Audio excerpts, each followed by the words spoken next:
The Kraft Music Hall, starring Don Amici with Connie Boswell, John Scott Trotter and his orchestra, the Music Maids, and Jerry Lester. I always just get in there at the end. That's right. Don's special guests for this evening include Melvin Douglas. Oh, yeah, know them both well, Melvin and Douglas. As our second guest, the lovely concert star, Florence George. Oh, yeah, know them both well, Florence and George. And one of our favorite young cinema stars, Jackie Cooper. How do I get out of that one? And here's Connie Boswell. The tall man with the high hat and the whiskers on his chin will soon be knocking at your door, and you ought to be in. The tall man with the high hat will be coming down your way. Get your savings out when you're hearing him shout, anyone's today. Anyone's today. Bonds of freedom, that's what I'm selling. Anyone's today. Scrape up the most you can. Here comes the freedom man asking you to buy a share of freedom today. Any stance today. We'll be blessed if we all invest in the USA. Here comes the freedom man. Can't make tomorrow's plan, not unless you buy a share of freedom today. First came the Czechs, and then came the Poles, and then the Norwegians with 3 million souls. Then came the Dutch, the Belgians, and French, then all of the Balkans with hardly a chance. It's all in the book, if you only look. It's there if you read the text. They fell everyone at the point of a gun. America must lead next. Any stand, any fun today. All you do will be spent to live in the Yankee way. Scrape up the most you can. Here comes the freedom man asking you to buy a share of freedom today.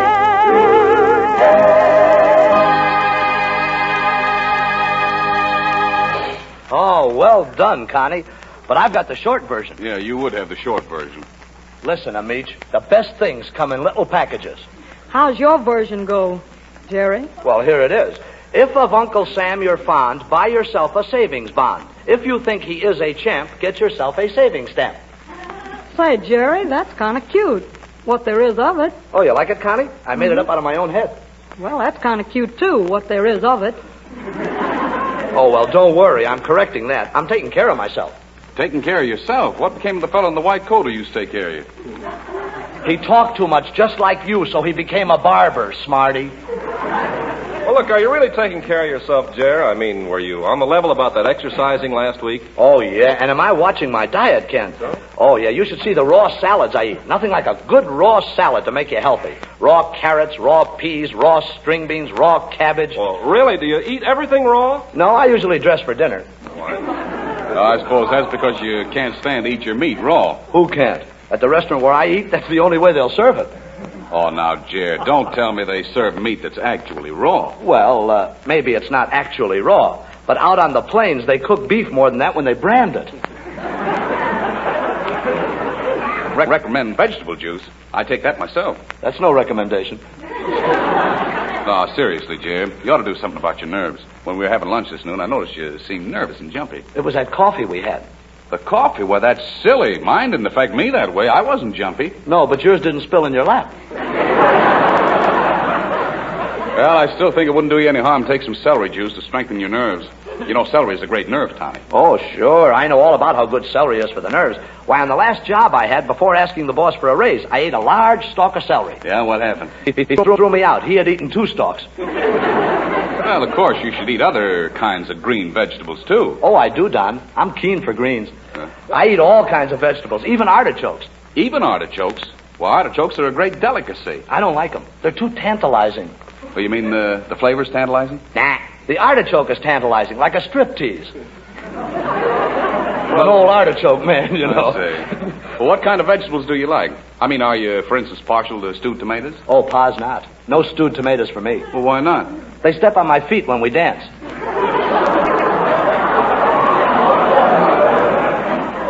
course, besides what's eating and what's good for you, you've got to avoid overeating. You got to count those old calories, you know. Oh, I do, D.A.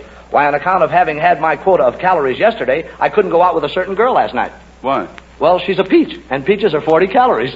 I said. Well, I don't think she missed much. Can't be an awful lot of fun going out with a guy who's on a diet. You probably watch everything your girl eats, too. Oh, I'm very careful of what she eats. If she starts to order anything over the $1 dinner, I kick her under the table. When you're on a health diet, Jerry, don't you find it's more satisfactory to eat at home? Yeah, I like to invite people over to the house for health meals. Well, can you really make those health meals taste good? Oh, can I? Huh? Boy, what I served last night really melted into people's mouths. Well, what'd you serve? Ice cubes. Ah, he's just modest, Ken. As a matter of fact, Jerry's a pretty good cook. Oh, what did you tell him for, you snitcher? No, wait a minute. That's a wonderful gift, Jerry, being able to cook.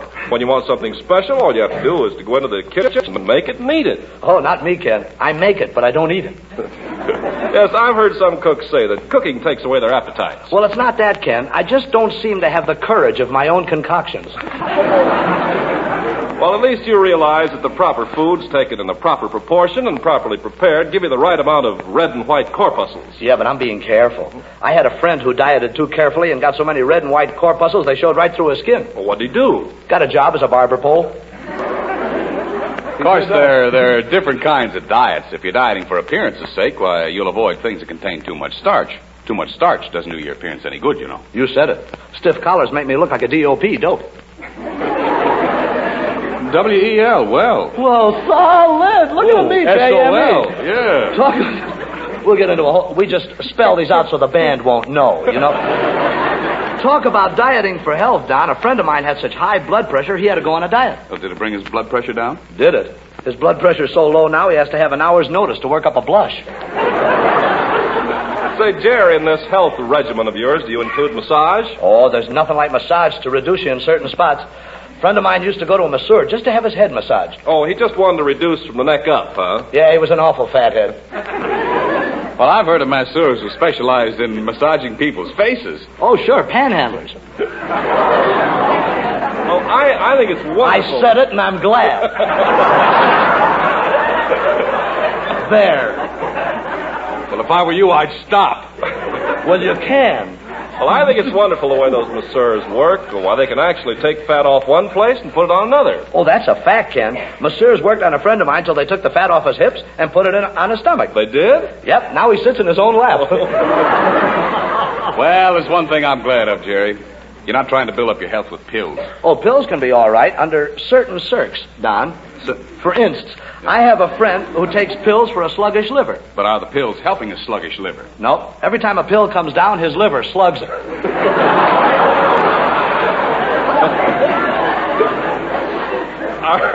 Are you taking any vitamin pills, Jerry? Oh, B1. What else? Oh, are those B1 pills the same vitamin pills that John Scott Trotter's getting a lift out of? Oh, no, Ken. B1's no good for John Scott. Oh? To give Trotter a lift, you need B19. Did your dietitian tell you to eat foods containing plenty of iodine? Uh-huh. But I don't like iodine, so instead I take a little mercurochrome. You rub it on your steak, I suppose. Yeah, there's nothing like good red meat. Meat's great, Jer. But you know, you don't have to eat meat to get the proper amount of protein in your diet. As if I didn't know, Donzo. Oh, you know, huh? As if I hadn't made a study of it. Oh, yeah? As if I weren't aware that cheese is a very effective substitute for meat. Yeah, well, do you like cheese, Jerry? Are you kidding? I think he's on the level, Jer. Well, Ken, we'd better do something. I think so. We'd better talk to him. Anything I can do to help him in? Well, you might do a couple of choruses of Maria Elena, Connie, while Ken and I take Don aside. Okay, men. You ready, John Scott?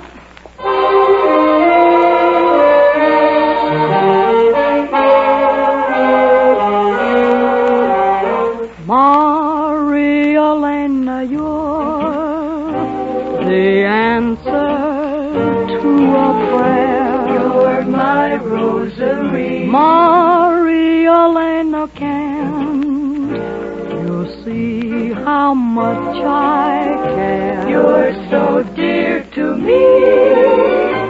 To me, your voice is like the echo of a sigh. Your voice is like the echo of a sigh. And when you're near, My heart can't speak above a sigh. You know the reason why. Maria Elena say that we will never part. And tell me you care. Maria Elena, take me to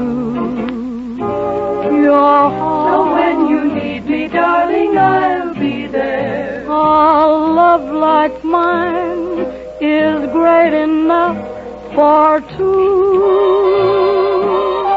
To share this love is really all I ask of you. Maria Elena, you're the answer to a prayer. Maria Elena, can't you see how much I care? To me, your voice is like the echo of a sigh. And when you're near, my heart can't speak above a sigh. Maria Elena, Maria Elena, say that we will never part. Maria Elena, Maria Elena, Elena, take me to your heart. a love like mine is great enough for two. To share this love, To share all this love is all I ask of you, Maria Elena. Oh, that is really, really swell, Connie. Ain't it the truth, Don? See, Connie could teach anybody the ABCs of singing. Oh, and speaking of ABCs, Jerry, here's our friend with the ABCs of eating. The ABCs of eating? You mean the ever-loving vitamins? That's exactly what I mean, Jerry. Just give a listen. These are days when good nutrition for Americans takes on a new importance. So it behooves every one of us to know our vitamin ABCs to appreciate the importance of food values. Well, that's why I'm bringing you a few facts about the nutrition of Velveeta, Kraft's popular cheese food. Hidden in Velveeta's rich, mild cheddar cheese flavor, there are food values every one of us needs. Milk protein to help build strong muscles, milk minerals to help build sound teeth and bones, food energy for pep, vitamin A and vitamin G. And on top of all this, Velveeta's pasteurized and adjustable as milk itself. So you see, Velveeta snacks and sandwiches are good for the family, and hot dishes rich with Velveeta are worthy of the main place at dinner or luncheon. Enjoy this famous cheese food regularly. Get the thrifty 2-pound Velveeta loaf, or if your dinner tables run from a kitchenette, the half-pound package. The whole family will love rich yet mild Velveeta.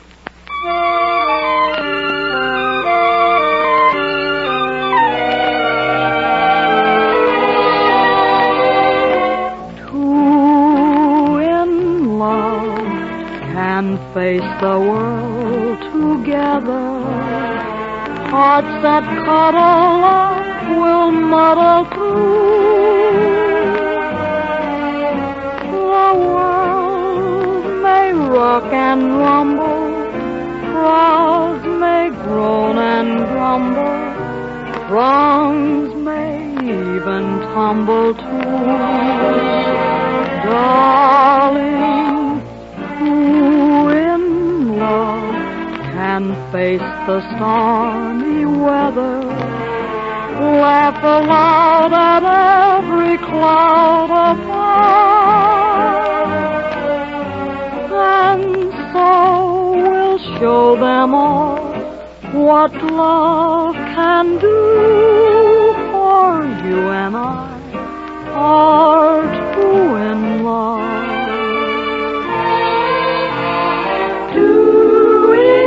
Love can face the world together. Hearts that cuddle up will muddle through. The world may rock and rumble, and the crowds may groan and grumble. Thrones may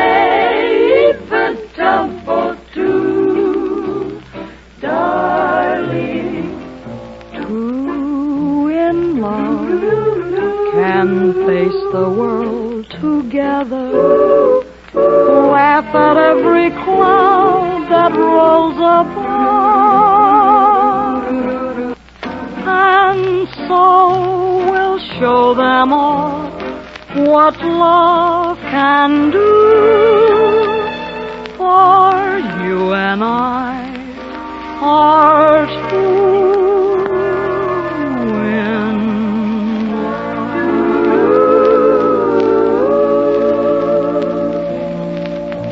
Oh, that's very, very nice, Connie. In fact, Two in Love might very well be the theme song of Melvin Douglas's new Metro-Goldwyn-Mayer picture, The Two-Faced Woman. Say, Mel, is that the one in which both faces are Greta Garbo? That's the one, Connie. Imagine being in a picture with two Garbos. Gee, that must be swell, Mel. Yeah, Jar. Just goes to show, I thought Melvin Douglas had gone as far as anybody could go in pictures when he was in Ninotchka, struggling along with only one Garbo. Imagine, two Garbos. Now I understand, Melvin, why my girl calls you Douglas DC2. Yeah, Douglas DC2. Meaning, I presume, that I'm out of date. Oh, no, she was out of date. You see, she was introduced to you one night at Ciro's, and she asked you to phone her. Oh, then she doesn't think I'm obsolete, huh? Oh, no. And she didn't plan to go hugless, Douglas. So, a week later, she accidentally ran into you on purpose at Macombo, and again she asked you to phone her. Well, I still don't understand why she calls me Douglas DC2. Douglas didn't call twice. You know, it's funny, but I don't seem to place this girl you're talking about, Jerry. Is she pretty? Is she pretty? Yeah. You know those beautiful girls that swam in the World's Fair Aquacade? Yeah. Well, when they were finished, she mopped up the pool. Oh, I see. She was on the Aquacade scrub team, huh?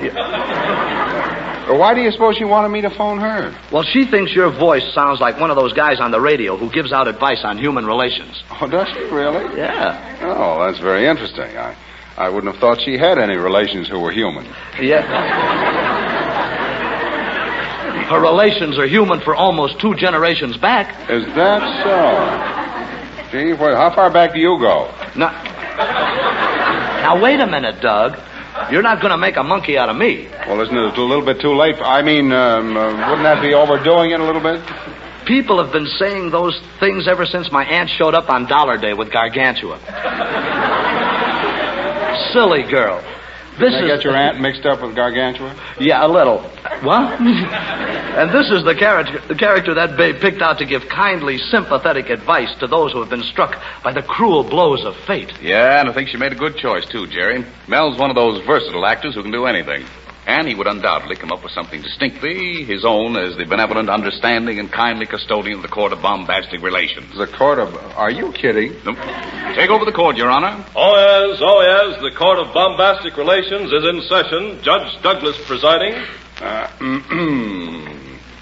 Before proceeding with the hearings, I would like it understood that this is not a court of justice. If there were any justice, I wouldn't be here. This court has no power whatsoever. We can do nothing. Absolutely nothing. But if you're in trouble, unhappy, disconsolate, blue, oh boy, we sure do love to hear about it. We now proceed with the first case. Here, Your Honor, is the first case. Proceed with your problem, Mr. Case. Well, Judge, I'm a fella, and my name... Don't mention any names, please. As I was saying, I'm a fella, and my name... Please, I asked you not to mention any names. Oh, well, that's all right. You don't have to worry. I can't think of it. You are just the type we like to have in this court, young man. Now, just state your problem, briefly, please. I've been married 18 times. That's not a problem. That's a project.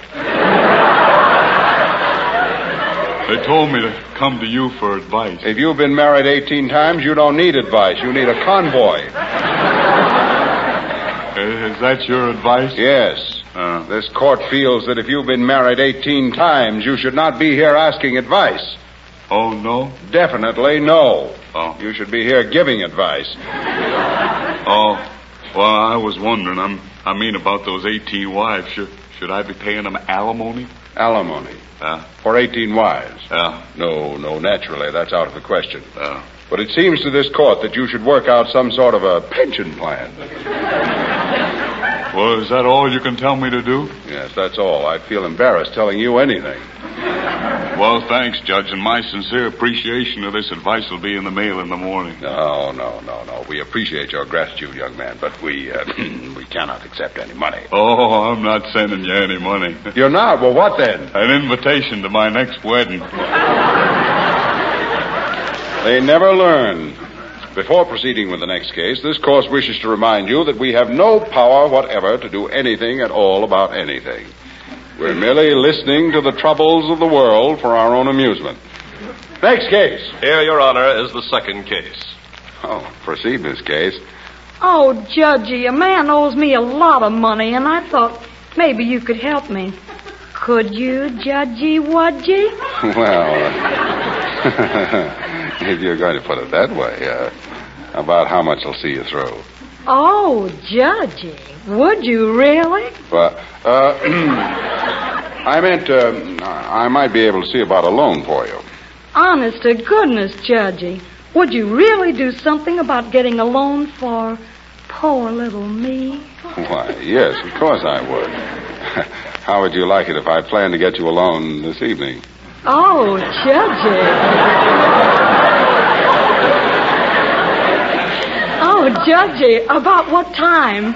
Well, about 1:15. I guess we can postpone further hearings on this case. See you later, babe. Before proceeding with the next fascinating, gripping human problem, may I remind you that this court absolutely cannot do a thing for you.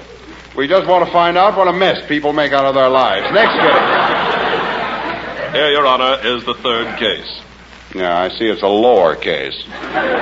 Proceed, please. Well, it's about me and my wife, Judge. It seems like only yesterday that we were married.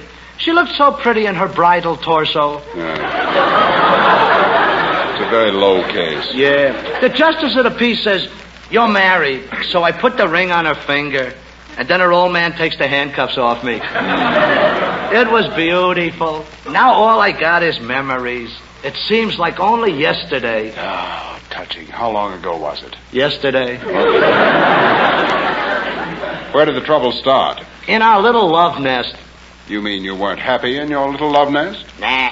No privacy. Sparrows kept coming in and laying eggs. Well, my dear young man, you could have remedied that situation very easily. Yeah? How? Every time they laid an egg, you could have told a joke and laid 2 eggs. Now wait a minute, Judge. I was a tough baby, but I couldn't be that brutal. You sound about as tough as a 10-cent steak right now. Yeah, when I was a baby, I used to sit in my high chair blowing the foam off my milk. And that ain't all. What else did you blow the foam off of? Nothing. But I cried more than most babies. It was from the monotony. I didn't know babies cried from monotony. I did. I needed a change.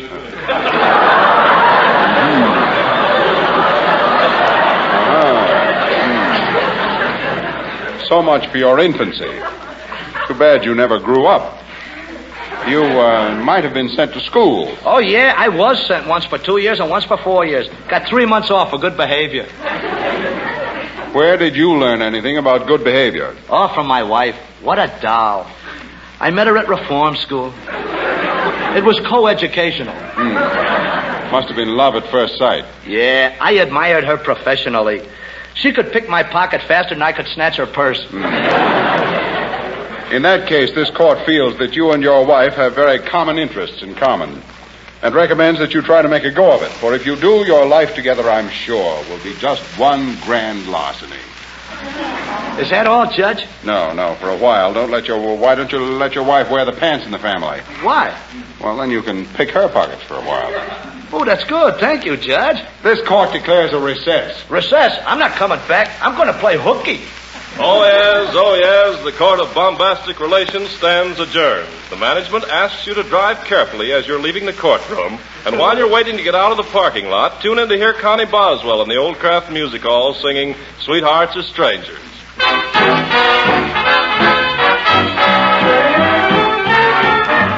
Sweethearts are strangers, it makes no difference now.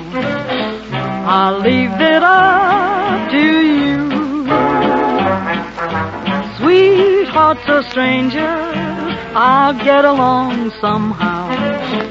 What do you want to do? I guess I'll always love you, no matter what you say. By all the stars above you, we can't go on this way. Sweethearts are strangers, how do we go from here? Sweethearts are strangers here. Sweethearts are strangers, it makes no difference now. I leave it up to you. Sweethearts are strangers, I'll get along somehow. What do you want to do? I guess I'll always love you, no matter what you say. By all the stars above you, we can't go on this way. Sweethearts are strangers, how do we go from here? Sweethearts are strangers, dear. Sweethearts are strangers, it makes no difference now. I'll leave it up to you. Sweethearts are strangers, I'll get along somehow. What do you want to do? I guess I'll always love you, no matter what you say. By all the stars above you, we can't go on this way. Sweethearts are strangers, how do we go from here? Sweethearts are strangers, dear. Ah, solid, Connie. S-O-L. Well, thanks, Jer. But if you think that was solid, S-O-L, listen here, E-A-R. Well. Mother, if you have trouble getting a family to eat all the vegetables they should have day after day, lend us your ears right now. Kraft has a solution to your problem. It's a delicious cheese sauce made the easy way with Velveeta, Kraft's smooth melting cheese food. You pour this golden Velveeta sauce over string beans, cauliflower, broiled tomatoes, eggplant, cabbage, broccoli, spinach, or onions. And then just sit back and watch the family demand seconds. Velveeta's rich yet mild cheddar cheese flavor turns the trick. And the beauty of it is, with Velveeta, smooth cheese sauce is a cinch to make. In the top of a double boiler, you just melt 1/2 pound of this cheese food, and then stir in 1/3 cup of milk.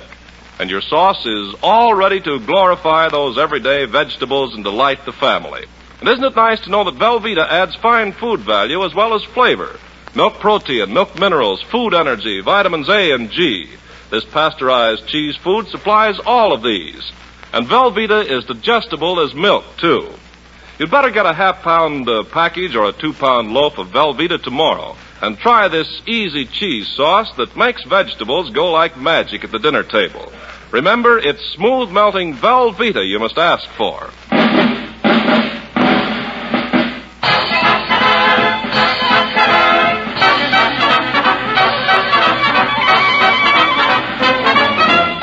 Professor Amici, I've made the most amazing discovery. You mean at last you found out that 2 and 2 make 4? Oh, no, I found that out last week. Oh. But this week I discovered that Rudyard Kipling's Gunga Din was a married man. Oh, why, that's no discovery, Carp. The poem says he was a first-class fighting man. Oh, now you're thinking of Fuzzy Wuzzy, Professor Amici, but I have conclusive proof that Gunga Din had 3 little Gungas. What proof have you? Well, I got them right here with me, sir. What do you think this is, We the People? Now, please, sir, I can prove to you that there were 3 little Gungas. Very well, sir, prove it. All right, I will. Bring them right in, sir. Bring them right over here. Here are the 3 little Gungas. Mm-hmm. Gunga 1, Gunga 2, and Gunga 3. Boswell. Shall we, Connor? If you want it, Donna.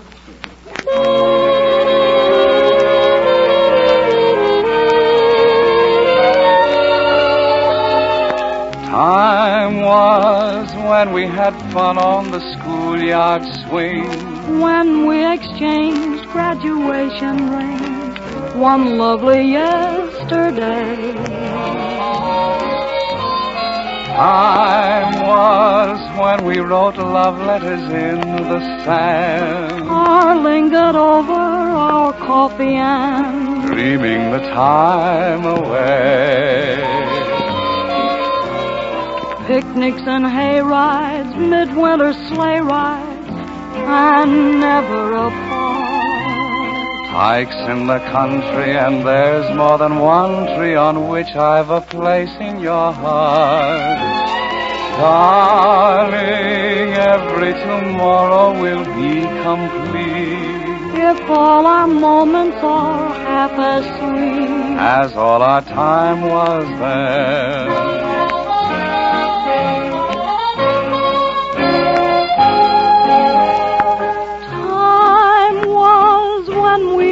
Fun on the schoolyard swings when we exchanged graduation rings one lovely yesterday. Time was when we wrote love letters in the sand or lingered over our coffee and dreaming the time away. Picnics and hay rides, midwinter sleigh rides, and never apart. Hikes in the country, and there's more than one tree on which I've a place in your heart. Oh, darling, every tomorrow will be complete if all our moments are half as sweet as all our time was then.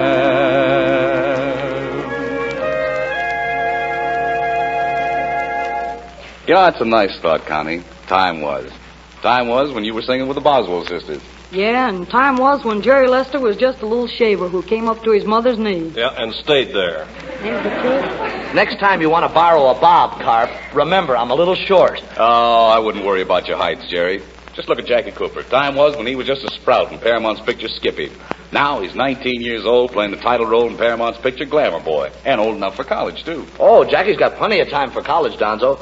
You know, you're never too old for the ever-loving Alma. Just look at some of the boys on the college football teams.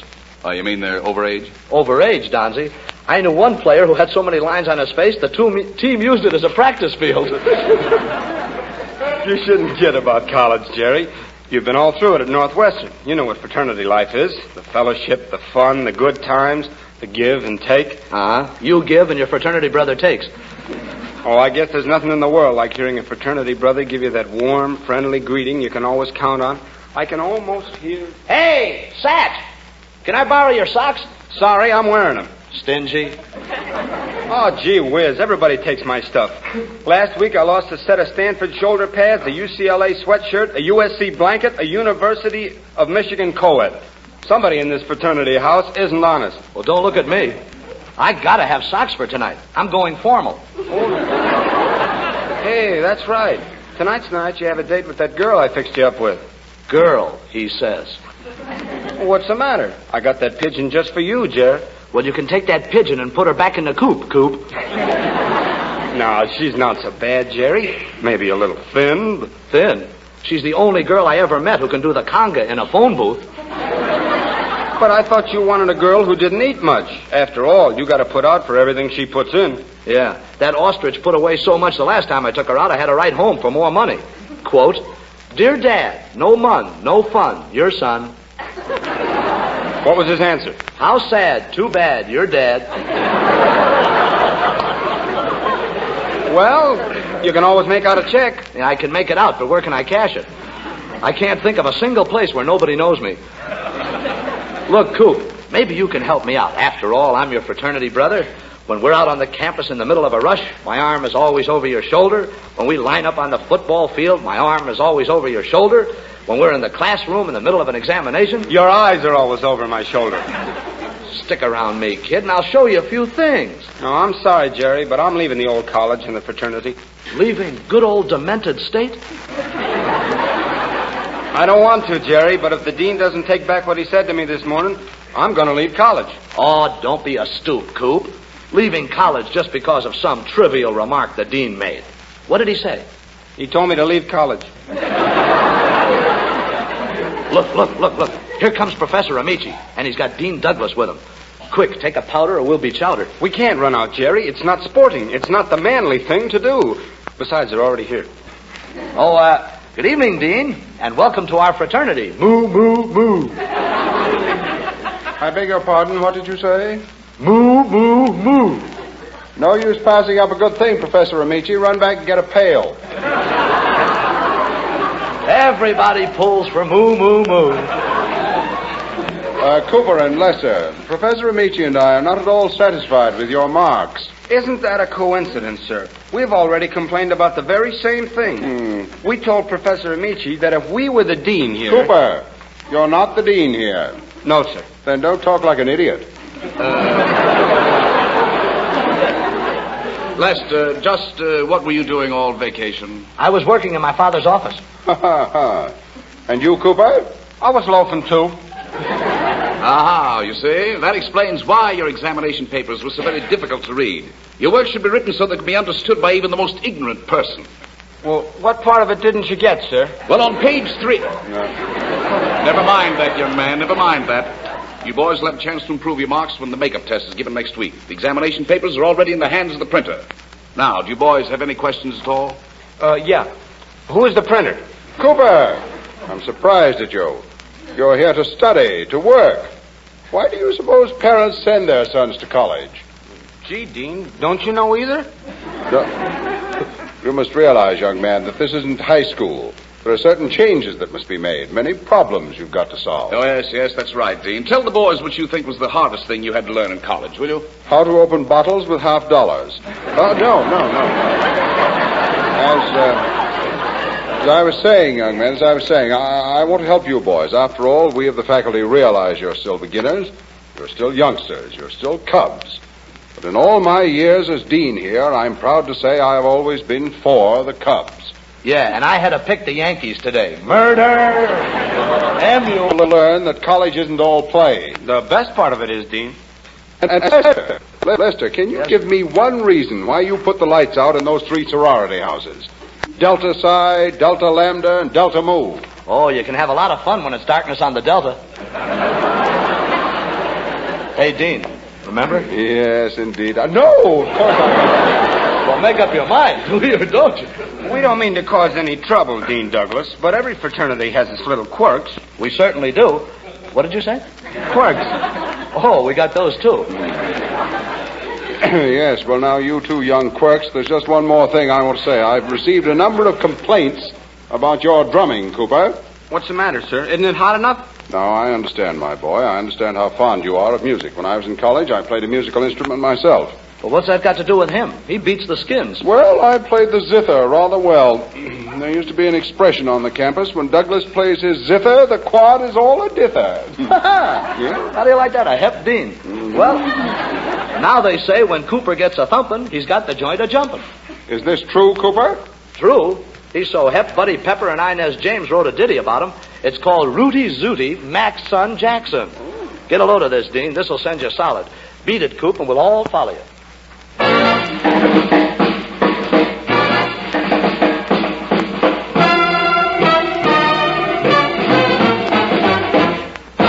There's a boy down the street with a beat, and when you hear him play, you get fidgety feet. He can dig the most delightful licks, zag and zig it with the skin and sticks. Gather round, you're bound for a treat. Well, Autry, he's the heppest man in town. He's a solid killer diller. All the gators hang around. Rooty Zooty, Max and Jackson. When he really starts to ride, every little jack and jiller, they down the mellow side. Rooty Zooty, Max and Jackson. He can jam from buck to boogie woogie, and the band on the stand will demand a little Dixieland. If you really want to jive, want to hear a thriller dilla zoot, man, you can dip and dive with Rooty Zooty, Max and Jackson. He's the heppest man in town. On the snare drum, he's a killer. Listen to him roll on down.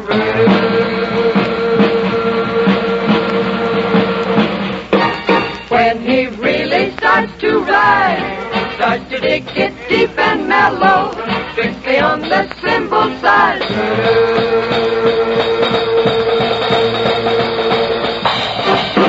He can jam from buck to boogie,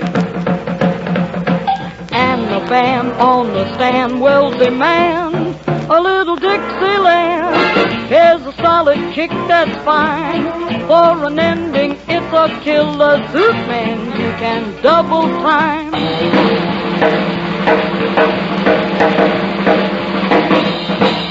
Rudy Zooty Mason Jackson. Well, Dean, that's the way it sounded to us. How did it sound to you? Hit me with a hot note and watch me bounce. Oh, keen, Dean. Keen. You know, we of the faculty are musically inclined, too. I almost forgot Professor Amici sings a bit, too. Really? Well, make us know it, Prof.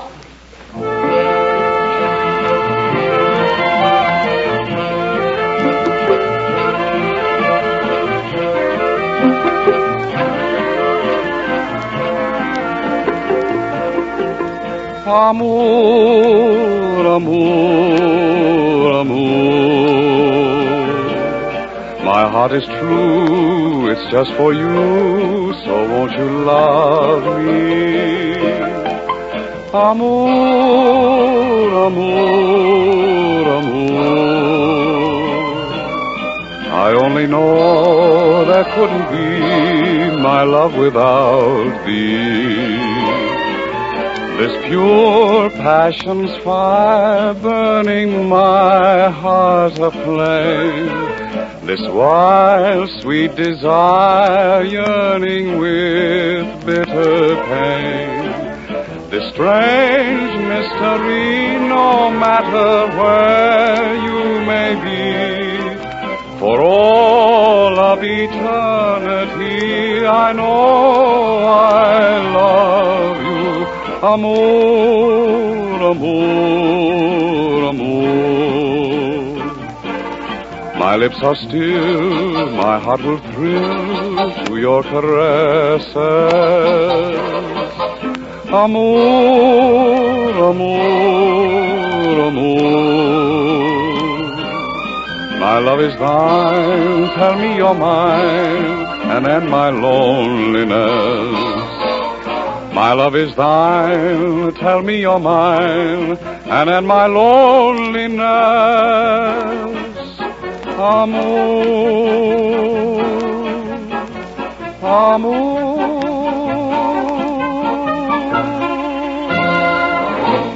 Oh, Don, what ease, what charm, what beauty. Oh, well, thanks, Jer. I didn't know you were that enthusiastic about my singing. Who's talking about your singing? I'm talking about Florence George. Oh. Prettiest concert star, what I'm seeing. Well, thank you, Jerry. But don't you think it would be better to wait until after I finish singing to say such things? Oh, after you finish singing, Flossie, I have other plans for us. Well, that'd be right after Florence finishes singing the lovely waltz from Gounod's opera, Romeo and Juliet, accompanied by Homer Samuels. Miss Florence George.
was really, really beautiful, Florence. She sure is. Sings a nice song, too. So that was the waltz from Romeo and Juliet. That's right, Jerry. Do you know anything about Romeo and Juliet? Haven't heard a thing. What have they been up to lately? Jerry, I mean the play. Surely you must know the balcony scene from Romeo and Juliet. Nope, but I know the fire escape scene from up in Mabel's room. Romeo and Juliet, Jerry, the great play by Shakespeare, first presented in 1597. John Barrymore scored one of his great successes in it. Keeps his age well, doesn't he? You know, I think you better tell Jerry the story, Florence. Oh, Flo, you're going to tell me a story. Just like Mother used to do. Just like your mother used to do. Well, Mother used to let me sit on her lap. Well, some mothers certainly have to put up with a lot.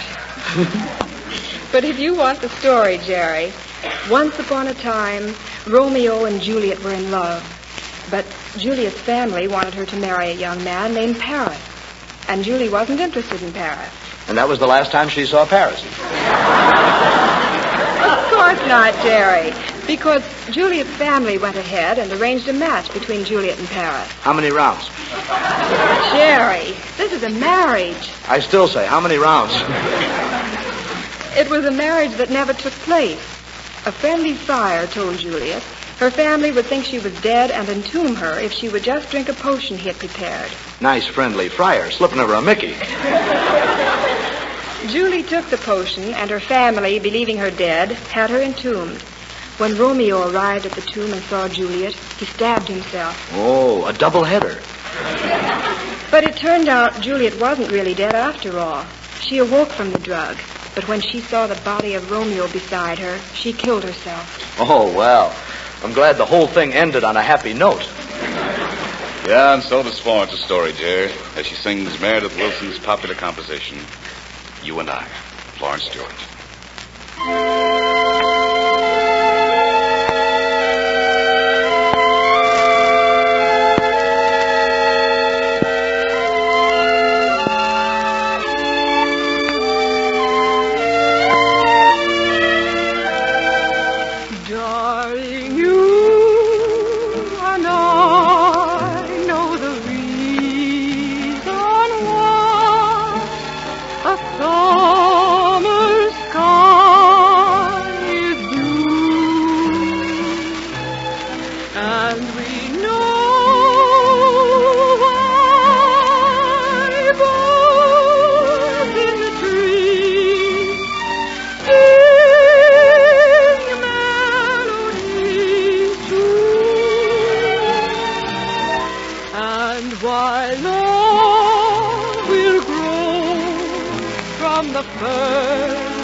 Darling, you and I know the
very, very lovely, Florence. Yep, very flossy. Thank you, boys. We should thank you, Florence, for that was truly something to carry in our memories. Yep, it sure was. And believe me, my memory's getting pretty crowded. Well, no matter how crowded your memory gets, Jer, never forget these important thoughts. The thoughts, please, sir. We hear a lot right now about consumer education. Well, here's something every smart consumer of cheese should know. When you want rich yet mild cheddar cheese flavor, Velveeta is the thing to ask for. This cheese food is rich in milk protein and milk minerals. It's an excellent source of vitamins A and G. It's digestible as milk.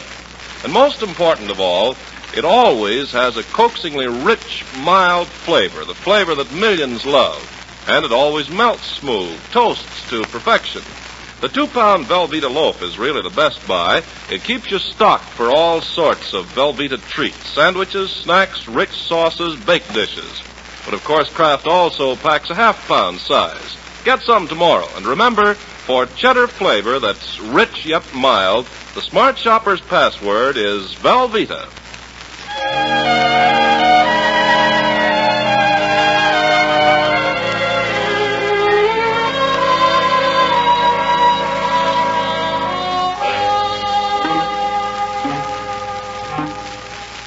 Why am I sitting alone tonight when I could be out where lights are bright? It's all because of Jim.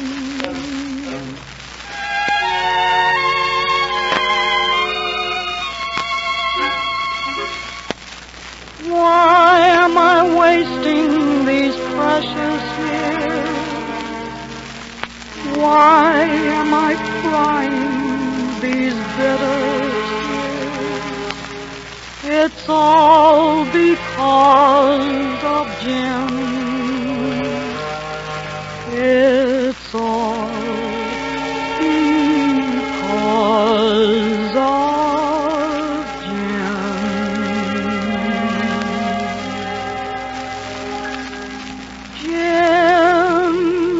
doesn't ever bring me pretty flowers. Jim never tries to cheer my lonely hours. I don't know why I'm so crazy for Jim.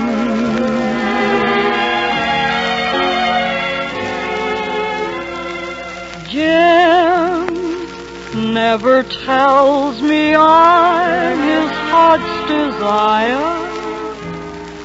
I never seem to set his heart afire. Gone are the years I've wasted on him.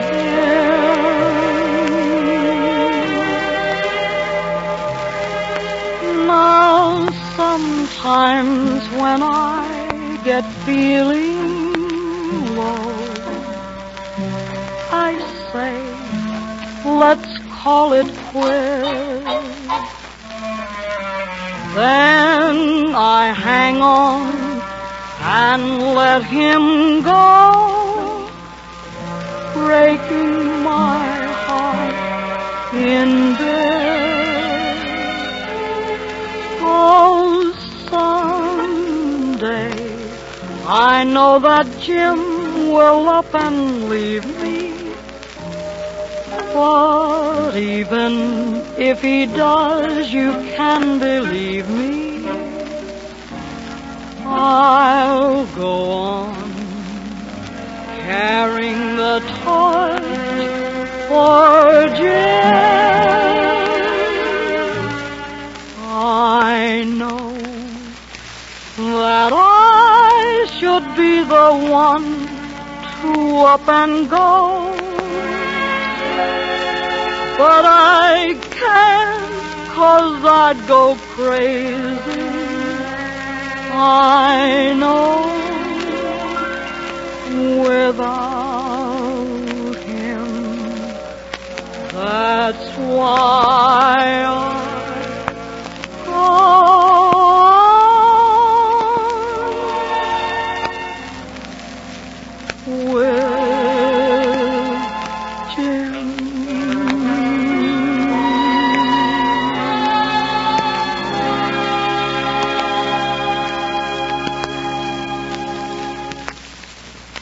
with that touching ballad by Connie Boswell, we close the old Kraft Music Hall until next Thursday evening, same time we got started tonight, when we'll have with us such Kraft Music Hall alumni as Doug Fairbanks Jr., Duke Ellington, and Robert Coote of the RCAF. So until next Thursday, when we hope you'll be with us in the old Kraft Music Hall, this is Don Amici saying, Buenas noches. Tune in the Kraft Music Hall next week at this same time to hear Don Amici and Jerry Lester, John Scott Trotter and his orchestra, Connie Boswell and the Music Maids. Special guests for the evening will be Douglas Fairbanks Jr., Duke Ellington, and Robert Coote.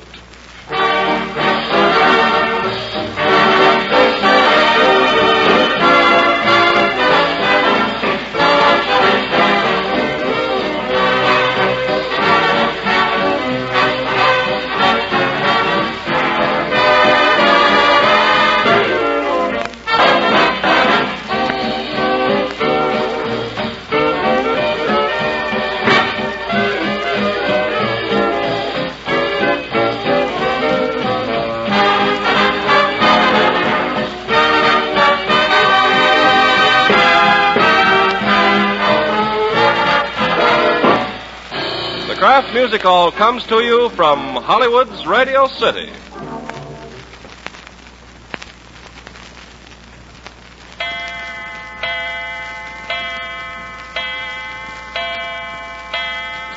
Uh-oh, 6 o'clock already. But food, good food, will be ready in a jiffy if you have a box of the product called Kraft Dinner. For with Kraft Dinner, you make fluffy, tender macaroni drenched with rich cheese sauce in just 7 minutes cooking time. In every package of Kraft Dinner, there's a special quick-cooking macaroni and ready grated cheese that gives you grand sauce in a twinkling. So for hurry-up luncheons, for quick-made dinners, for macaroni lovers' treats, get Kraft Dinner. It gives you swell macaroni and cheese in 7 minutes cooking time. The Rudy Valley Seal Test program with John Barrymore will follow immediately over most of these same stations. This is the Red Network of the National Broadcasting Company.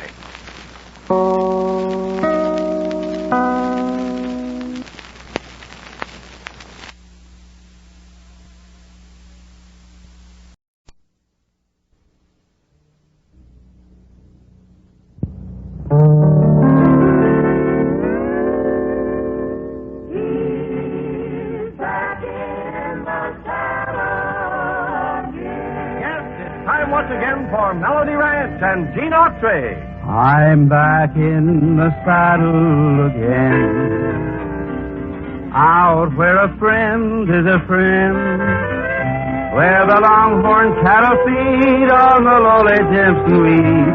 I'm back in the saddle again. That's right, folks. It's another visit with all the gang here at Melody Ranch. There's Pat Buttram, the Cass County Boys, the Gene Autry Blue Jeans, Carl Cotner's Melody Ranch Hardway 6 featuring Alvino Ray and yours truly, Charlie Lyon. Right now, though, meet the boss man himself, America's favorite cowboy, Gene Autry. The stars at night are big and bright, deep in the heart of Texas. The prairie sky is wide and high, deep in the heart of Texas. The sage in bloom is like perfume, deep in the heart of Texas. Reminds me of the one I love, deep in the heart of Texas. The coyotes wail along the trail, deep in the heart of Texas. The cowboys cry, yippee-yippee-yi, deep in the heart of Texas. The cactus plants are tough on pine, deep in the heart of Texas. That's why perhaps they all wear shoes, deep in the heart of Texas. Deep in the heart of Texas. Deep in the heart of Texas. Well, howdy there, friends and neighbors, and welcome once again to Melody Ranch. And now, thanks to the magic of music, we'd like to take you all to a certain spot not too far south of the border. where I am told the heavens at night are so close you could almost reach out and touch your own private star. We met by a stream one night in Mexico. The moment stood still under fiesta stars. I learned how to dream that night in Mexico. My heart felt a thrill under fiesta stars. The night spoke of splendor. The lanterns were low. I had to surrender. The thrill seemed to grow. The music was playing. We danced until dawn. My thoughts began straying, and then she was gone.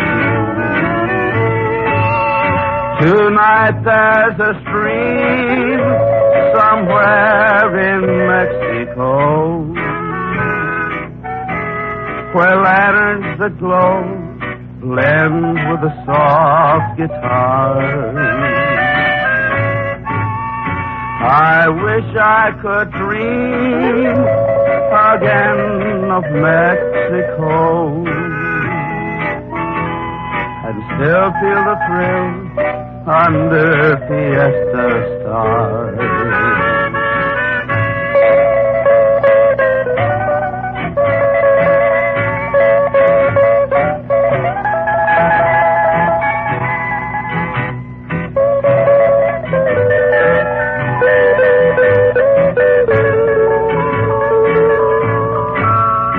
Tonight there's a stream somewhere in Mexico where lanterns that glow blend with the soft guitar. I wish I could dream again of Mexico and still feel the thrill under fiesta stars.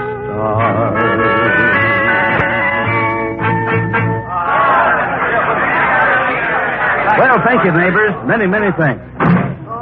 Oh, hello there, Patrick. Mr. Autry. Well, you don't seem to be in a holiday mood today. What's the matter? Nothing has went right for me today. It all began this morning. I thought I'd been kidnapped. Oh? What made you think that you'd been kidnapped? Well, when I got up, I looked in the bed. I wasn't there. But you know, Mr. Autry, when I went to trim my beard this morning, I felt better. Oh, you felt better, huh? Yeah, I looked in the mirror, and there I was. There was old me. Yes? Boy, I was glad it was me, too, because there's anything I hate, it's to trim the beard of a perfect stranger. Patrick, how can you be so stupid? Well, I'll tell you, it ain't easy when you ain't got no brains. I agree with you. You know, as soon as I was up and around this morning, though, I was feeling low. Feeling low? Yeah. How come? Well, I had to milk 50 cows, and that's enough to make any man feel low. You know, it even made me late for the big picnic over at Spider Lake. I was dressed up as Uncle Sam, representing the United States. Oh, boy. I can't picture you as Uncle Sam, though. How'd you look? Well, the suit was too tight. Every time I sat down, I split the solid south. You know, I got to the picnic so late that I missed the auction for the girls' lunch baskets today. Well, did you get a girl or a lunch basket? Well, I got the leftovers. I got 2-ton Tessie from the Bar Express. That's the girl. What about the lunch? Stale salami and condemned bananas. Oh, this girl, she's really big, Mr. Autry. She's big. She walked over to the hitching rail wearing a riding outfit. 17 horses fainted. You know, you sound like you were real unhappy with the picnic date. Well, I was. I went Dutch treat with her on some ice cream cones, and I found out she kept her money in her hair. What's wrong with that? She kept her hair in her pocketbook. Didn't you have any fun, Pat? Didn't you play any games at the picnic? Sure, we did play games, yes, sir. I got the booby prize in the 100-yard dash for men. You got the booby prize? Yep. I run a 100-yard dash in exactly 22 minutes. 22 minutes? Yeah. Well, how come it took so long? My suspenders got caught in the judge's foot, and it kept pulling me back to the starting line all the time. So long, Miss Autry. Well, so long, Patrick. Oh, brother. That Buttram of the picnic is sort of like this next song with the Cass County Boys. Just a hit and run affair.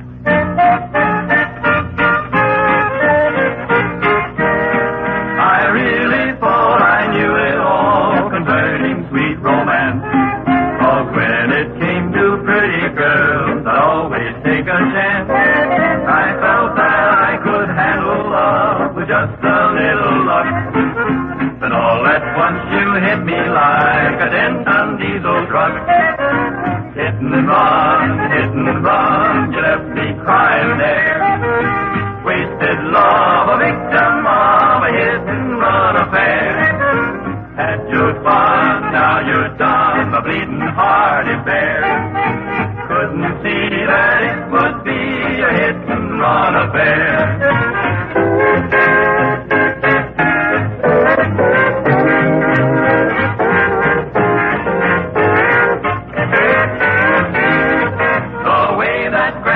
Richmond was the way you captured me. You roped me and you tied me. I was helpless as can be. You told me pretty stories and you said you'd never stray. You picked me up and knocked me down and then you ran away. Hit and run, you hit me and ran away. You left me there a-crying. You signaled to the left and turned to the right. I should have known that you were lying. Had your fun and now you're done. You left me broken-hearted there. Couldn't see that it would be a hit and run affair. Well, Cass County Boys, we all had a picnic listening to that song.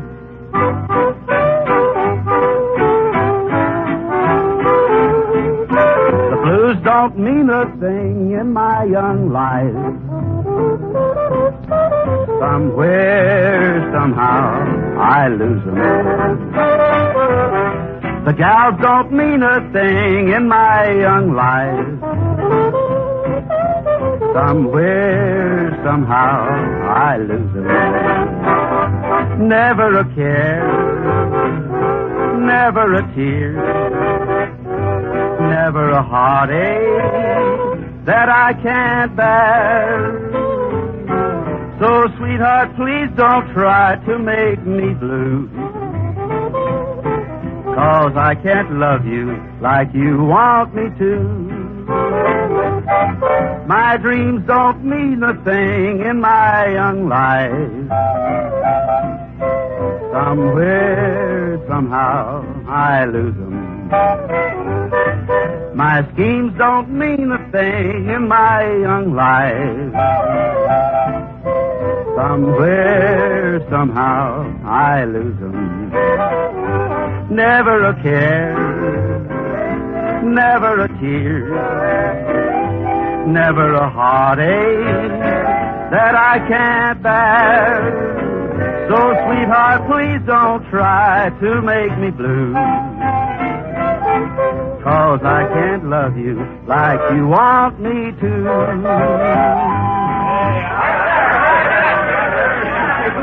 Thank you, friends and neighbors. Many, many thanks. And now, for this week's story. It starts back when I was a freelance cowpoke and Melody Ranch was just a dream. I had just checked into a small hotel, one of the first to be built in Hidden Valley. That'll be $2, cowboy. Okay. In advance. Here you are. Thanks. By the way, You know anybody around here who's looking for a good ranch hand? Well, you might check with Red Meadows. Who's Red Meadows? It's easy to tell you're a stranger in the Hidden Valley territory. Red Meadows happens to own practically everything in this town, including this hotel. You don't say. Where do I find Mr. Meadows? Might try the Sagebrush State Bank, which, incidentally, he also owns.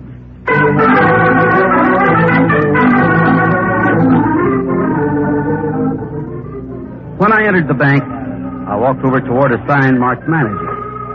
2 men were seated across the desk from each other, and one of them, a man about 50, I'd say, didn't look too happy. I can pay off that loan if you just give me another 30 days, Nolan. That's all I ask. 30 days. Yes, I'm sorry, Mullins, but a week is the best I can do. The best Red Meadows can do, you mean? Maybe Red Meadows can ruin me, but he'll know he's been through a battle before he does it. And now, stranger, something I can do for you? No, sir, I guess not. I just changed my mind.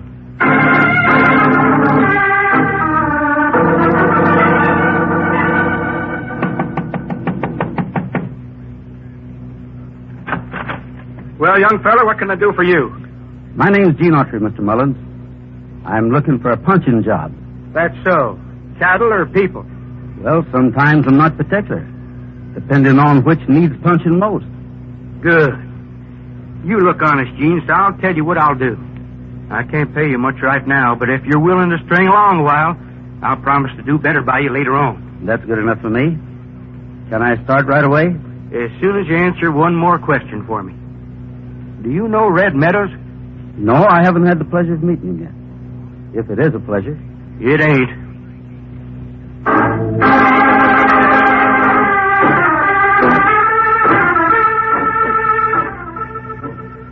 Mr. Mullins turned out to be a fine man. He soon told me all about his troubles with Red Meadows, and I hoped I could help him out of his jam. I didn't have to wait long to try, because late the next afternoon, Steve Nolan from the bank, Red Meadows' #1 skin flip, drove up. Oh, boy. Oh. Good afternoon, Mr. Mullins. Hello, Nolan. What's on your mind besides trying to cheat me out of my ranch? Now. I just wanted to talk to you about your note at the bank, that's all. I thought we had an understanding about that. Yes, well, since I talked to you yesterday, the picture has changed a little. And now Meadows is demanding immediate payment. Is that it? Well, let us just say that the stockholders have overruled my decision, and the bank must have the money by Saturday, or we'll have to take suitable action. So it's like that, huh? All right, go back and tell Red Meadows you carried out his orders. And since this place is still mine till Saturday, you can't get off my property too fast.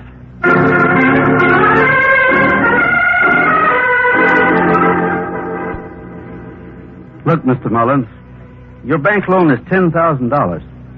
How about the cattle you've already planned to market? Won't they bring in that much?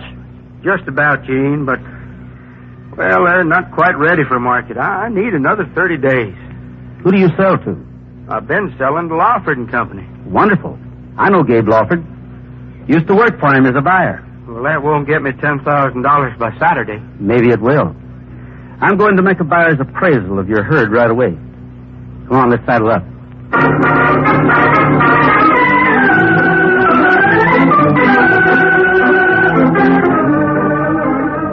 Well, Mr. Mullins liked my plan, even if he didn't think it would work.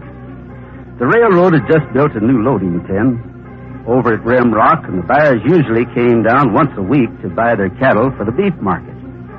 Early next morning, I saddled up Champion, and we headed for Sagebrush.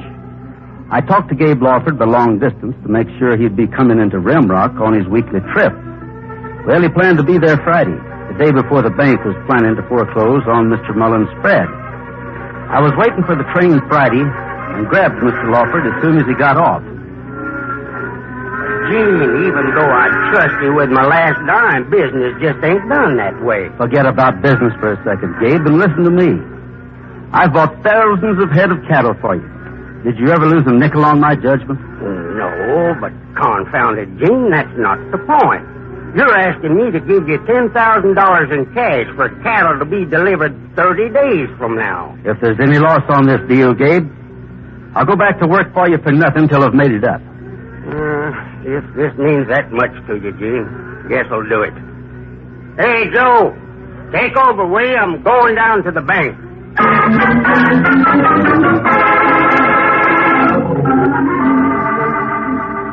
Champ and I headed back for the Lazy M with $10,000 in cash traveling with us. Mr. Mullins couldn't wait for the bank manager to show up the next morning. And he didn't have to wait either. Well, if it isn't Mr. Nolan. We've been expecting you. Do come in. Yes, thank you. I think you met Gene Autry the other day. Yes. Look, Mullins, I hate doing things like this, but... I understand. You're only following orders. Correct.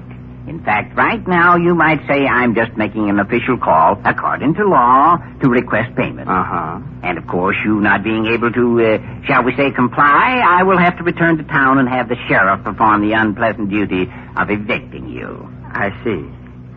Well, Nolan, since this whole thing's going to cause so many people so many heartaches, maybe I ought to relieve you of any unnecessary suffering. All right, Gene, give him his money. That'll be a pleasure. There you are, Mr. Nolan. $10,000 in cash. And before your hand starts shaking too much, you better mark my note paid in full.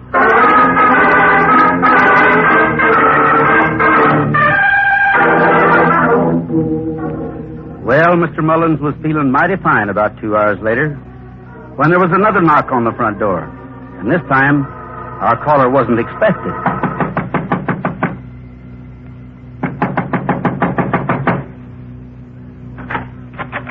Well, howdy, Sheriff. I guess you haven't seen Nolan or he'd have saved you the trouble of coming out here. He's already got his money.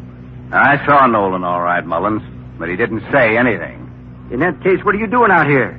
Nolan's dead, Mullins, and I'm putting you under arrest for his murder.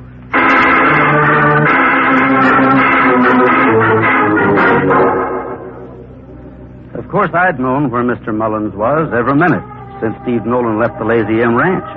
But nobody paid much attention to me. The sheriff was in cahoots with Red Meadows, and he had a hand-picked jury. Meadows was the coroner. The sheriff even produced a witness to the murder at the coroner's hearing. Now, Mr. Adams, just tell us exactly what you saw.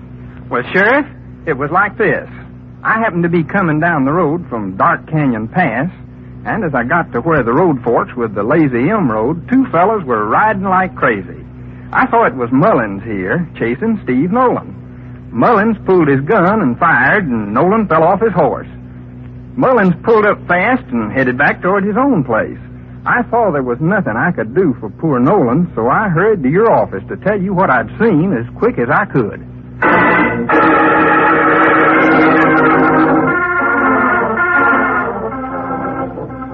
Adams had his story down pat, and Coroner Red Meadows sounded pretty convincing when he told the jury that murders have been committed for a lot less than $10,000. The coroner's jury was only out 15 minutes.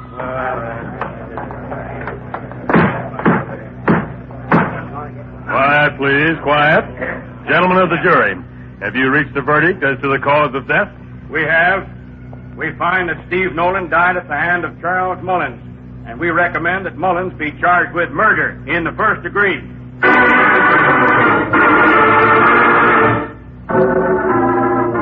Red Meadows seemed mighty pleased with the verdict. Instead of going back to the bank, he got on his horse and headed out into the country. I thought he might be going to the Lazy M. Wherever he was heading, I wanted to know about it. So I untied Champ from the hitch and rail and followed him, being careful to keep him from seeing us. That wasn't as hard as it might have been, because he headed up an old abandoned road with only one outlet and stopped at a weather-beaten hunting shack. It's me. Open up. Well, how'd it go? Just like I knew it would. They charged the old coot with first-degree murder. Your murder, Nolan. I'll get the Lazy M Ranch yet. Yes, unless that nosy cowhand of Mullins finds out I wasn't killed. I ought to get out of here. The sooner the better. You bring me a horse?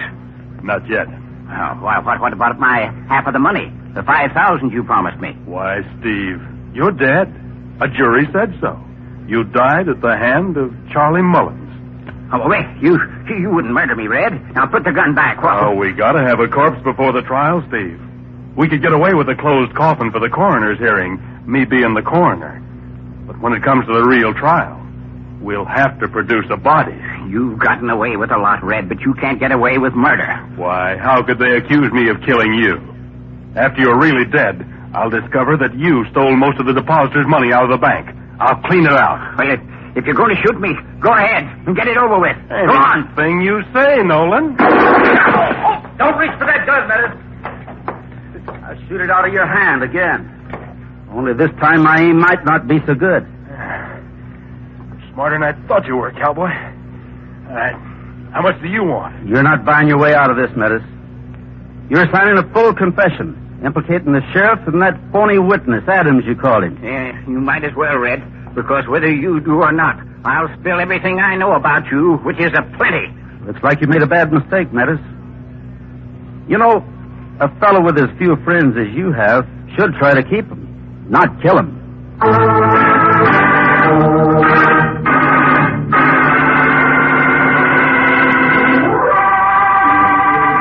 Well, that's the story. And you'll be glad to know that the good citizens of Sagebrush have never let characters like Red Meadows and his stooge, the sheriff, get control of things in the town again.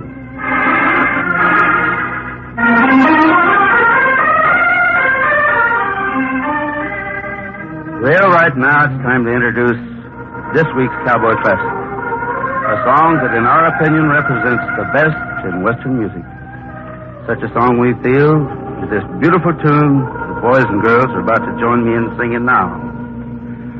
Just a melancholy echo lingering when the day is through. It's the call of the canyon.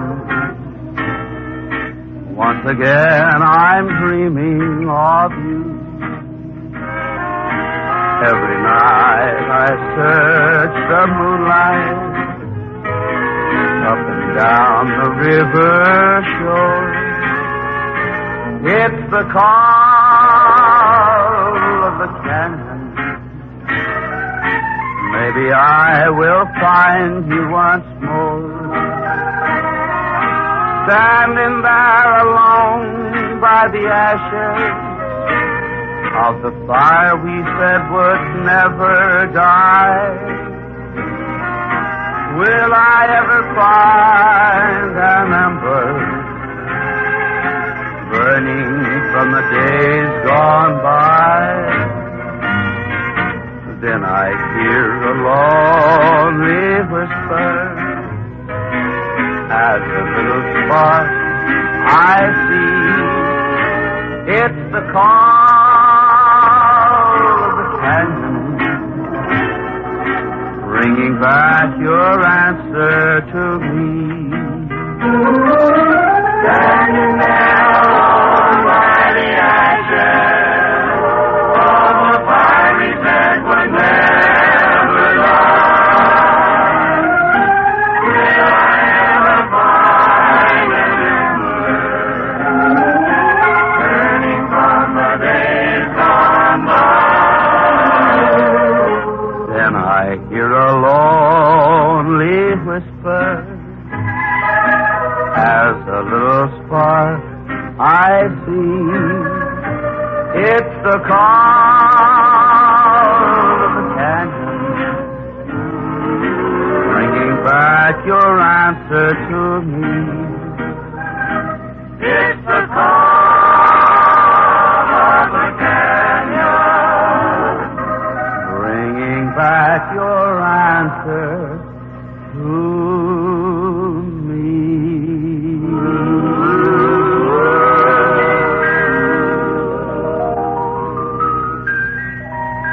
Here's one of my favorite pieces of Americana. In fact, when it comes to describing this particular period of our country's musical history, I don't see how it can be done without including cedars, I'm a humming on the honeysuckle vine. Sweet Kentucky babe. Sandman, I'm a coming to this little babe of mine. Sweet Kentucky babe. Silvery moon, I'm shining in the heavens up above. Bobolink, I'm pining for his little lady love. You is mighty lucky, babe of old Kentucky. Close your eyes and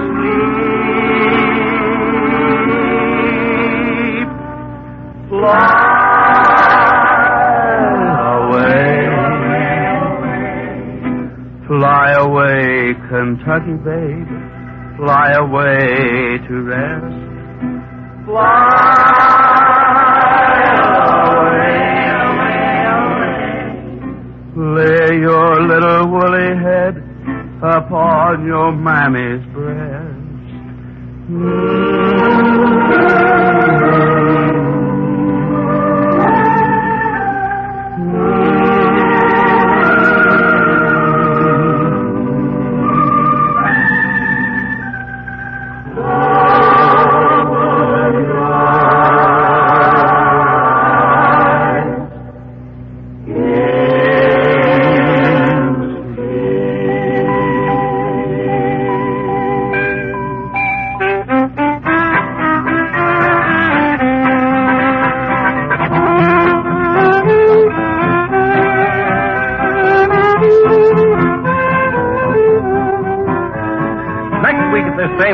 Gene Autry and all the gang from Melody Ranch will be heard over these same stations.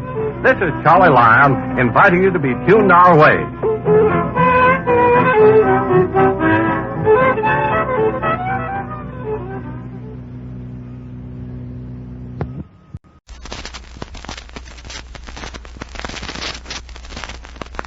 Soldiers, sailors, Marines, sound off.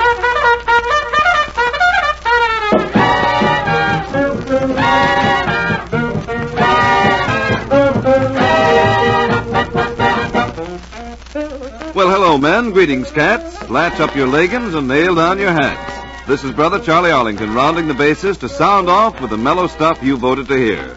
Your favorite four are waiting at the door, and it's 10 to 1 you'll want some more. Sharp, just like a Nicky's harp. Special Service Los Angeles just slipped me a tip about the goodies and the money. So let's cash in and say, begin. Number 4 on your tune parade. A bunch of gators and the Merchant Marine gave the glad hand to this luscious morsel with wads of pasteboards. The tune, Moonlight Becomes You, Bobby Sherwood's band with Kitty Callan tossing the sugar-coated lyrics.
at the stars, and I could get so romantic tonight.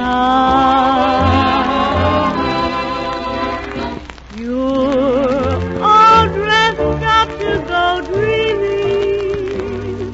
Now don't tell me I'm wrong. And what a night to go dreaming. Mind if I tag along? If I say I love you, I want you to know it's not just because there's moonlight, although moonlight becomes you so.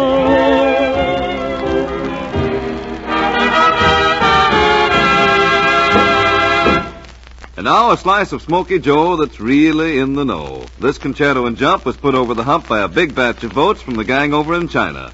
Number 2 on your favorite 4. A sure cure for those who snore. And backed up by a knocked-out licorice stick, the obligato riffs along, laying it out wide. It's 4 or 5 times, and it's Brother Woody Herman's band on the stand, with the good Woody sending the chant. Number 2.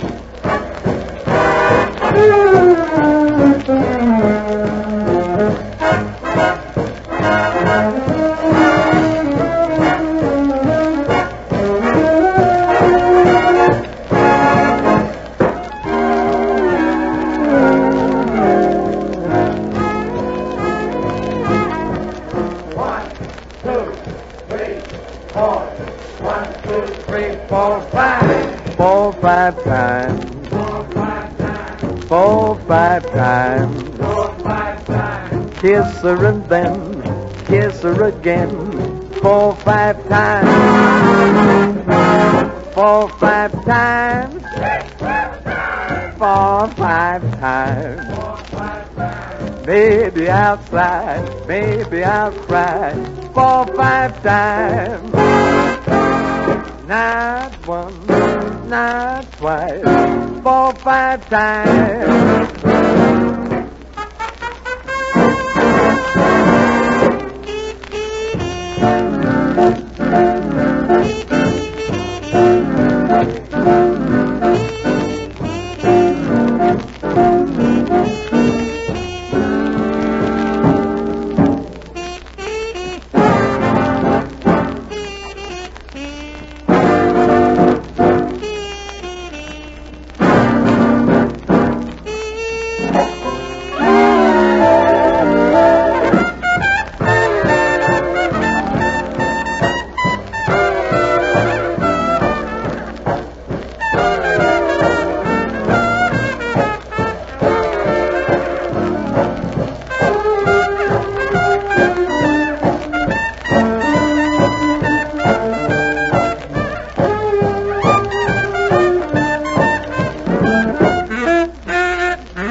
And now let me remind you that every vote you send in helps your pet tune win a spot on this session, Sweet and Hot.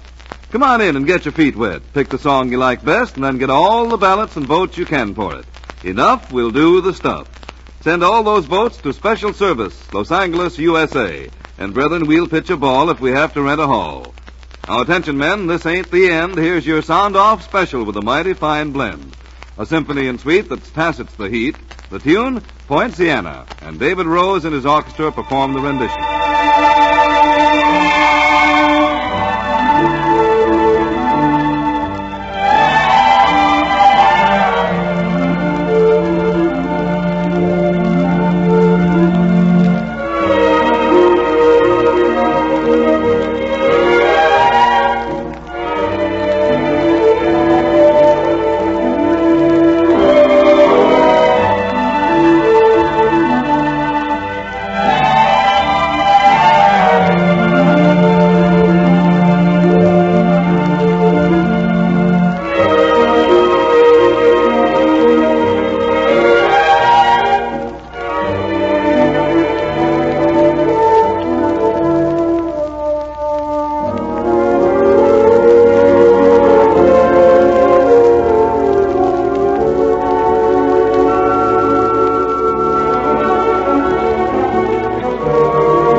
Yes, and that was positively devastating. That David Rose is a boy who knows.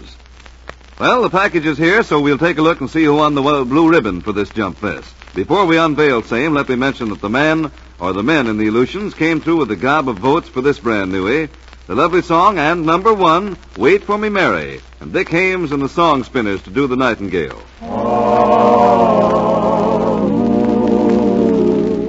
Wait for me, Mary,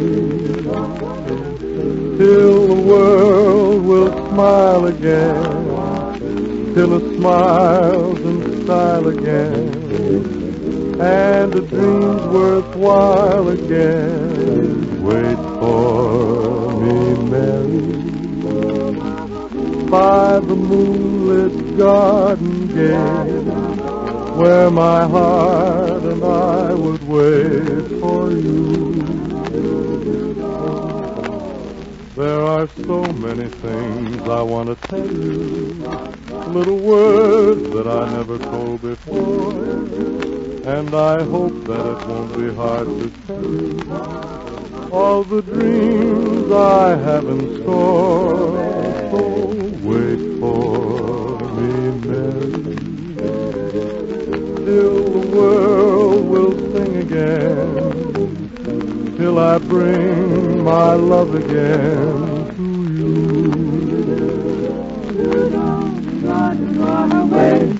Wait for me, Mary, till the world will smile again, till the smile brings style again, and a dream a dream's worthwhile again. Wait for me, Mary, by the moonlit garden gate, where my heart and I would wait for you.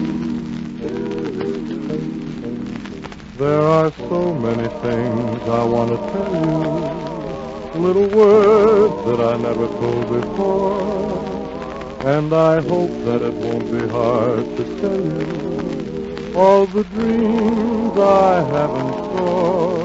Oh, wait for me, Mary, till the world will sing again, till I bring my love again.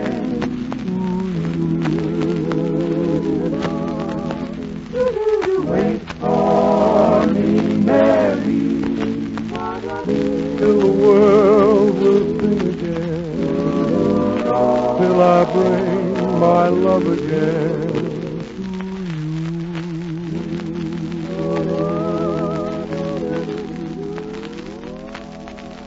Well, gang, that about makes for the last chestnut on the fire for this rug burner. Every tune you heard today was selected by your vote. Now, until next time, this is Brother Charlie Arlington moving in quick-like to sign another Sound Off, presented by the Special Service Division of the War Department of the United States of America.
Texaco time. Texaco, from Maine to Mexico, wherever you may go on any route. Texaco. Good evening, ladies and gentlemen. This is Jimmy Wallington, standing in for Fred Allen during Fred's summer vacation, and welcoming you to the Texaco Star Theater's summer show. This is the new half hour of America's favorite music, played by the Texaco Star Orchestra under the direction of Al Goodman, sung by Jane Froman, Bob Hannon, and the Texaco Star Singers, and presented for your summertime enjoyment by Texaco dealers from coast to coast. Texaco, from Maine to Mexico, remember, roll with Texaco.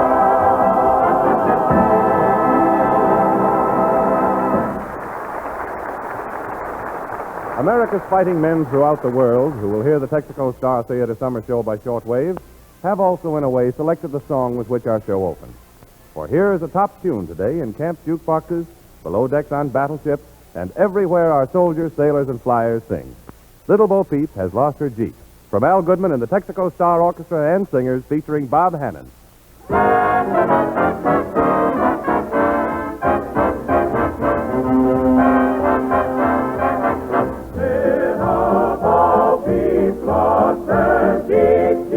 Don't know where to find it. It's so sad.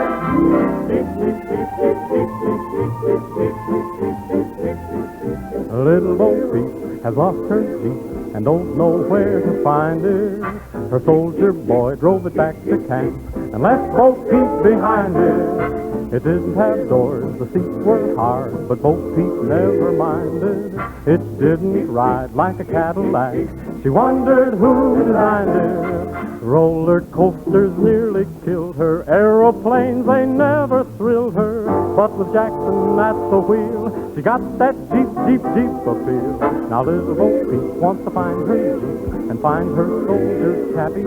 If it comes chuggy in his old blitz buggy, Bo Peep will be happy. Little Bo Peep has lost her Jeep and don't know where to find it. Soldier boy drove back to camp, left Bo Peep behind him. Didn't have doors, the streets were hard, but Bo Peep never minded. Wasn't like a Cadillac, wondered who designed it. Roller coasters nearly killed her, Aeroplanes they never thrilled her.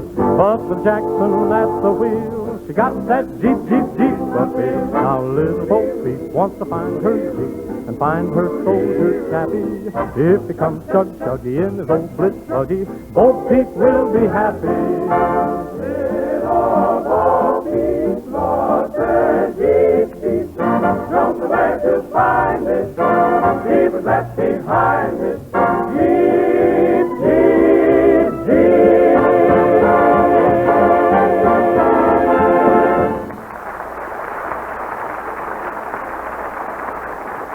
Now the Texaco Star Theater's lovely singing star, Jane Froman. Tonight, Jane brings us the classic of torch ballads, Cole Porter's song, I've Got You Under My Skin.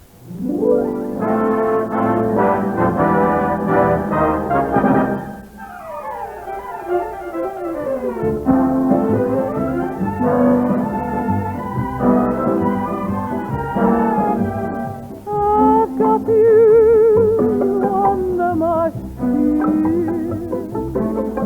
I've got you deep in the heart of me. So deep in my heart, you're really a part of me. I've got you under my skin. I tried so not to give in. I said to myself, this affair never will go so well. But how can I hope to resist when, darling, I know so well I've got you under my skin. I'd sacrifice anything, come what might, for the sake of having you near. In spite of a warning voice that comes in the night and repeats in my ear. Don't you know, little fool, you never can win. Here's your mentality. Wake up to reality. But each time I do, just a dream makes me stop before I begin. 'Cause I've got you under my skin. I'd sacrifice anything, come what might, for the sake of having you near. In spite of a warning voice that comes in the night and repeats in my ear. Don't you know, little fool, you never can win. Here's your mentality. Wake up to reality.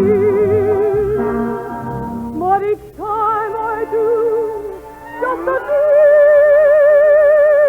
of you makes me stop before I begin. 'Cause I've got you under my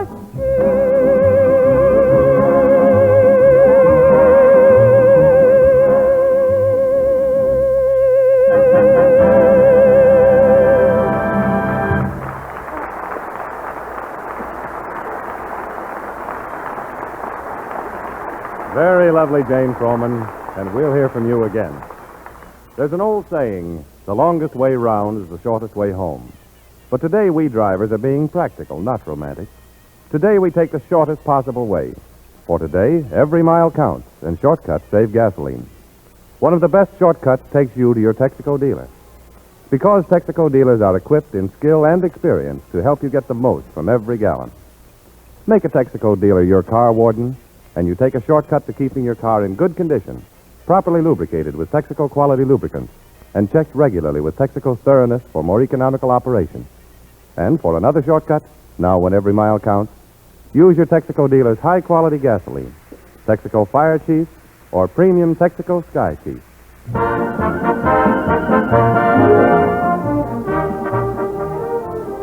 Now, ladies and gentlemen, the Texaco Star Theater Summer Show sends you a melodic ticket to a great musical play.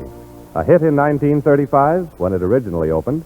Again, a great success in its current Broadway revival. Music by the American genius George Gershwin. Story, an American scene on Catfish Row in Charleston. Al Goodman, with the Texaco Star Orchestra and singers, takes you to Gershwin's folk opera, Porgy and Bess.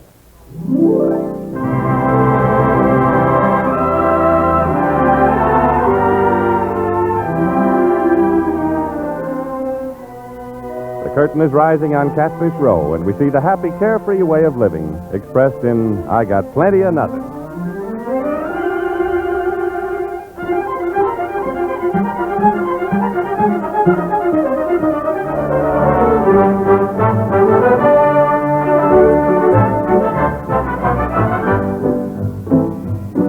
Oh, I got plenty of nothing, and nothing's plenty for me. I got no car, got no mule, I got no misery. The folks with plenty, got a lock on their door. Pray somebody to go and rob them when it's out and make them more. What more? Now I got no lock on the door, that's the way to be. They can steal the rug from the floor. That's okay with me, 'cause the things that I prize, like the stars in the skies, all are free. Oh, I got plenty of nothing, and nothing's plenty for me. I got my gal, I got my song, got heaven to hold it long. No use complaining, got my gal, got my love, got my gal.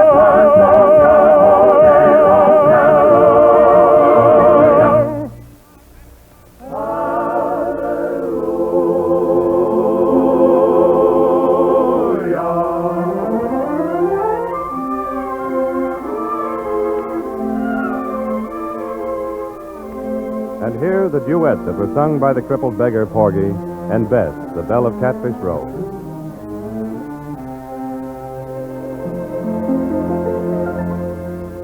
Beth, you is my woman now. You is, and you must laugh and sing and dance for two instead of one. Want no wrinkle on your brow, no how, because the sorrow of the past is all done. Oh, Beth, my Beth, the real happiness is just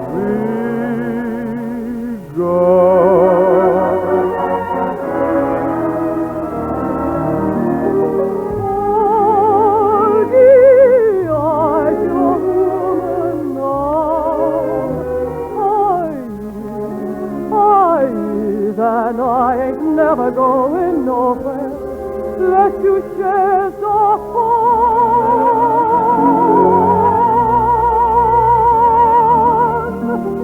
There's no wrinkle on my brow, no, but I'm going. You hear me saying if you ain't going, with you I'm staying.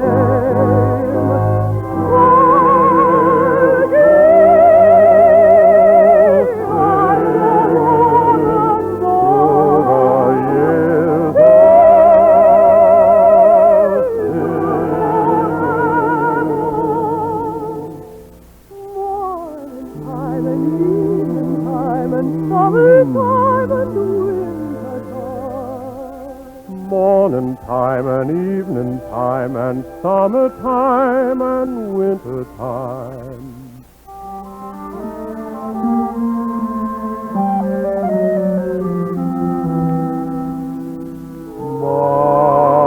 My best, my best. From this minute I'm telling you, I keep this vow.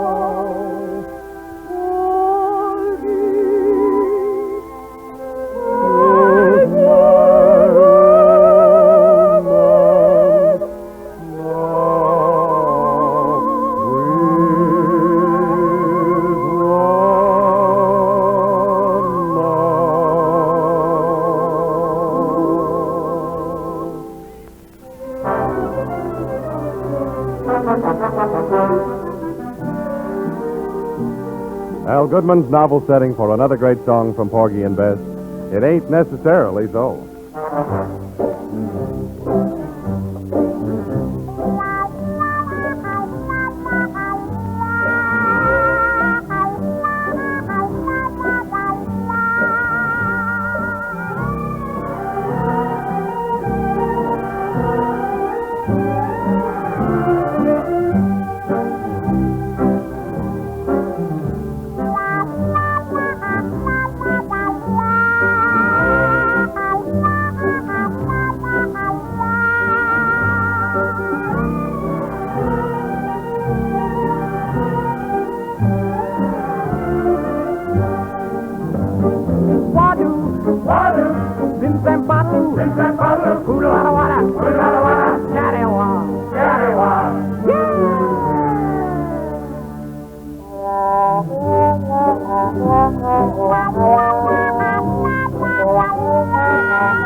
For a finale, Jane Stoneman sings the languorous lullaby from Porgy and Bess, Summertime.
nothing, and nothing's plenty for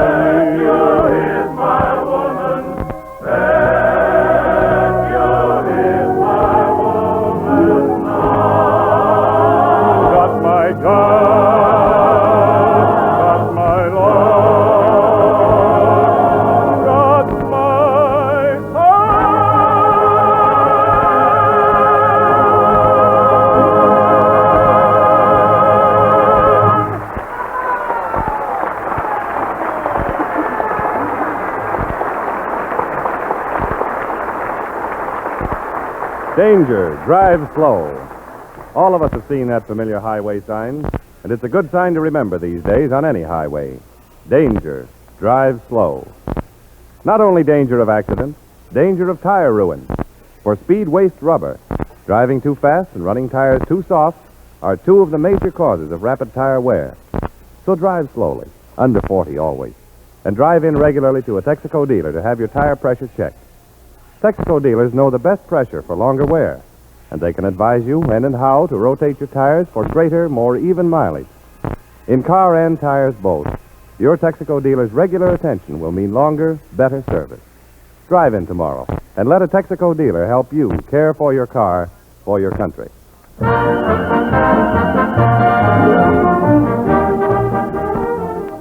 An old Scotch tune has been sung wherever our tongue is spoken, coming through the rye in Al Goodman's 1942 streamlined setting.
Again, the Texaco Star Theater presents Jane Froman, and she presents Hoagie Carmichael's new top-flight ballad, Skylark.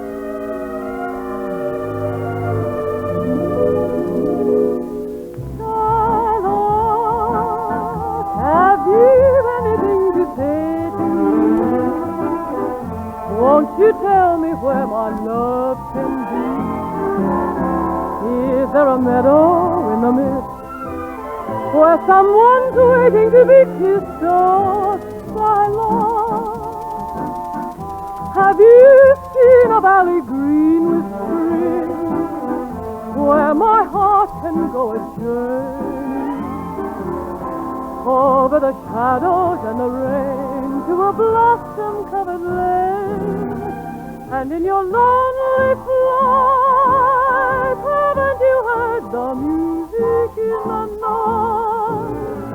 Wonderful music, faint as a will-o'-the-wisp, crazy as a loon, sad as a gypsy serenading the moon. Oh, Skylark, I don't know if you can find these things, but my heart is riding on your wings.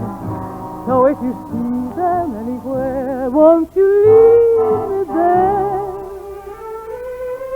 And in your lonely flight, haven't you heard the music in the night? Wonderful music, faint as a will-o'-the-wisp, crazy as a loon, sad as a gypsy serenading the moon. I don't know if you can find these things, but my heart is riding on your wings. So if you see them anywhere, won't you leave me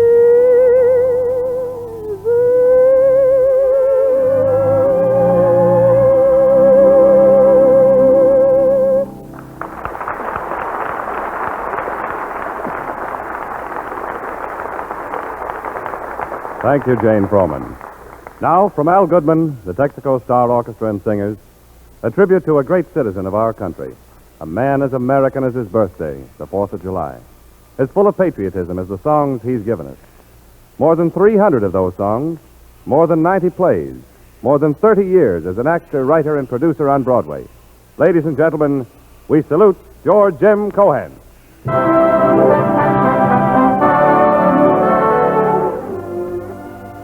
The year was 1904. Young Georgie Cohan presented his first Broadway show. Out of it came a tune that's as timely as ever. I'm a Yankee Doodle Dandy. I'm a Yankee Doodle Dandy, a Yankee Doodle do or die. A real-life nephew of my Uncle Sam, born on the 4th of July. I've got a Yankee Doodle sweetheart, she's my Yankee Doodle joy. Yankee Doodle came to London just to ride the pony. I am a Yankee Doodle boy.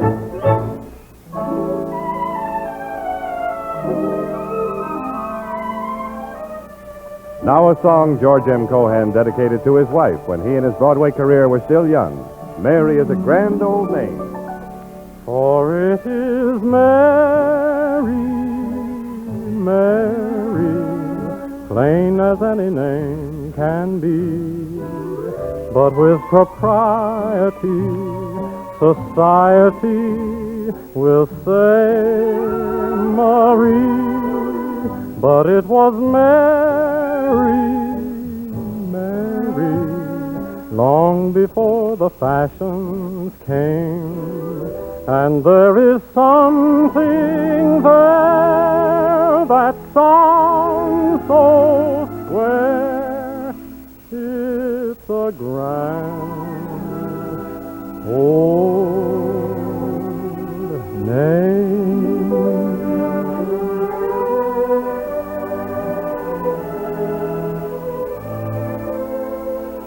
And last but never least, the song George M. Cohan wrote to the banner of the greatest country on earth.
flag. Keep your eye on the flag. Keep your eye on the grand old flag.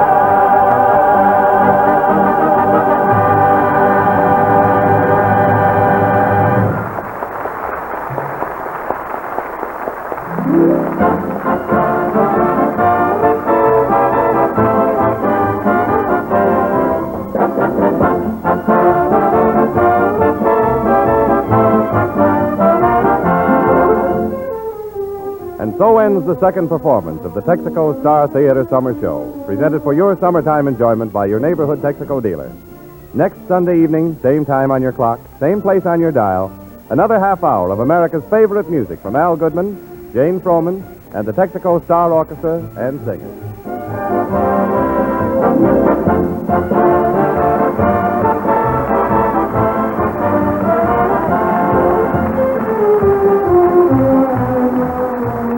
Jimmy Wallington saying good night for Texaco dealers from coast to coast, reminding you that if you drive too fast, your tires won't last. Drive under 40 to save rubber, and drive into your Texaco dealer regularly to have your tires checked. Remember, you're welcome. This is the Columbia Broadcasting System.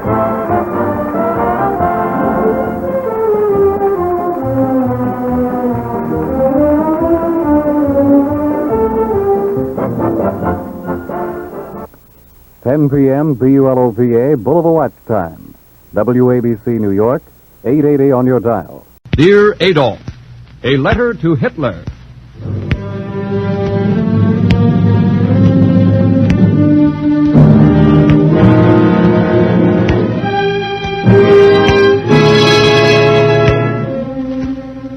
The National Broadcasting Company, in cooperation with the Council for Democracy, presents Dear Adolf, a series of 6 narrative letters written each week by Stephen Vincent Benet, one of the nation's greatest writers. These broadcasts are based upon actual letters written to Hitler by Americans. Today's program, the 4th of the series, presents Helen Hayes, distinguished actress of stage, screen, and radio, relating the views of an American housewife and mother as she addresses a letter to Hitler.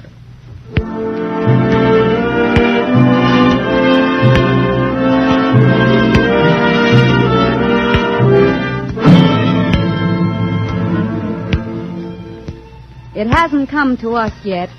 The bomb by night, the machine gun bullet by day, the shattered house, the dead child held in the arms for so brief a space, the other child not found at all, never found at all, in spite of the rescue squads and all the cars and the people who tried to find him.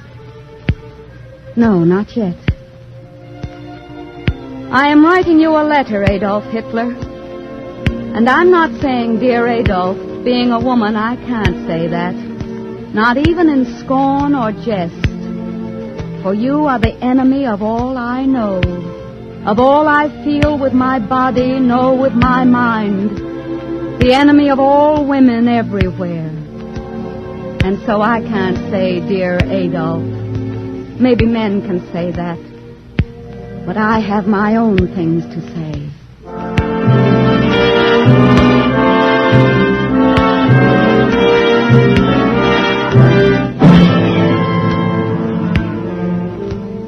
I am young and old, middle-aged, with my children grown, with my children still in my care.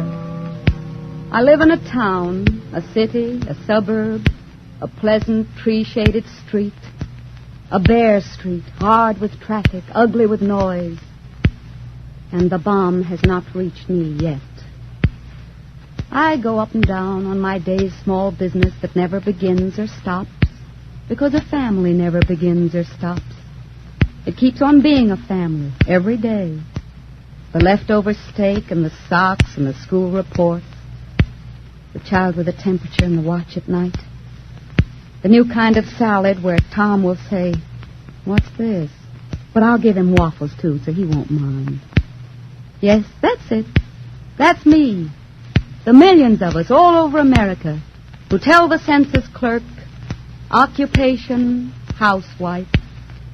And we buy the food for the nation and guard its children. We keep the house and see that Mr. gets fed.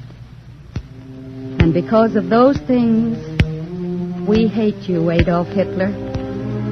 You are our enemy for life and death. I do not say it is just or right to hate.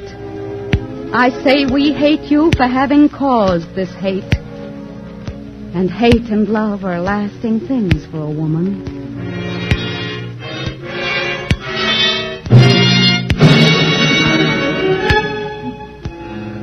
The selfish and pampered women of America, according to your book, say this to you. Twice in my lifetime. My husband had to go to war in 1917. Now, thanks to you, he must go again. And this time, my sons, too, must go. Twice in my life, you and people like you have put all I hold dear in danger. I know the price you are making me pay. Our way of life is worth it. But if you know anything about mothers, you will know that I and all other American mothers will see to it that none of us ever pay it again.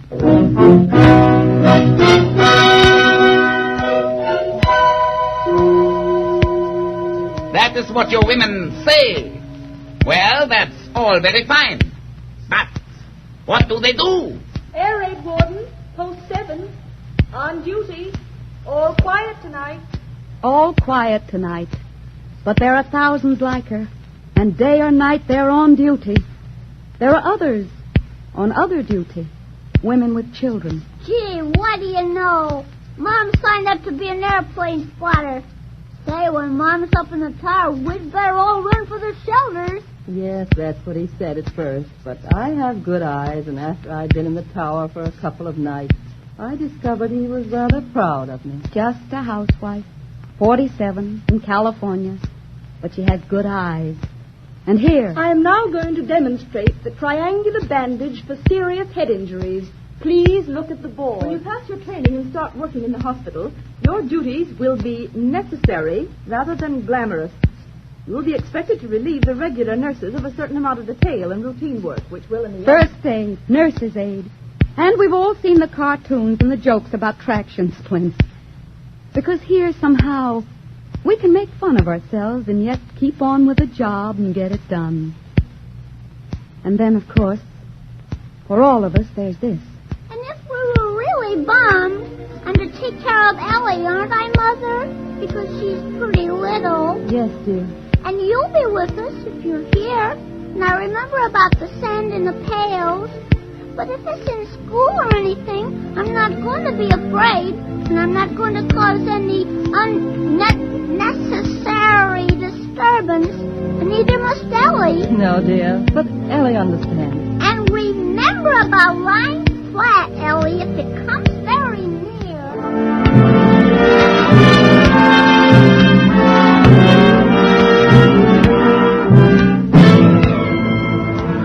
That's why we hate you. That's why we can't rest or have peace till you're blacked out. Till you and all who are like you are blacked out from the world we wish to have born. You have stretched your hands at our children, and there is blood on your hands. The last war was bad, and yet it was far away for us, for most here, for the lucky. This is near and near and near. It walks into our houses every day, in Black House, in the sharp, clear voices over the radio, in the going away of men. This is our war, not only our men's. And we mean to fight it, as you shall see, Adolf Hitler. From Plymouth Rock, our women went with the men, and not as toys or chattels. They worked and shared. They knew who took the brunt of the pioneering. The women who bore their children on clipper ships. The women who kept the half-faced camps in the cold. And they were free women, and their strain is in us and shall go on. Free women, what of me? What of my millions and my ancient wrong? What of my people bowed in darkness still?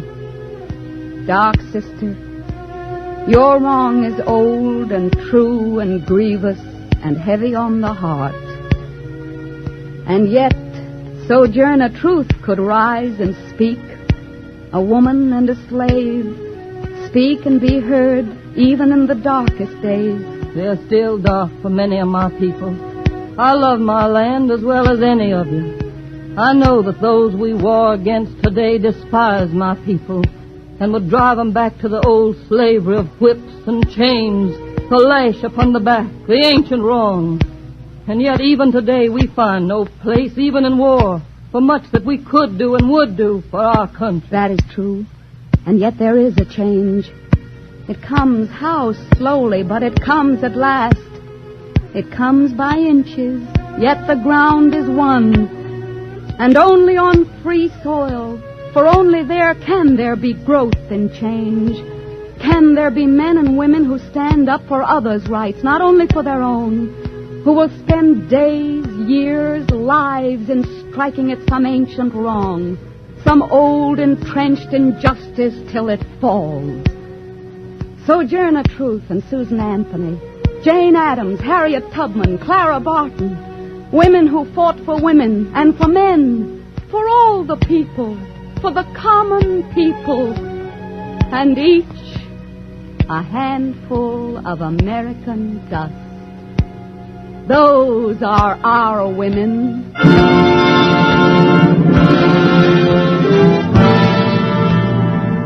Yes, that is just the trouble with your corrupt democratic state. Your women mix into all sorts of things that are none of their business. We have put our women in their proper place. Bed, cooking, work, children, bed. They don't have to bother their heads about anything else. They are very happy. Are you so sure? We have the records. This is our kind of woman. I am bearing my child for the Führer. I am happy beyond words to bear my child for the Führer. When he grows to manhood, he'll be a soldier for the Führer. I will be his mother and see him die for the Führer. That is the highest duty, to bear children who can fight for the Führer, kill for the Führer, die for the Führer. They will not let me put my son's death notice in the papers. They say there are too many death notices in the papers. It makes a bad impression. Breathe for the Führer. My son got the Iron Cross. They have sent it back to me in a box. They have not sent back my son. Kill for the Führer. There has been another great victory, they tell me. Another great victory. But there is no bread in my house. There are no children in my house. Die for the Führer. Sieg Heil! Sieg Heil! Sieg Heil! Yes, that's it. That's what you've done. That's what you've done to the women of Germany. That's what you've done to their children. That's what you would do to ours. To the flesh of our flesh, the bodies of our bodies. Young, looking up with big eyes. That is your war. That is your kind of war. The war against the children. The war against the children of your foes with bombs and treachery and slow starvation. The war against the children of your land to make them shouting slaves of a machine. And that is why we hate you, Adolf Hitler. And ask for sacrifice and pray for courage, and we'll give up whatever must be given. The pleasant days, the easy luxuries, just so your hands will not destroy our children. Just so your hate will not destroy their hearts. Oh, yes, we hear the small dividing voices, the petty voices nagging in our ears, playing your game. Oh, well, my dear, of course it all sounds very nice. United Nations. But if you think Britain and Russia won't let us down the minute they get a chance to... A pint of milk a day for every child in the world. Ha! Say, that's the silliest idea I ever heard of. Suppose they'll want to give it to the Eskimos, too. Yes, those are voices playing your old game. Class against class, ally against ally, race against race, smugness against the dream. A pint of milk a day for every child? That's a big order. But it isn't silly. It isn't silly to women. We happen to know children and know milk. We're practical about real things like those. We're practical in wanting not just peace, but peace that will mean something. We're practical in wanting a new world where every kind of child has room to grow. And this time statesmen, premiers, diplomats, men of goodwill and men of less goodwill, our voices shall be heard at the peace table, the voices of the free women of the world, loud in your ears, persistent as the sea. No peace unless it is a peace of justice. No peace that does not set the children free. You have just heard Dear Adolf, starring Helen Hayes, the fourth of a series of 6 narrative letters written each week by Stephen Vincent Benet, presented by the National Broadcasting Company in cooperation with the Council for Democracy. This program will not be heard next Sunday due to the performance at that time of the new Shostakovich Symphony by the NBC Symphony Orchestra under the baton of Arturo Toscanini. However, be sure to listen at the same time on Sunday, July 26th, to An American Soldier's Letter to Hitler with Jeffrey Lynn as narrator. Copies of today's Dear Adolf letter relating the views of an American housewife and mother may be secured without cost by writing directly to the Council for Democracy, 11 West 42nd Street, New York City. This is the National Broadcasting Company.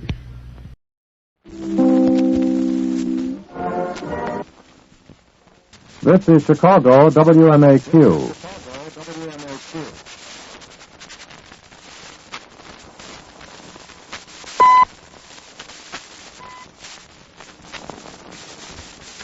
We take you now to the stage of the Tower Theater in Kansas City, where Vitamins Plus, the multiple vitamin product recommended by Vicks, makers of Vicks Vapronol and Vicks VapoRub, presents Dr. IQ, the mental banker. Presenting Dr. IQ.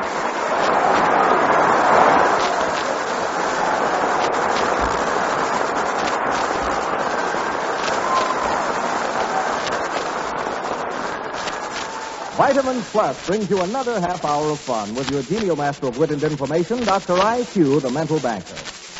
There are thousands upon thousands of you listening in tonight who are taking vitamins because you are tired, nervous, or irritable, losing your precious sparkle and energy, or feeling older than your years and looking as half alive as you feel. Now, if you're one of these people suffering from vitamin shortage, if you are taking a vitamin product containing 1, 2, 3, or more vitamins, try Vitamins Plus, because Vitamins Plus gives you 6 all-important vitamins you must have to enjoy good, vigorous health. When you take Vitamins Plus, you get the benefits of all these 6 essential health-giving vitamins, A and D, C, B1, G, and niacin. And Vitamins Plus gives you even more, additional elements of the B complex and iron. Now, if you are taking a vitamin product containing 1, 2, 3, or more vitamins, or if you need to take vitamins, try fortifying your daily diet with Vitamins Plus. Start taking only 2 tiny capsules of Vitamins Plus just once a day. Then see if you don't soon enjoy renewed energy, a renewed interest in life. See if you don't feel better, and as a result, look better. You can now get a box of Vitamins Plus for only 75 cents. Be sure to ask for it by name, Vitamins Plus. Remember, life begins with Vitamins Plus. And now, here is that wise man with a friendly smile and a cash for your correct answers, Dr. IQ. Thank you, Mr. Anthony. And good evening, ladies and gentlemen. My assistants are stationed throughout the audience with portable microphones to enable members of the theater audience to remain in their seats while answering the questions I ask from the stage. And now may I introduce my assistants. Webb Whitmer on my right downstairs. Thank you, Doctor. Fred Weingart in the center aisle downstairs. Thank you, Doctor. John Yost on my left downstairs. Thank you, Doctor. Pat Dunn in the right balcony. Thank you, Doctor. Ken Barton in the center balcony. Thank you, Doctor. Thompson Holtz in the Thank you, left Doctor. balcony. And so to our first contestant on tonight's program from Kansas City, and we call on Webb Whitmer on my right downstairs. I have a lady, Doctor. 17 silver dollars to that lady for this one. In America, we record the date of the treacherous attack on Pearl Harbor by the Japanese as December 7th, 1941. Because of the position of the international dateline, what date is recorded by the inhabitants of the Philippine Islands as being the date of the Japanese attack on Pearl Harbor? Was it December 6th, the 7th, or the 8th? The 8th. The 8th of December. Pay that lady 17 silver dollars. Your name and address, please. Mrs. O.O. Kiefer, Lakeview Street, Parkville, Missouri. Thank you. Congratulations as our first winner on tonight's program from Kansas City, Missouri, and it's Fred Weingart from the center aisle downstairs. I have a lady, Doctor. Up to June 1st, only 4 men in the United States held a Golden C Award. I'll give you 28 silver dollars if you can tell me what occupation a person must be in to win a Golden C Award. No prompting, please. Navy? In the Navy? No, I'm sorry. I think you'd find it in gliding. The glider must fly 185 miles and reach an altitude of 10,000 feet in motorless planes, the award being made by the Soaring Society. But a box of vitamins plus to that lady and 2 tickets for next week's production of Power Theater in Kansas City, Missouri. John Yost on my left downstairs. I have a gentleman, Doctor. 1 month ago, President Roosevelt merged the OGR, the COI, and the OFF with the OEM's Division of Information into a single Office of War Information. This new office is headed by a man who has been a newspaper man for more than a decade and a well-known and respected radio news analyst for the last 4 years. I'll give you 21 silver dollars if you can tell me his name. Elmer Davis. Elmer Davis, 21 silver dollars to that gentleman. Your name and address, please. William J. McGuirk, 4935 Truce, Kansas City. Thank you. Congratulations as our second winner on tonight's program. Now Pat Dunn in the right balcony. I have a gentleman in the standing audience, Doctor. One of the architectural wonders of the world is a marble structure known as the Leaning Tower of Pisa. I'll give that gentleman in the standing audience 15 silver dollars if he can tell me within 2 how many stories high this famous Italian building is. 5 seconds, please.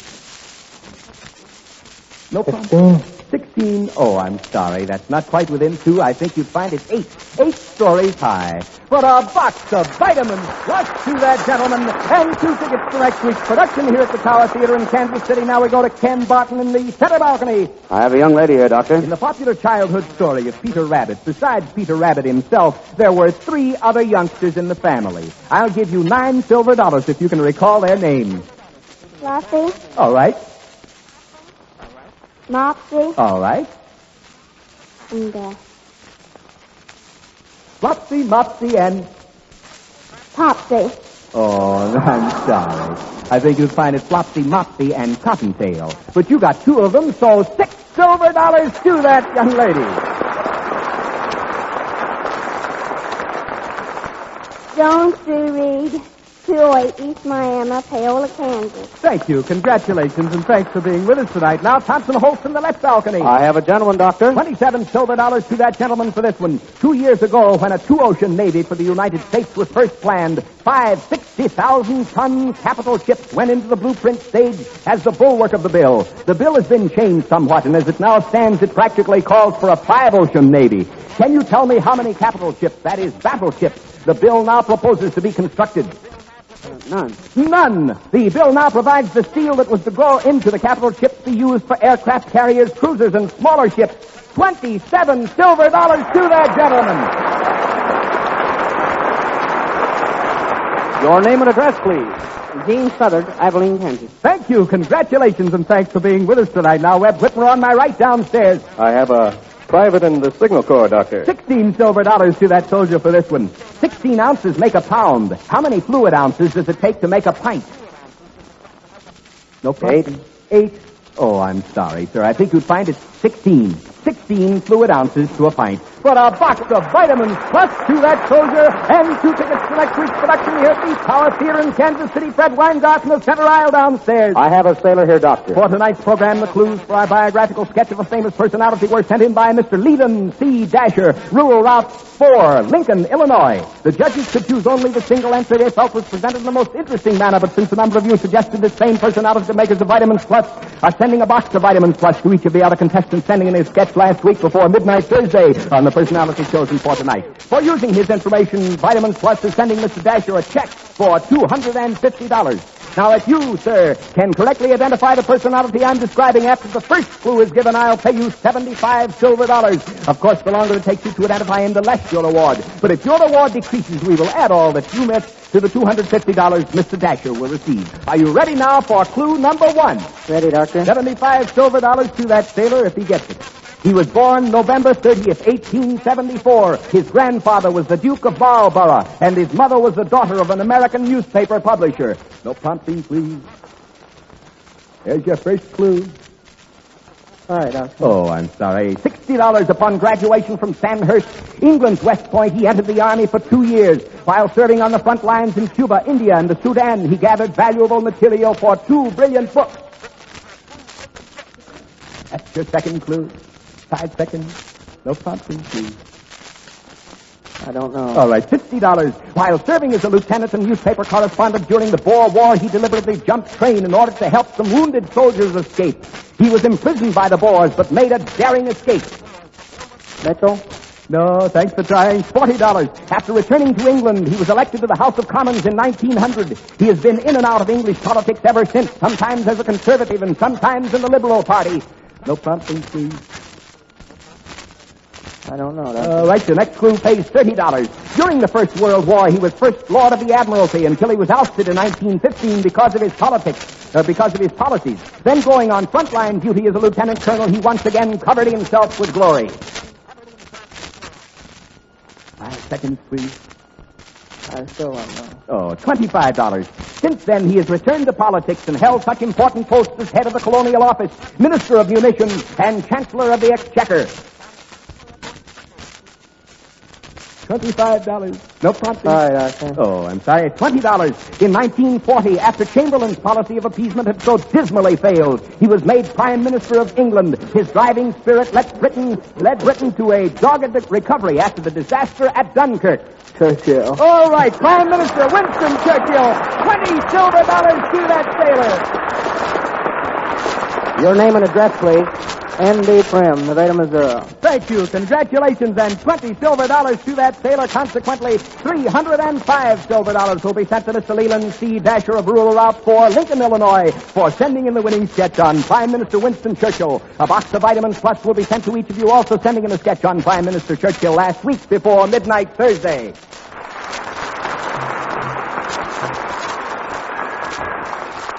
If you would like to enter our biographical contest, simply send in a brief sketch of a famous personality with the front page of the booklet you will find inside any box of Vitamins Plus. And don't forget, you can now get a box of Vitamins Plus for only 75 cents.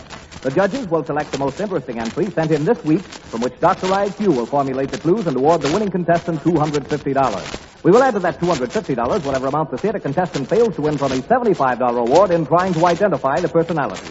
All entries become the property of Vitamins Plus, and the decision of the judges will be final. Entries must be postmarked not later than midnight Thursday to be eligible for the following broadcast. And remember, each week is a separate contest. Entries sent in prior to this week are not eligible for this week's contest. Address your entries to Dr. IQ, 919 North Michigan, Chicago, Illinois. And remember, when you ask for Vitamins Plus by that name, you get the 6 important vitamins A and B, C, B1, G, niacin, additional elements of the B complex, and also iron. Now, here is Dr. IQ. Thanks, Alan C. Anthony. Back to our question. John Yost on my left downstairs. I have a lady, Doctor. To a sailor in the United States Navy, an ash can means something else besides a receptacle for ashes. I'll give you $12 silver if you can tell me what an ash can means in sailor slang. No prompting, please. 5 seconds. An ash can. Oh, you got me now. Oh, you want to try? I don't know much about the Navy. Oh, I'm sorry. I think you'd find an ash can is a depth charge. Because of the shape, it's called an ash can, a depth charge or a depth bomb. But a box of Vitamins Plus to that lady, and 2 tickets to next week's production here at the Tower Theater in Kansas City. Now, Pat down in the right balcony. I have a lady, Doctor. $125 United States war bond for the answer to this one. What agency of the government is specifically charged with the protection of the life of the President of the United States? The Bureau of Investigation. The Federal Bureau of Investigation. Oh, I'm sorry. I think you'd find it the Secret Service under the Treasury Department. The Federal Bureau of Investigation is under the Attorney General. The Justice Department is not specifically charged with the protection of the President. But a box of Vitamins Plus to that lady, and 2 tickets to next week's production here at the Tower Theater in Kansas City. Ken Barton in the center balcony. I have a soldier here, Doctor. The distance between bases of a baseball diamond or infield is 90 feet. I'll give you $18 silver if you can tell me the number of square feet in the diamond. 5 seconds, please. 360 square feet. Oh, I'm sorry, soldier. No, I think you'd find it 8,100 square feet. It's 90 by 90. You see, a baseball diamond is really square. So to get the square feet, you would simply multiply the distance between the bases, 90 feet, times 90 is 8,100 square feet. But a box of vitamins plus to that soldier and 2 tickets to next week's production here at the Tower Theater in Kansas City. Now, Thompson Holtz from the left balcony. I have a lady here, Doctor. I'll pay that lady $5 silver for each state that she can name that borders on the Mississippi River. There are 10 in all, and I'll give her $65 silver if she names them all. Missouri. Missouri? Louisiana. Louisiana? Wisconsin. Wisconsin? Ohio. I'm sorry, I can't accept Ohio. Indiana. Indiana, I'm sorry, I can't accept that one. No prompting, please. Kentucky. Kentucky? Tennessee. Tennessee? 5 seconds, please. Got half of them. Illinois. Illinois? Indiana. No, I still can't Wisconsin. accept Indiana. Alabama. No, I'm sorry, I can't take Alabama. You got 6 of them. I'm sorry, I'm afraid our time's up. I think you'd find the complete list would be Louisiana, Mississippi, Arkansas, Tennessee, Kentucky, Missouri, Illinois, Iowa, Wisconsin, and Minnesota. But you got 6 of them, so $30 silver to that lady. Your name and address, please. Vivian Pecoraro, 508 South Quincy, Kansas City, Missouri. Thank you. Congratulations to you. And now Webb Whitner on my right downstairs. I have a gentleman, Doctor. 19 silver to that gentleman for this question. The chief of the German-American Bund was arrested recently in Mexico at the request of U.S. authorities. Wednesday, he faces trial on espionage charges in Hartford, Connecticut. Can you tell me his name? No prompting, please. 5 seconds, please, sir. 3 seconds. Oh, I'm sorry. I think you'd find it Erhard Wilhelm Kunz, K-U-N-Z. But a box of vitamins plus to that gentleman and 2 tickets to next week's production here at the Tower Theater in Kansas City. Fred Weingart in the center aisle downstairs.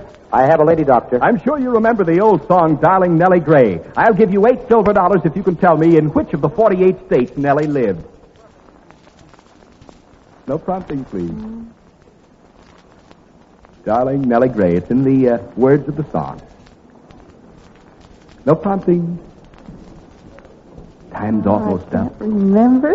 Oh, I'm sorry. I think you'll find it, remember, there's a low green valley on the old Kentucky shore, the state of Kentucky. But a box of vitamins plus to that lady and 2 tickets to next week's production here at the Tower Theater in Kansas City. Once more, we come to the right and wrong portion of the program now in which members of the theater audience will answer yes or no on their tally cards to the 6 right and wrong statements sent in last week by the radio audience.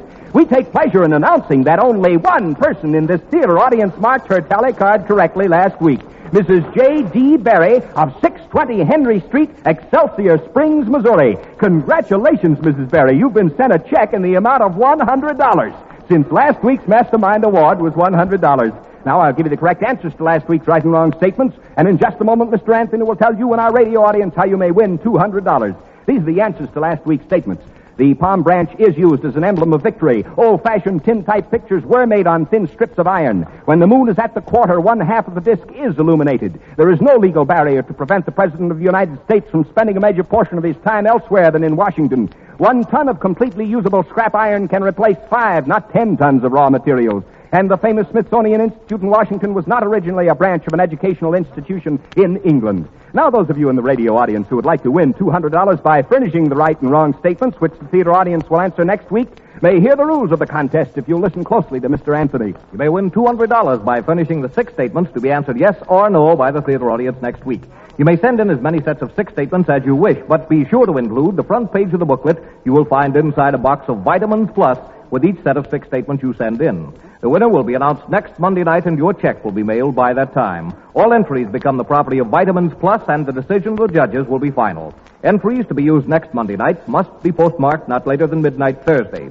Address your entries to Dr. I.Q., 919 North Michigan, Chicago, Illinois.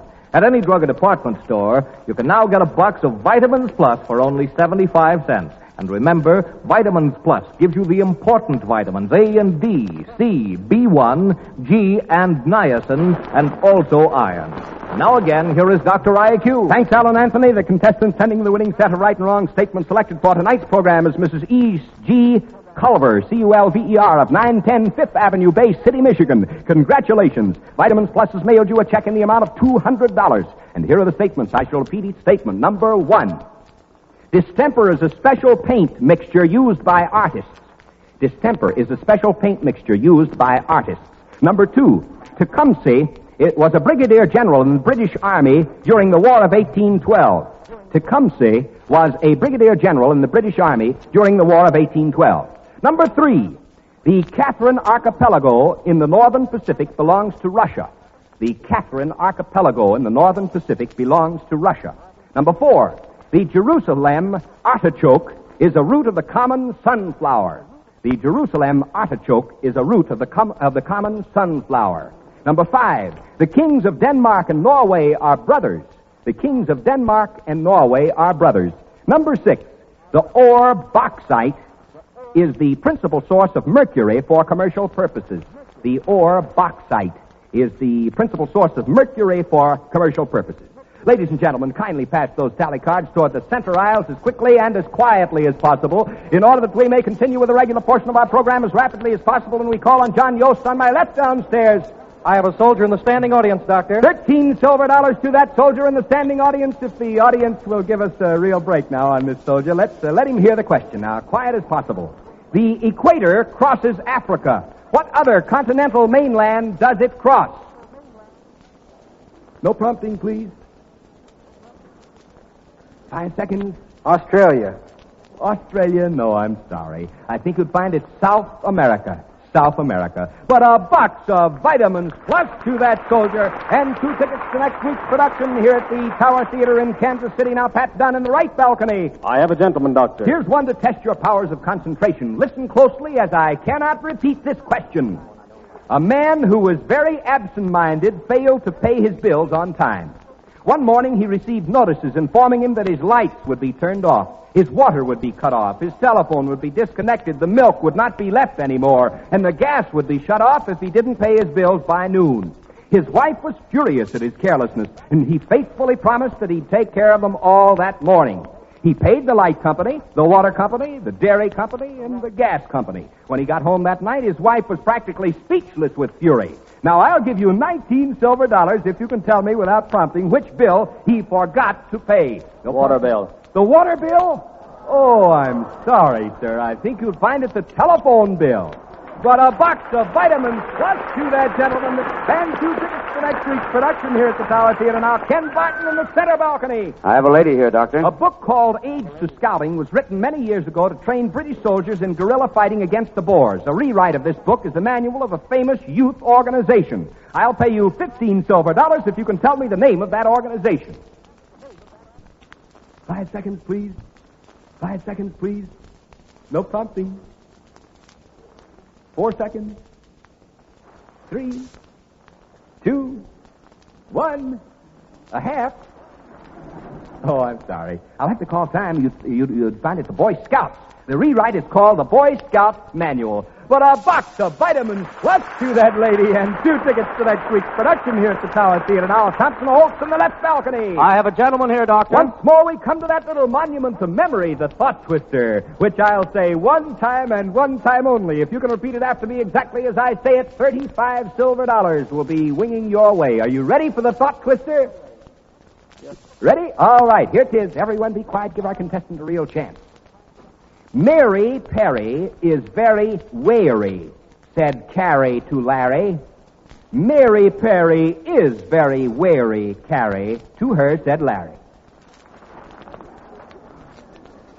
Mary wary is very wary. To Harry.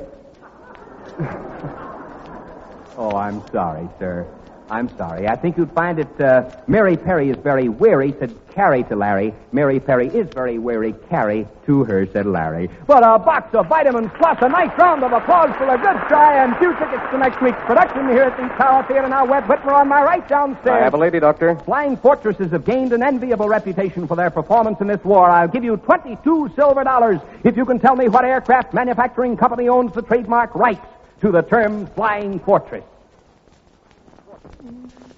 No prompting, please. 5 seconds.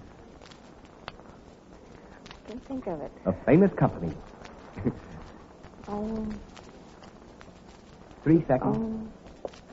I can't think of it. Oh, I'm sorry. I think you'd find it Boeing, the Boeing Aircraft Company. But a box of vitamins plus to that lady and 2 tickets to next week's production here at the Tower Theater. Now, Fred Weingart in the center aisle downstairs. I have a gentleman, Doctor. 23 silver dollars to that gentleman for this one. There are 3 naval bases which our Navy Department calls its Strategic Triangle, providing for American control of the Eastern Pacific Ocean. 2 of these bases are Pearl Harbor and San Francisco. Can you tell me the 3rd naval base in this triangle? San Diego? San Diego? No, I'm sorry, sir. I think you'd find it Dutch Harbor. Recently, the first objective of North America proper to be bombed from the air. Dutch Harbor in Alaska. But a box of vitamins plus to that gentleman and 2 tickets to next week's production here at the Tower Theater. John Yost on my left downstairs. I have a lady, Doctor. 14 silver dollars to that lady for this one. Last year's winner of the National Professional Tennis Championship Tournament was not able to play this year. He hurt his arm on the opening night of last year's professional barnstorming tour and still does not have full use of that arm. Can you tell me his name? No prompting, please. I'm sorry, Doctor. I'm not familiar with sports of any kind. I'm awfully sorry, ma'am. I think you'd find it Perry. Fred Perry. But a box of vitamins plus to that lady and 2 tickets to next week's production here at the Tower Theater. Now, Pat down in the right balcony. I have a chief yeoman in the maritime service, Doctor. Well, we'll pay that gentleman 25 silver dollars for all of this one. Just before Winston Churchill's visit to the United States, the White House had a visitor whose presence was kept an absolute secret until he left. He was a high personage in Russia. 9 silver dollars if you tell me his name, and 25 silver dollars if you tell me both his name and the position he holds with the Russian government. 5 seconds, please. No prompting. All right, sir.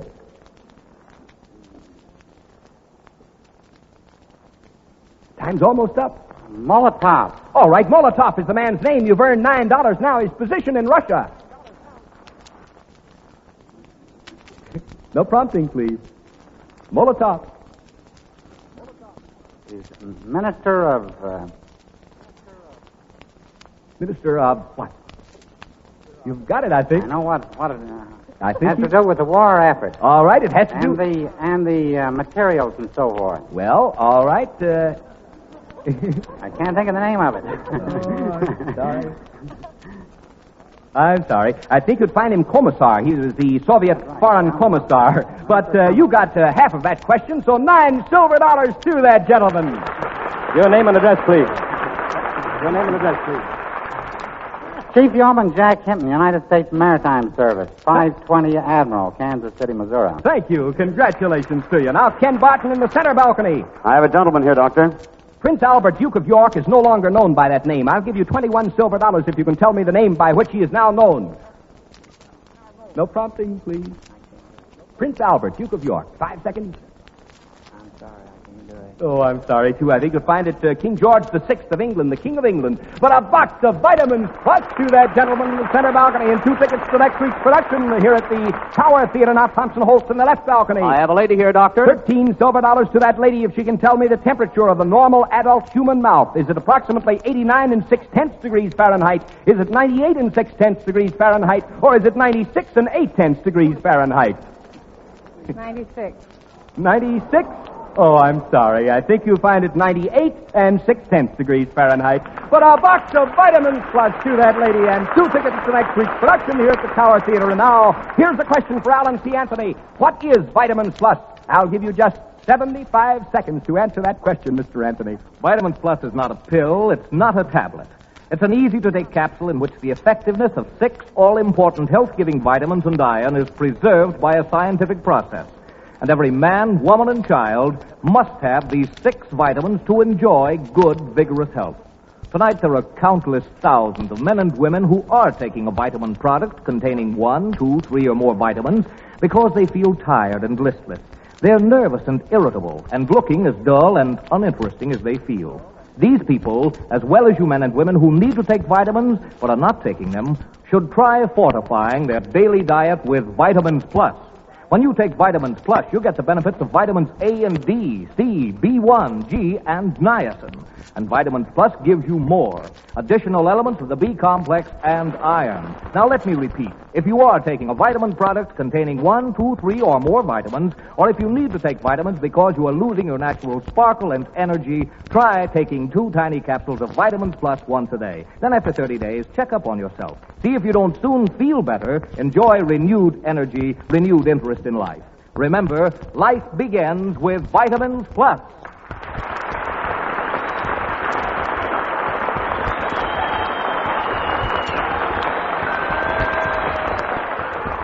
The Dr. IQ program, sponsored by Vitamins Plus, will be heard next Monday night from the stage of the Tower Theater in Kansas City over these same stations and at this same time. Vitamins Plus is the multiple vitamin product recommended by Vicks, makers of Vicks Vatronol and Vicks Vapor Rub. Alan C. Anthony speaking. This program came to you from Kansas City. This is the National Broadcasting Company.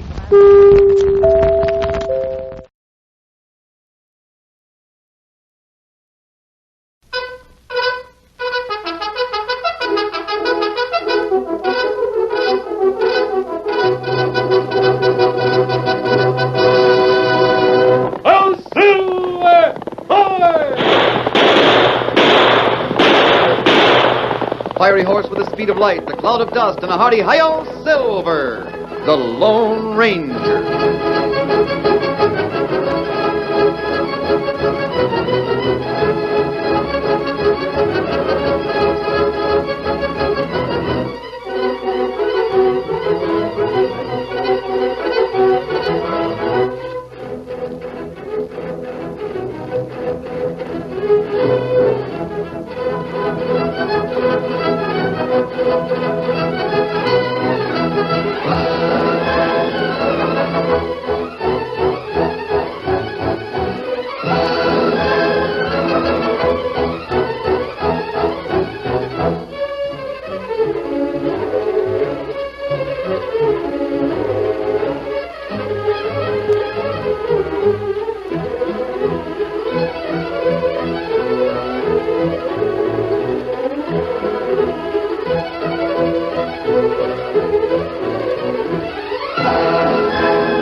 With his faithful Indian companion Tonto, the masked rider of the plains led the fight for law and order in the early western United States.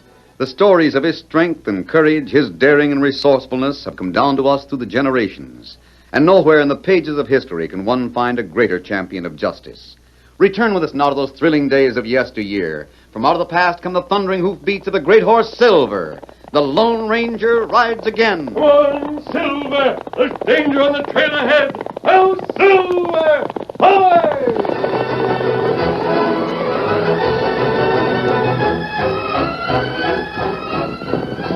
Lone Ranger and Tonto were galloping along the mountain trail when suddenly the keen eyes of the masked man saw a prone figure on the ground. Whoa, Silver! Hold on. There on the edge of the trail. Man lying ground. He's dead, Tonto. Bullet through his heart. He must have been on horseback, but where? Maybe shot scare horse. Him run away. You know this man, Tonto? Have you ever seen him before? No, Tonto not know him. I wonder who he is, why this happened. Him outlaw? No, I don't think so. He's not... Look, a badge pinned to his vest. Oh. Tonto, this man was a United States deputy marshal. You know name? Wait, there are papers in his pocket. What paper say? It's a letter. Listen, it says, Sheriff Fred Boone, Redstone, dear sir. This was, sir, to introduce United States Deputy Marshal John Evans. I'm sending him to your territory because this office has received numerous reports concerning the criminal and lawless elements in Redstone. Trust you will give Mr. Evans every cooperation, and I'm sure he will be very helpful to you. Sincerely yours. Signed by the United States Marshal. Somebody, no lawman, come shoot first. I'm going to keep this letter. We'll stop at the county seat and report the murder. Here, Silver. How far away is Redstone, Tonto? Redstone plenty far. Heap big mountain. Yes, I know. It's across the divide, up in the gold mining country. That's where we're heading, Tonto. We're going to see Sheriff Fred Boone. First, we'll take this man to the county seat. Me get him on scout. Yeah, me got him. Good. Steady, Silver. Get him up, scout. Come on, Silver.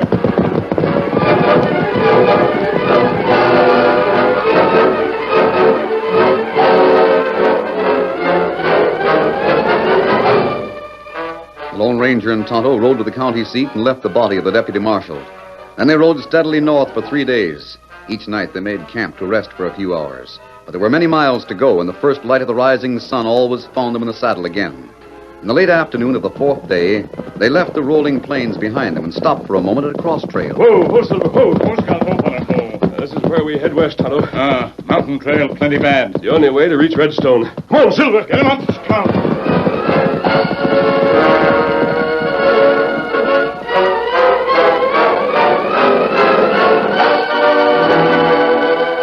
While they picked their way along a rocky trail that zigzagged through deep ravines and clung to the face of mountains hundreds of feet high, the man they were seeking, Sheriff Fred Boone, was having dinner with Jim Wallace, owner of the Golden Hair Mine. Of course, it's none of my business, Jim, but I think you'd be smart to sell the Golden Hair. It's played out. I don't want to sell it, Sheriff. Won't you have some more to eat, Mr. Boone? Well, thank you, Nancy. I've had enough.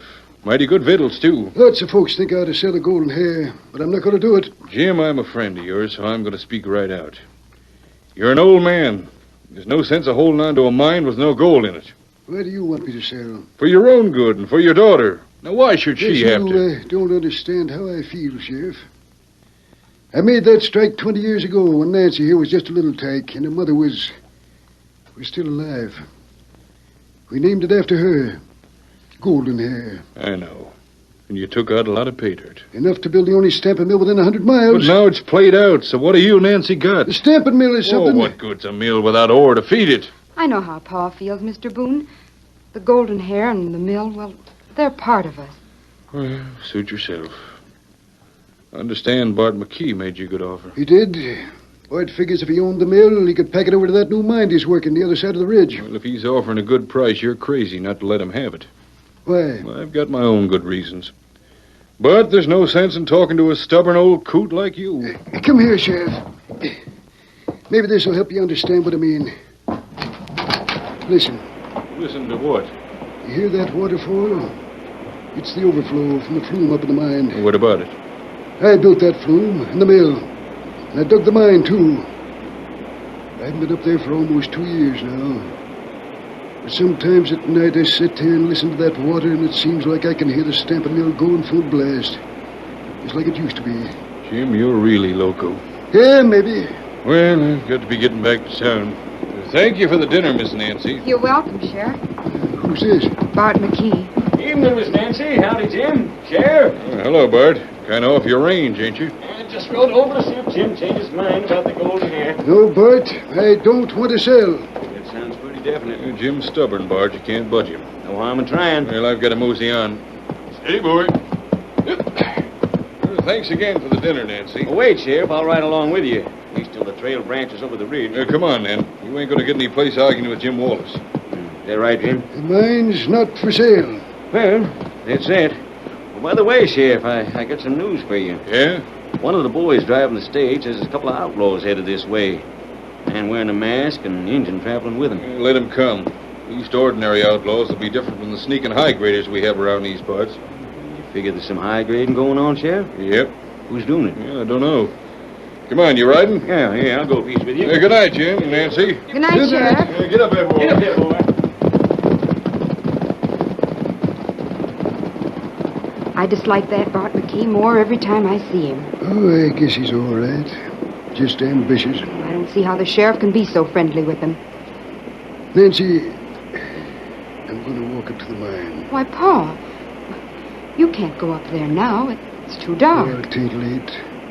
Besides, the moon makes it as bright as day. You haven't tried to climb that far in years. Huh? I'm kind of lonesome tonight, Nancy. Guess that's why I want to go up. You don't mind, do you, child? You mean... No, of course I don't mind, Pa. But be careful. I'll be all right. Don't wait up for me, Nancy.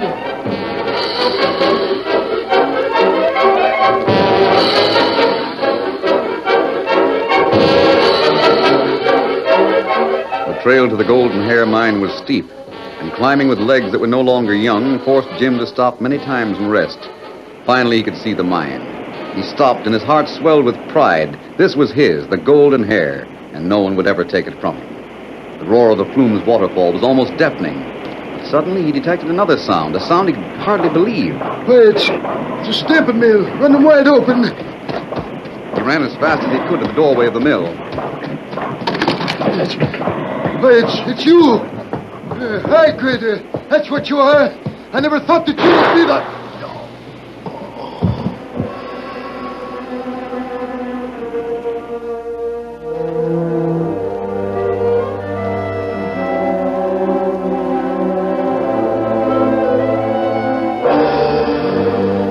The following morning, Sheriff Fred Boone was seated in his office when the door opened suddenly. Are you Fred Boone, the sheriff? A masked man and an Injun. You're the sheriff. I have a letter for you. I'm Sheriff Boone. Who are you? You want to see the letter? Give it to me.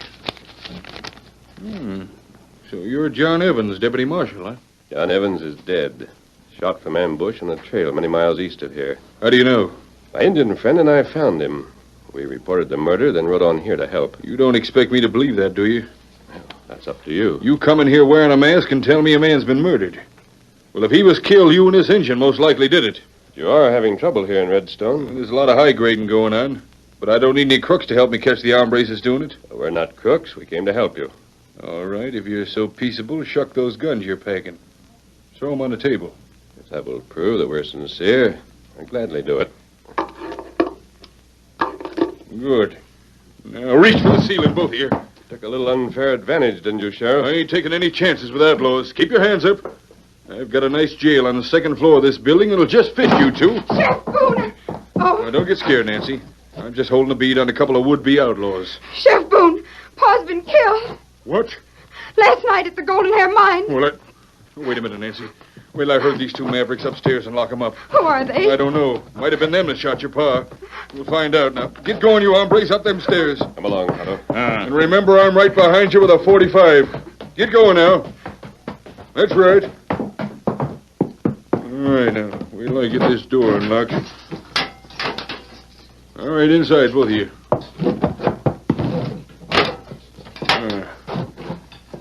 That'll hold you.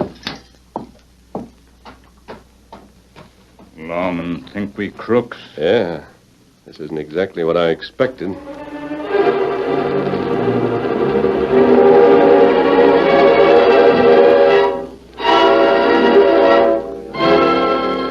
Nancy, tell me all about it. There's nothing to tell. I just found him there this morning. Tell me, Nancy. How did your pa happen to go to the mine? It was right after you and Bart McKee left last night. Pa said he was kind of lonesome, and I know he likes the old mine, so I told him to go. And he was killed up there. I can't figure it out. Got your horse outside? Yes. Well, come on. You and I'll go there and look around.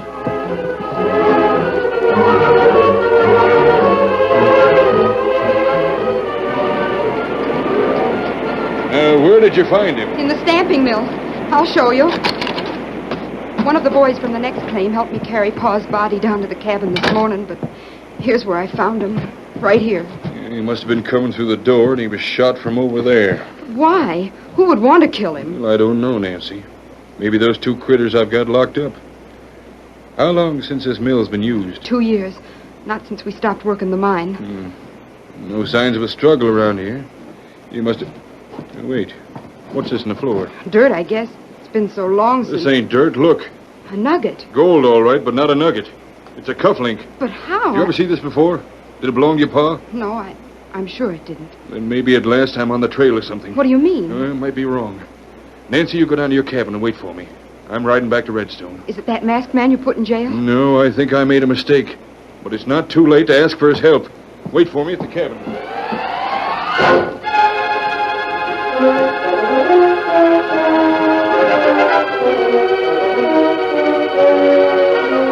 Tonto, in some way, the killing of that girl's father is connected with the murder of John Evans. We can't do much about it as long as we're locked up in here. Lawmen not like us. When he comes back, we'll move fast.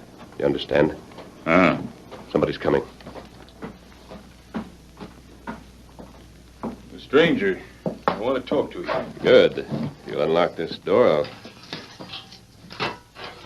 You see, I've sort of changed my mind. Talking would only waste time, Sheriff. It's better this way. I hated to do that, but we've got to hurry. Quick, downstairs.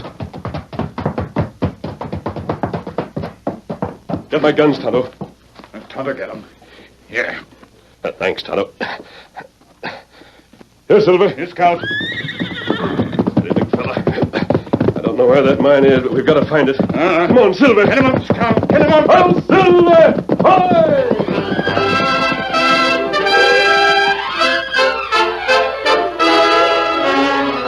The curtain falls on the first act of our Lone Ranger story. Before the next exciting scenes, please permit us to pause for just a few moments.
Now to continue our story.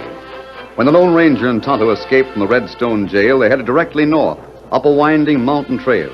Meanwhile, the sheriff had recovered from the Lone Ranger's blow, and with lips grimly set, he walked to the mining office of Bart McKee and his partner, Ed Craven.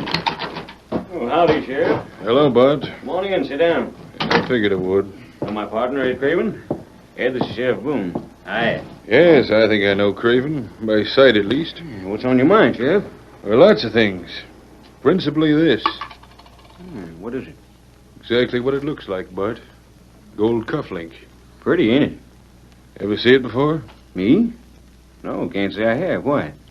Because I know you have. This is one of a pair of cufflinks, Bart. A pair that you wear all the time. The mate to it is in your shirt cuff right now. What? Say, there must be some mistake. No mistake, Bart. The proof is right here before us. I must have lost it someplace. Where'd you find it? On the floor of the stamping mill at the Golden Hair Mine. On the floor of the... Oh, now that's impossible. No, it isn't. Because you were there last night. You were there when Jim Wallace was killed. Now, wait a minute, Sheriff. I was with you last night. For a few minutes, then you took a side trail. So that's proof that I was at Wallace's mine when he was shot? How'd you know he was shot?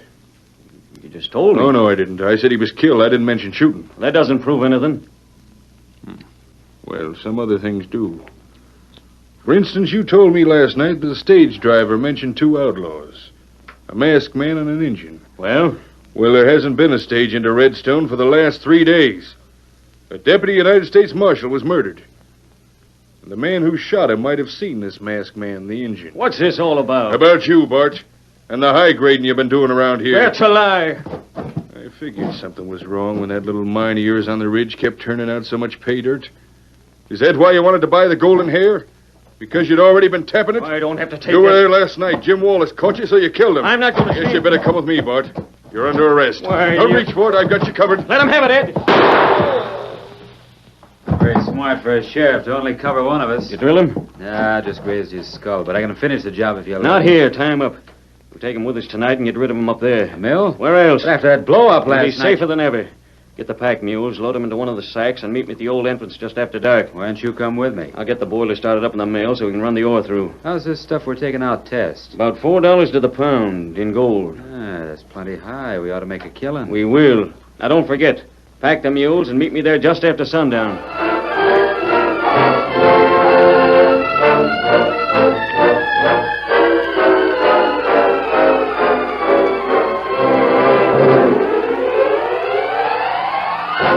Meanwhile, the Lone Ranger and Tonto followed the winding mountain trail through a maze of little-used passes and small hidden valleys.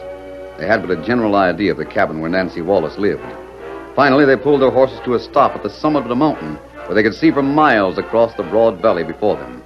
The rays of the setting sun fell on a small cabin, almost hidden in the foothills of the next range, and a little beyond the cabin, they could see what appeared to be the remains of an old mine. The masked man and his Indian friend urged their horses on at breakneck speed until, when it was almost dark... Ho, Silver, ho, Scout, ho, fella, ho. Big fella. I think this is the place, Tonto. The only cabin in this section.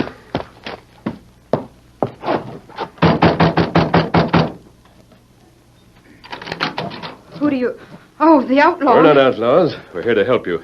Help me? That's right. Did Sheriff Boone send you? Well, in a way, yes, he did. Then I guess it's all right, because he said he was going to talk to you. The sheriff didn't have much time to talk. He told me to wait for him. Do you mind answering a few questions? What are they? Your father was killed last night. Yes, he was shot. Where did it happen? At the mine, the Golden Hare. It's about a mile from here. May we go up there? If you like, I'll go with you. That will be much better. Then follow me.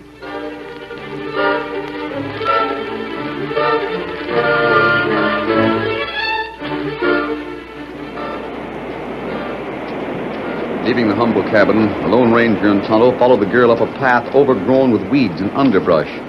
The trail showed evidence of much use in years past, but now the branches of the trees met overhead and the birds sang undisturbed.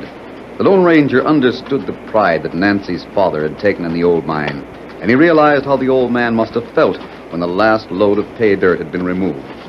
Suddenly, the sound of a waterfall was heard, and it was then that Nancy spoke. This is it, the Golden Hare.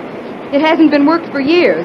There's the main shaft over there, but I think it's covered now. And the waterfall? That's the overflow from the flume. I see.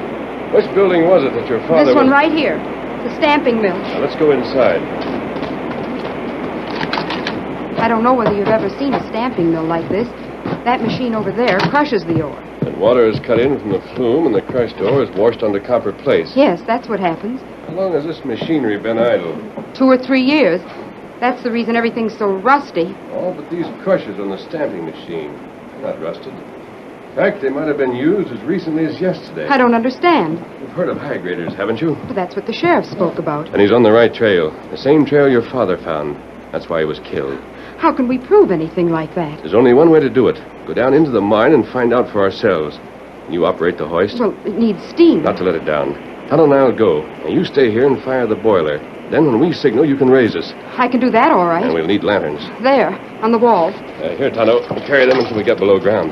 Come on, let's hurry. We might have visitors. You mean whoever was here last night? But they may come back. Then how can we... Get a fire started in that boiler, so you can bring us up on short notice. I understand. Here, this is the shaft. You'll have to move that wooden cover, and I'm afraid the railing around it is so weak. We'll watch out for it. Lift, Tonto.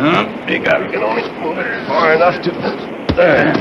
Now, Tonto, we'll climb in that big bucket and hang on. How to do like you. I'm in. I'll hold the lanterns. You get in there. Room enough for 2 of us? Now, Nancy, go back to the engine house and let us down. Well, where shall I stop it? There are 3 levels. Which was the newest when the mine closed? The lower. Now, let us down there. I'll wait for your signal. All right, let's go.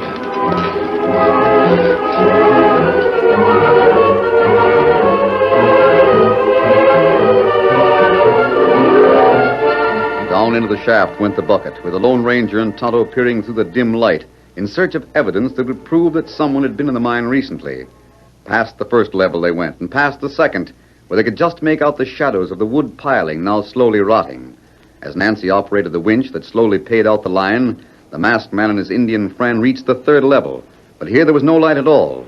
Then the bucket hit the ground with a resounding thud. This is the bottom. Come on, Tonto. Black in my... We'll light the lanterns. Here. That's better. Which way we go? We'll have to guess. Come on, Kumasabi.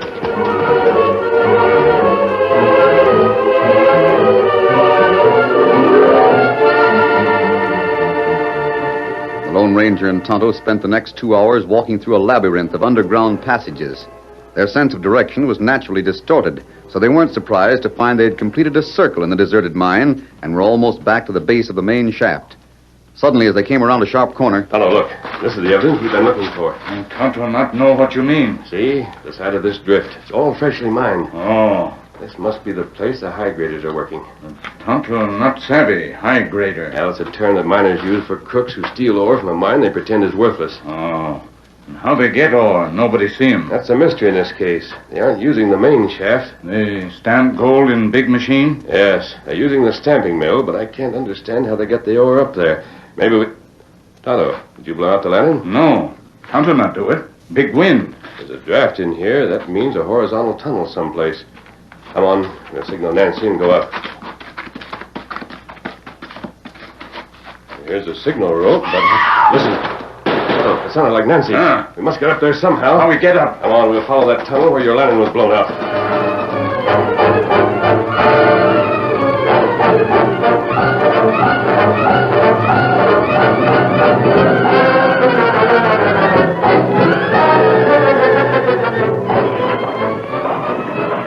Meanwhile, back at the stamping mill, Bart McKee and his partner Ed had sneaked up on Nancy as she was lighting the boiler under orders from the Lone Ranger.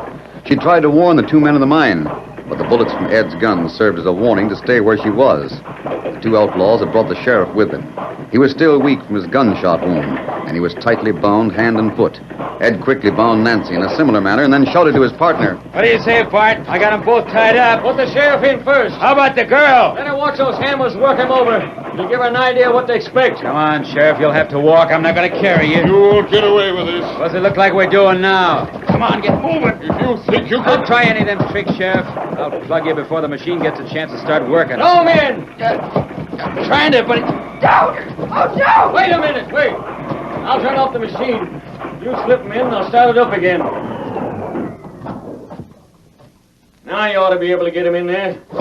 It's so heavy, I can't... Come on, or else. Drop your hands, both of you. The outlaw! Oh, my wrist! Put up your hands. Your wrist is all right.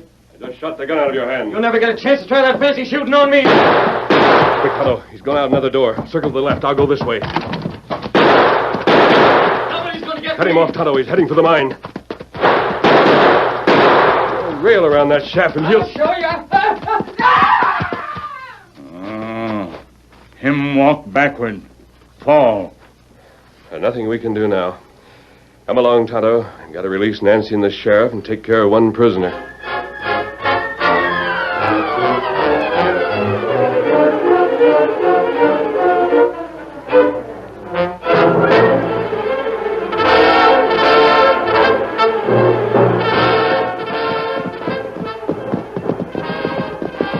The following morning, the Lone Ranger and Tonto stopped in front of Sheriff Boone's office where Nancy was waiting for them. The sheriff tells me that you and your friend are leaving Redstone. Is that true? We've accomplished what we came here to do. There's no reason to stay any longer. But how can we ever thank you or repay you for what you've done? If we've helped you, we've been more than well paid. But I don't even know your name. Well, it's better that you don't.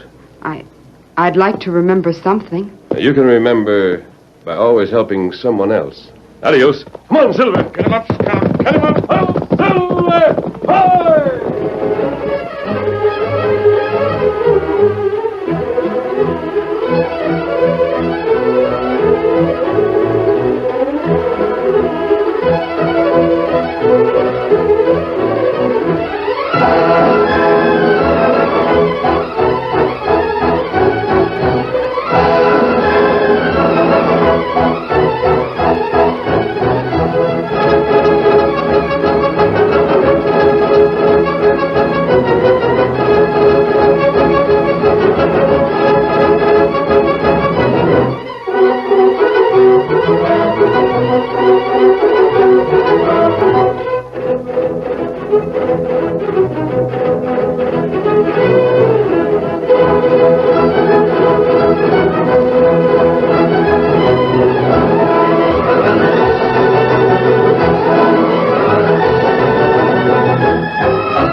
story you have just heard is a copyrighted feature of the Lone Ranger Incorporated.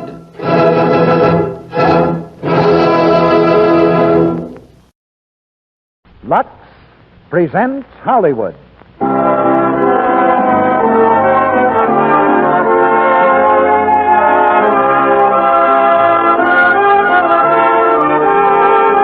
The Lux Radio Theater brings you Hedy Lamarr, Robert Young, and Josephine Hutchinson in H.M. Pullum Esquire.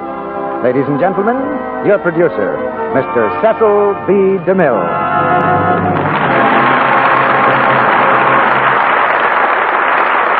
Greetings from Hollywood, ladies and gentlemen. When H.M. Pullum Esquire started its best-selling career on the nation's book counters, it was all things to all critics. To some, it was a pointed social satire. To others, a powerful love story. Some acclaimed its humor, others its pathos. But a story as alive and exciting as H.M. Pullum Esquire doesn't need a label. All it needs is an audience.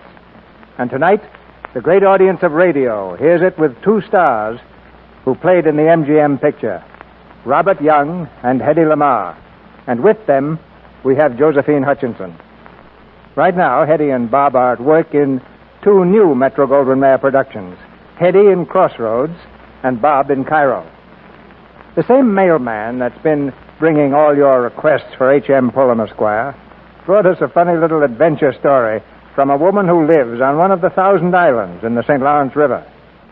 Yesterday, she writes, we went to the mainland to do some shopping, and as we got ready to come back, many of our purchases were piled on the seat of our skiff. Just as my husband started the outboard motor, a swell from a passing boat made our boat lurch, and several packages, including one of Lux Flakes, went overboard. It happened to fall right above the propeller, and the box was cut in half.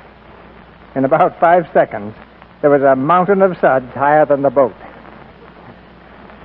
I know you'll be pleased that I informed the audience on the dock that it was Lux Flakes which made those wonderful suds so quickly. Then she adds at the bottom of the letter, P.S. They applauded.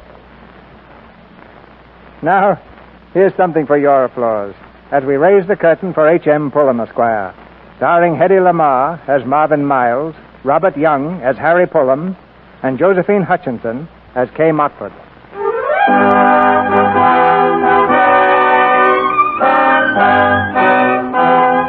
H.M. Pullum Esquire is a man of 46 years, slightly gray at the temples, and a resident of the Back Bay section of Boston. H.M. Pullum Esquire eats, sleeps, and works on regular routine, as regular as the old grandfather's clock in his front hall.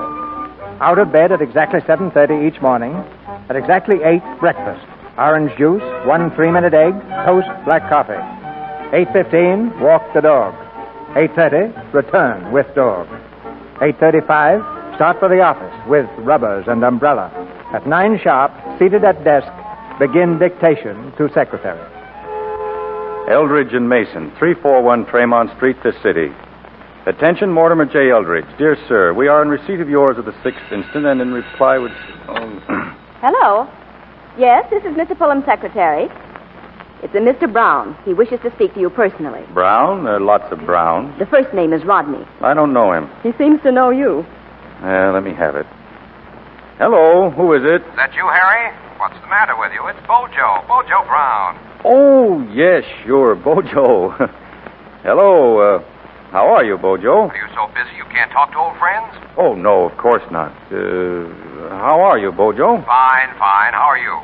Oh, I'm fine, too. Haven't seen you for quite a while, Harry. Why don't you ever call me out? Well, you know the way it is. Yes, that's the way it is with me, too. Say, what are you doing for lunch today? For lunch? Nothing. Well, that's swell. Look, how about coming over to the downtown club where we can talk? Why, I'd love to, Bojo. 12:30 sharp. Ridge will be there and a couple of the other fellows from our class. All right, Bojo. Good boy. See you then. Bye, Bojo. Miss Rollo. Yes, sir? I'm having lunch with Mr. Brown at the downtown club. Yes, sir. That was Bojo Brown, All-American tackle, 1916. We went to Harvard together.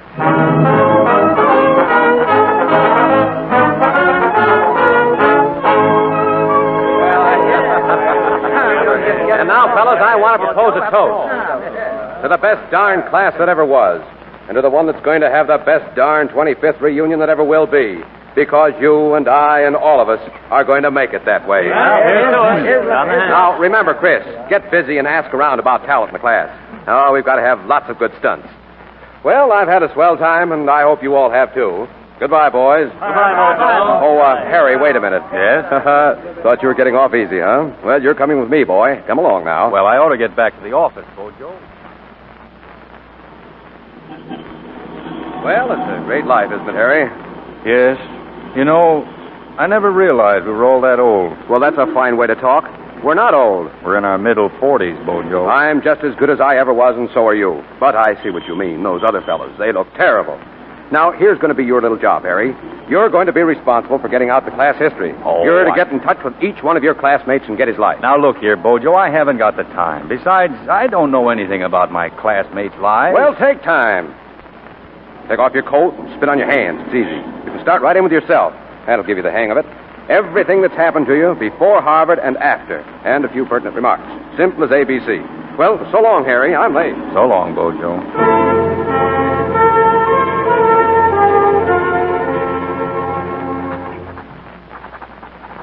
Harry Moulton Pullum.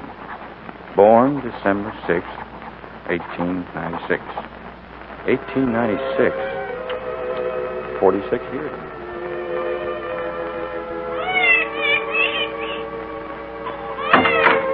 Oh, Mr. Pullum, it's a boy, sir. Good. I hoped it would be.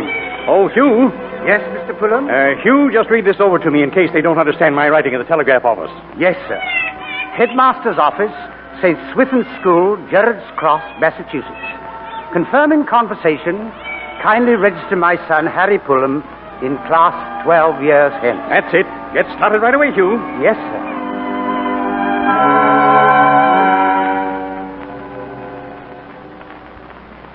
Born 1896.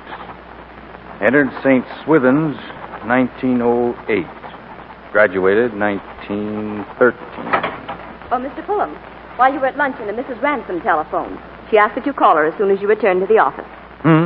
What'd you say? A Mrs. Ransom telephoned.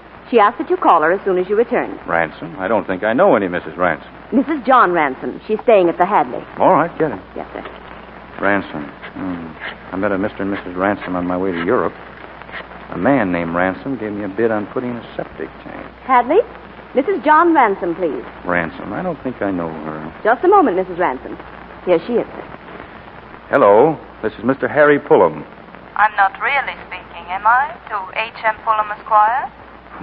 Well, this is Harry Pullum. Don't you know who I am? Well, it's probably the telephone. Perhaps there's a bad connection. No, it's Marvin. Marvin Miles. Marvin? Harry, are you trying to pretend you don't remember? Well, what in the world are you doing in Boston? I'm here on business until Thursday. You didn't know me, did you? Oh, yes, of course. It's just that, well, you came out of nowhere. It's been years. Don't you want to see what I look like? Yes, I'd like to, Marvin. I'd love to. Well, then meet me at 5:30 for a cocktail. I'll be waiting for you downstairs in the fiesta room. Harry, are you happy? Happy? Why, yes, of course I'm happy. I'm glad. Ever so glad. You'll be there at 5:30, won't you? I'd love to, Marvin. The fiesta room at 5:30.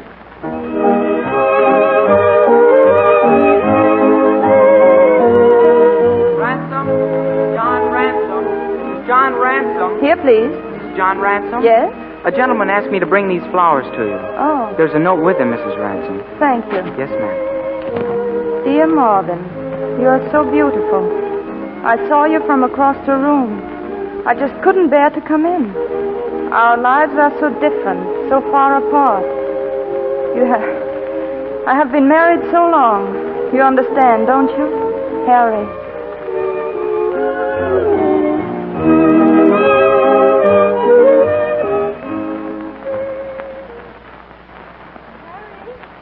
Harry, you coming to bed? In a minute, Kay. What are you doing? I'm writing something. Harry, that pipe in the kitchen is still leaking. Now, you forgot to call the plumber again. All right. Well, all right, what? All right, I'll call him tomorrow, Kay. And as long as you're still dressed, be sure and take Bitsy for a walk. Ellen may have forgotten. Mm-hmm. Harry, what's the matter with you? Why? Well, what are you thinking about? Oh, about my life. Why, Harry, aren't you happy? Yes, of course, Kay. Well, is anything bothering you? No, of course not. What makes you ask? Well, you acted so strangely all evening. Well, isn't it all right if I sometimes just sit and think? Yes, I suppose so. Good night, dear. Good night, Kate.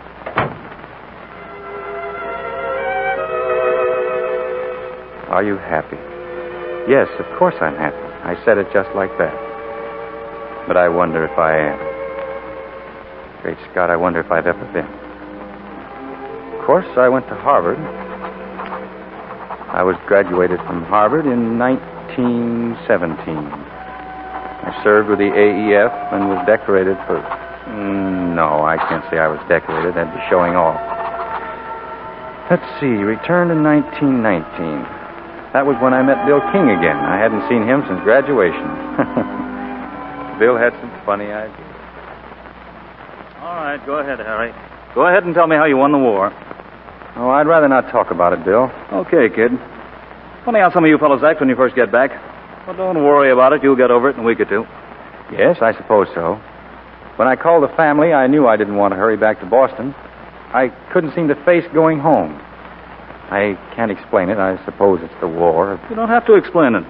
War brings changes, and you've got to change, too. We've all got to change. Even that little beehive up in Boston that you call home. You used to like our beehive, Bill. Oh, sure I liked it. It was a nice, comfortable beehive. But they're going to smoke it out. Harry, you've got to get out of there. Now, look, I'll tell you what you do. Write and tell them that you've got a job. I'll get you one tomorrow. Where can you get me a job? Where I'm working. Biggest advertising agency in New York. J.T. Bullard Incorporated. I'm in strong with Bullard.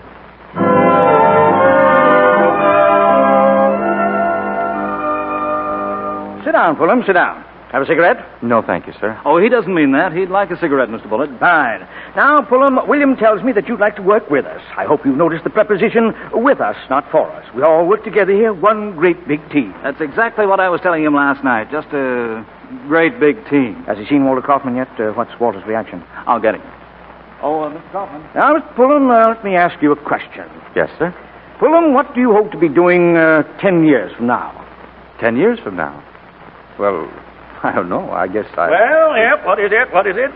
Walter, this is Mr. Fulham. Fulham, how are you, Fulham? Walter, just playing with words, what is your immediate reaction to Mr. Fulham? You mean without any thought? Just snap judgment. Let's see.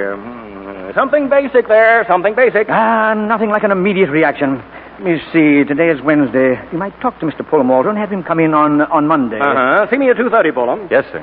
Take him along, William. Come on, Harry. Yes, This way. Thanks, Mr. Bullard. Yes, thanks, Mr. Good day, Fulham. Listen, Bill. Right over here, Harry. Oh, but listen, they can't hire people that way. Why not? Here's the copy department. That's where we work. You'd better not stick your nose out of it without me. No one better see much of you for a while. Here's our cell. Well, what am I going to do? Oh, didn't I tell you? Mm-mm. That's right, I didn't. Well, you're my assistant. Hello, Marvin. Hello. Is that Marine going to come here, too? Sure, the whole U.S. Army's camping here.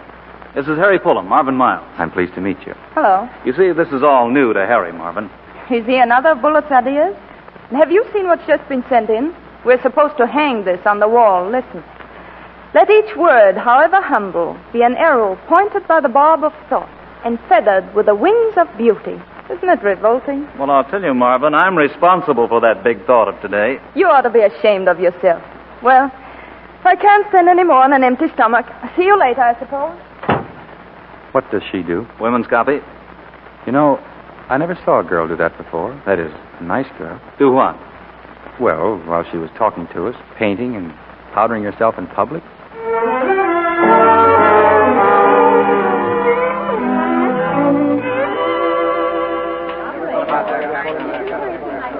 Come on, Harry. Kaufman wants to see you. Kaufman?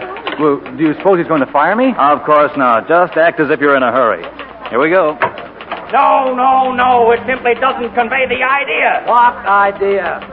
Listen here, Ellesmere. You're an artist, and you drew this picture. That's why you're not looking at it with an open mind. In the first place, I can't see the buttons or the stitching on the coat. May I ask if anyone could see the buttons on a coat at such a distance? We're not paying you for distance. What do you want, Fulham? Well, I was told you sent for me. Oh, yes. Just a minute. Sit over there. No, come over here. Take a look at that picture. Now, here's a completely new reaction, Ellesmere. What do you think when you see that picture? Well, I don't know, sir. I don't know what you mean. Uh-huh. That answers it, doesn't it? He sees your picture, Ellesmere, that you're charging us $1,000 for, and he doesn't know what it means. Well, perhaps he hasn't any brains. We're not trying to be intellectual, Ellesmere. Now take it away and do it over. You want to do business with us, you've got to think. Buttons on a coat at 50 feet. Wonderful. Well, Pullum, what's on your mind? Well, Bill said you wanted to see... Oh, yes, I'm glad you came in. See Marvin Miles. She has a great idea for a new campaign. You're going to assist her. Well, what kind of an idea did she I have? don't know. Speak to her, not me, but get it out tonight. The client's waiting for it first thing in the morning.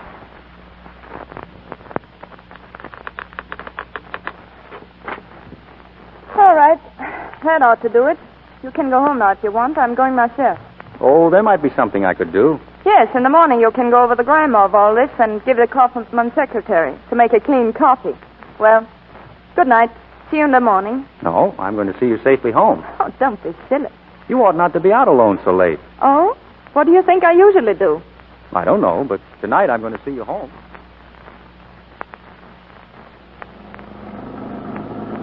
You know, someday I won't have to ride in taxicabs. No? Mm-mm. Someday I'll have a car of my own, with a chauffeur waiting outside when I work at night. And I'll have a mink coat and a French maid, and I'll invite you up for dinner. And be sure you wear a white tie, because there'll be lots of interesting people. All the writers and artists and people on the stage. I'll be a partner in an agency by then. You see? I know I'm good. Yes, I know you are. Is it? Yes. Will you come up? Oh, no thanks. I'll just see that you get in all right. Oh, don't bother. You've been too nice to me already. Oh, I haven't really. Good night. I think I'll kiss you. Oh, but...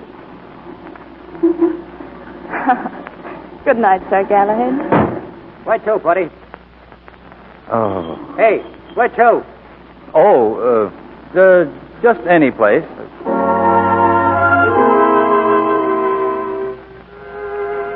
It's strange. The events that seem most important in my life aren't things you could put in a class biography. Marvin Miles. She was the most exciting person I ever met. I saw her often after that, in the office and outside. And then one night I was leaving for home to spend the weekend. Marvin came to my room to help me pack. I've always wondered what your room was like. Come on, I'll help you. You're sure to forget something. Well, Marvin, do you really think it's all right for you to be up here? You mean my reputation? Alone in a man's room at night? Well, it does sound silly when you put it that way. Well, we can leave the door open if it'll make the landlady happier. Oh, no, that isn't necessary. You know, I don't know what you like at all outside the office. Who's this in the picture? Your mother? Yes, that's Mother. And that's your father. Yes? And who's this girl, huh? Somebody you haven't told me about? Oh, I told you about her. That's my sister Mary. And that's her friend, Kay Motford. Funny. All of you's there, isn't it? In Boston. All you're going back to. Must be queer being in two places at once. I don't know what you mean.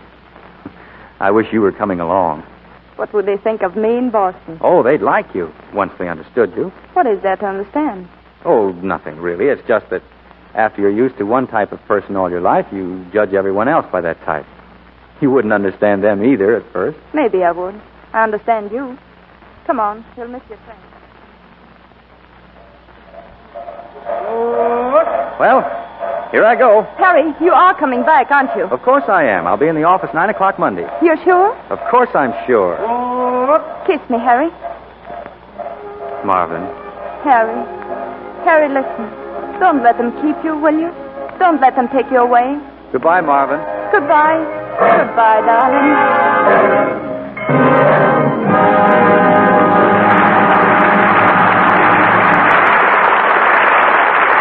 Mr. DeMille presents Act Two of H.M. Fulham Esquire, starring Robert Young, Hedy Lamarr, and Josephine Hutchinson, in just a moment. Now, here's Mary, back from a week's vacation and showing off her snapshots to the girl next door. This is the dining cabin, and here's the horse I rode. And then this is taken from the top of the hill at sunset. Well, they're lovely pictures, but the story behind them's an unhappy one, of lonely rides and sunsets watched alone, while other girls were finding romance. You see, there's no surer barrier to romance than lack of daintiness. Lux girls know this. They guard daintiness by luxing under things after every wearing. They don't risk offending. Gentle Lux Flakes take away every trace of perspiration so quickly, make it easy to be sure of freshness. Yes, it's easy to be a Lux girl, Mary. Try it and see if your photograph album won't tell a happier story. Like this, perhaps. Here's our crowd on a picnic at the lake. And here's Bill, with me. He wanted one of us together to take away to camp with him. Yes, romance smiles on Lux girls. They have the charm of exquisite flower freshness. And they win two ways. For those rich Lux suds cleanse so gently, with no harmful alkali, no cake soap rubbing, to injure fabrics or colors. They save delicate fabrics, help them wear better, last longer. So it's thrifty as well as dainty to give underthings nightly care with gentle, new, quick Lux flakes. Now, our producer, Mr. DeMille. Act 2 of H.M. Pullum, Esquire, starring Hedy Lamarr as Marvin Miles, Robert Young as Harry Pullum, and Josephine Hutchinson as Kay Motford.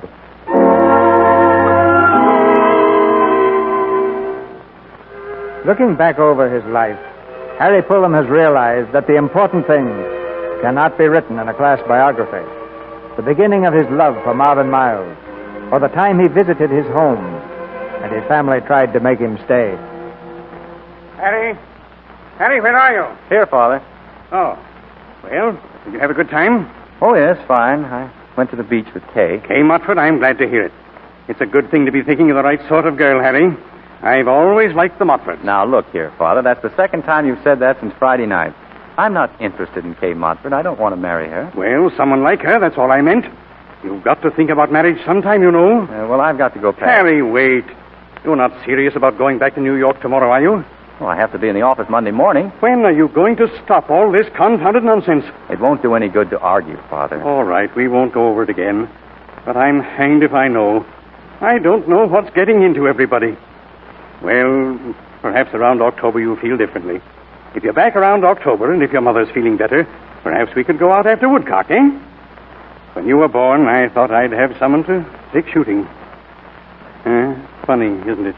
Nothing turns out the way you think it will. I wish you wouldn't say that, sir. But it's true. All the things you take for granted. There they are, and then they're gone. And there you were, and now you're gone. I don't know how it happened. I wish you wouldn't say that, sir. You make me feel as though... I can't help the way you feel, and you can't help the way I feel. Good night. Well, you're not angry with me, are you? No, it's no use talking. I never was any good at talking.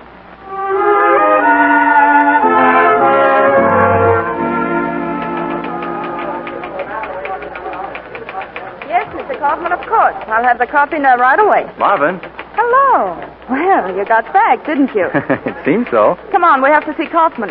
What did they do to you up there? Who? Oh, everyone. The butler and everyone. Did he unpack your things? Did he say anything about them? No. Oh. Well, he might have said how well I packed your bag. Oh, never mind him. Marvin... Harry, dear, remember, Kaufman's always bad on Monday mornings. Marvin, I want to tell you something. Well, tell it quickly. What you looking at? Marvin, I love you. What? Whatever put that in your mind? I don't know, but just now when I saw you, I wanted to tell you. Darling. Well, that's all right. I love you, too, but there isn't much we can do about it right now, is there? No, of course not, but just the same, Marvin, Darling, you've got to learn to keep everything in its place. I'll see you tonight. Stop for me at 8, and we'll celebrate. Champagne and everything. Now get your things, darling. Kaufman's waiting.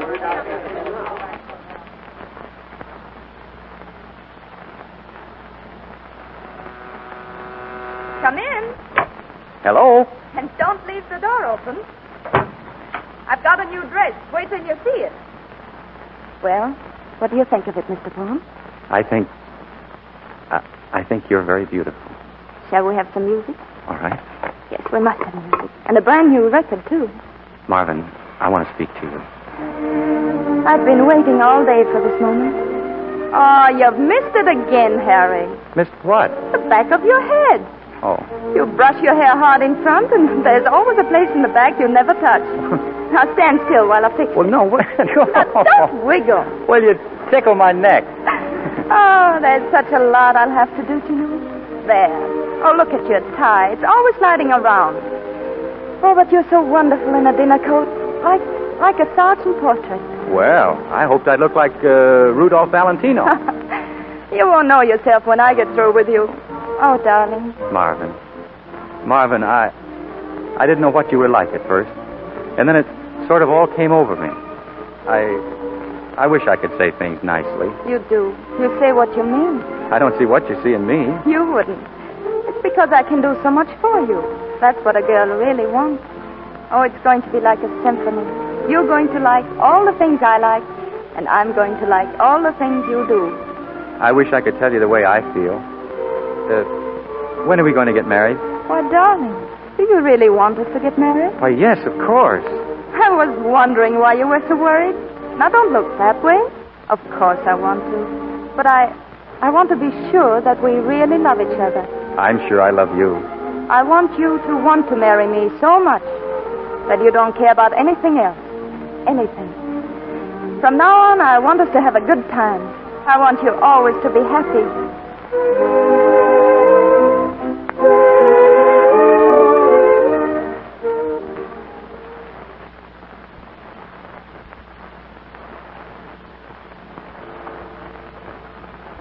Someday we'll have a penthouse overlooking the park. We'll have a living room with nothing but Chippendale in it. And you can take me over to England and I'll buy it. I'll want clothes in Paris, too. What do you want? Nothing. I'll watch you buy them. That's because you've always had everything. Come here, sit beside me. Aren't you going to kiss me? Yes, of course. Look, see out the window there? That electric sign? That's my own private little moon. It sells automobiles. It's very nice, too. Everything's very nice, isn't it? Marvin, why are you crying? Oh, darling, promise me something. Anything. Don't ever leave me. Oh, no, of course not. Just try to forget that there's anyone but me. Oh, Marvin. Marvin.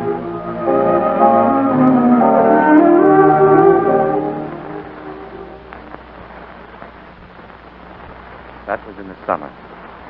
In the fall, I received a call from Boston. They wanted me to hurry home. My father was dying. I had never realized before how old he was. Harry. Hello, Father. I just got here. Don't go away. I'm not going anywhere, Father. This is where you belong. Some man in the house. Stay here, Harry. Stay at home. Yes, Father. We never did go shooting, did we? Oh, that's all right, sir. We'll get there still.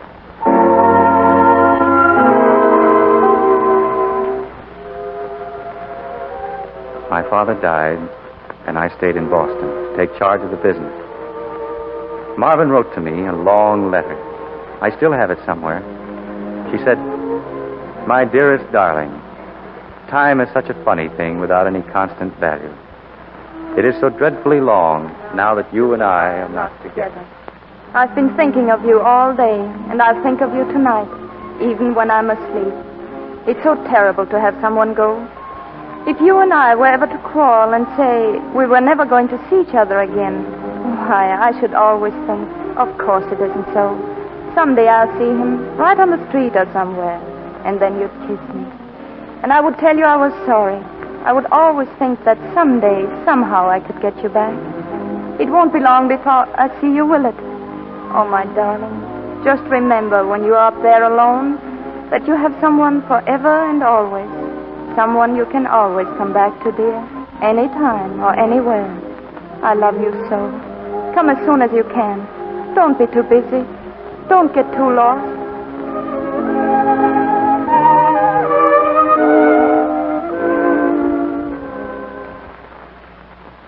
In January of that year, I invited Marvin to come to Boston.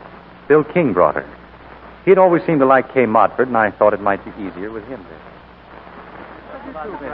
Oh, Marvin, this is Kay Modford, Marvin Miles. Oh, hello, Kay. How do you do? Welcome to Boston. Thank you. Oh, Bill, come over here. I want to speak to you. Secret? Well, darling? Oh, Harry, this house, it's just what I thought it would be like. Well, I hope you found everything upstairs that you wanted. Oh, yes. Everything's lovely. When can I see your mother? Oh, tomorrow morning. I think she's resting. Oh, Hugh? Yes, sir? We'll want some ginger ale, Hugh. Yes, sir. Bill, you'd like a highball, wouldn't you? You know me. That's all, Hugh. Yes, sir. Well, what about me? Bring the tray, Hugh. Yes, sir. What did I do wrong? Oh, Nothing really. But it might upset things for us to be seen drinking highball. It'll be all right as soon as you leave. We'll wash the glasses out afterwards. You mean he'll smell the glasses? He might, yes. And you don't want to lose your good reputation, do you? Oh, I see.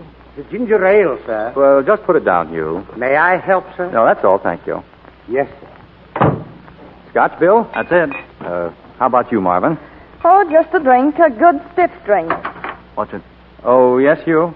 I'm sorry, sir. I forgot to tell you. Your mother says she will see you now. Oh, thanks. Come on, Marvin. We'll just run upstairs for a moment.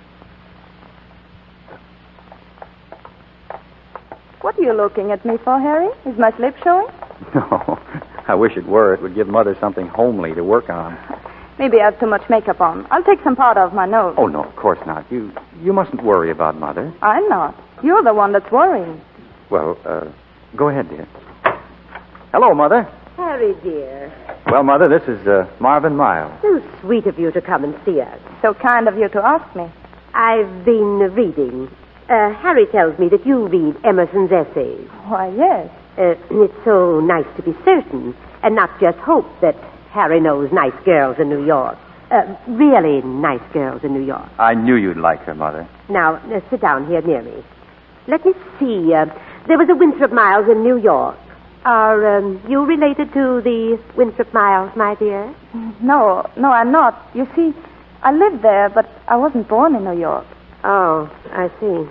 Harry's so reticent always. All he said was, Bill King's coming and a girl I know from New York. Girl I know from New York. Look, dear, do you see that picture? Do you know who it is? Why, no. That's Harry when he was 5. Well, it wasn't my fault I dressed like that. And here he is at 6 months. And here he is when he went to St. Swithin's. And here's a lock of his baby hair. Oh, Mother. Oh, I never dreamed that I'd have such a big boy of my own. Harry, would you take my handkerchief and put just a few drops of cologne on it? You always do it so nicely. Now, my dear, you must tell me all about yourself. Everything. Well, I work for the J.T. Bullitt Company. I'm a copywriter there. How nice. You and Bill and Harry all together in that queer place. Now, tell me about your family. Well, when my family came to America, they settled in Illinois. Illinois? Oh, that reminds me of a little joke. Have you heard about the lady who said she came from Iowa? And then someone else said, oh, yes, but here we call it Ohio. Well, my dear, you mustn't feel that you're a stranger here. I don't, not really. But I'm just a little mixed up, too. It's just like Iowa and Ohio.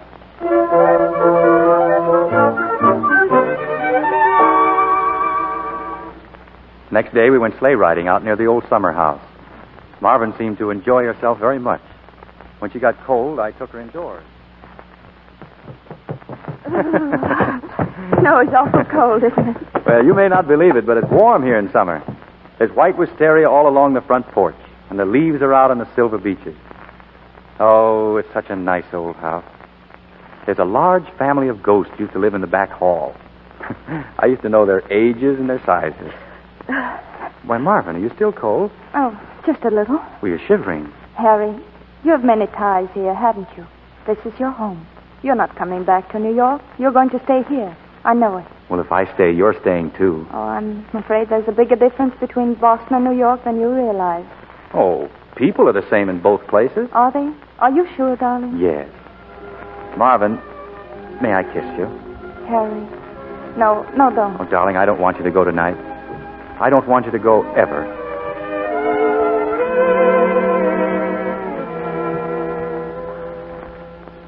Marvin did go. And in a few weeks, I came down to see her. My first evening there, I spent with Marvin up at her place. And here's to you and me, always and always, for years and years. Always and always. You went to the office, didn't you? Uh-huh. Oh, I couldn't bear to meet you there. Not at first, not in front of everybody. I wouldn't have cared. Did you see Mr. Bullitt? Bullard, when you were waiting for me? Well, never mind. See him first thing tomorrow. Not tomorrow. We're getting married tomorrow. Tomorrow? Darling, but we haven't any place to live. Oh, there'll be room till we find someplace. Where? Here, in a hotel? Not a hotel. There's plenty of room at home while we're looking for someplace. Home? No, I couldn't. You belong to me, but no, not there. Not in Boston. Well, it'll only be for a little while until we get a house. Oh, darling. Well, there's nothing to be afraid of, as long as you love me. Oh, but no, not there. We belong to each other here. Everything of you and me is here. Well, Marvin... Oh, no, I can't. I can't. But why, Marvin? I thought you liked it in Boston. I hated every minute of it. Then you must hate me, too. No, it wasn't any of the you I've ever known. You know it. You've tried to get away from it, too. That house where you can't hear any footsteps. That ticking clock. Having to sneak highballs. But you'd have your own house, just the way you wanted it. But I don't just want a house. Oh, I couldn't live that kind of a life. I couldn't join discussion clubs and fuss with curtains. I'd be dreadful at that. There wouldn't be anything left of me. Oh, Marvin, don't. Please don't. Oh, let's try to be sensible. I'm being absolutely sensible.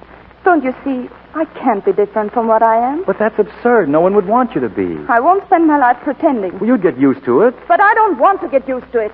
I have my own life. My own life. But, Marvin, I have my own life, too. I belong at home, and that's where I'm going. I never would fit into a penthouse overlooking Central Park. And I'm not going to be the husband of the women's copy department at Bullard's. I'm not going with you. Do you understand? Yes.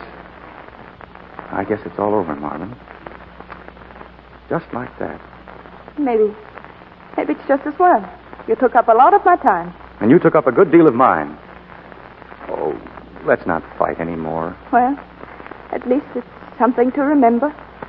I guess there's nothing more I can say to make you change your mind. No. All right. Good night, Marvin. Harry, wait. I want to tell you something. No matter what happens, no matter how long, I'll always be waiting for you if you want to come back. Goodbye, Marvin. Goodbye.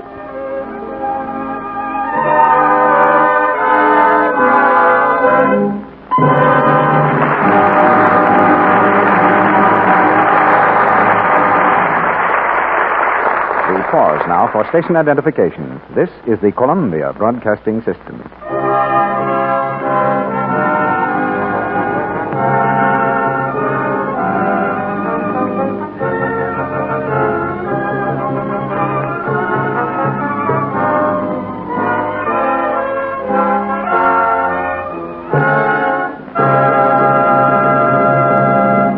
After a brief intermission, Mr. DeMille returns with Robert Young, Hedy Lamarr, and Josephine Hutchinson for Act 3 of H.M. Fulham Esquire.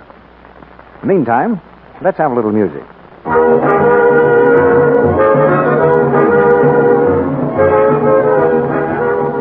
The orchestra is playing a curacadita, one of the latest rumbas. You know, there's a dance that's a lot of fun to do, but it puts a strain on stockings. Well, my stockings can take it. You see, I lux them. That's what pretty Lee Wooten of New York City told us the other day. She's a busy girl. I'm not taking much vacation this summer. I'm going to college. And there's not much vacation for my stockings either. Especially when I step out dancing with the boys on leave. But I rarely get stocking runs. I lux my new rayons as I do silk and nylon. Gentle Lux Care saves all your lovely stockings. Cuts down runs in silk, nylon, and rayon stockings because it guards their vital elasticity.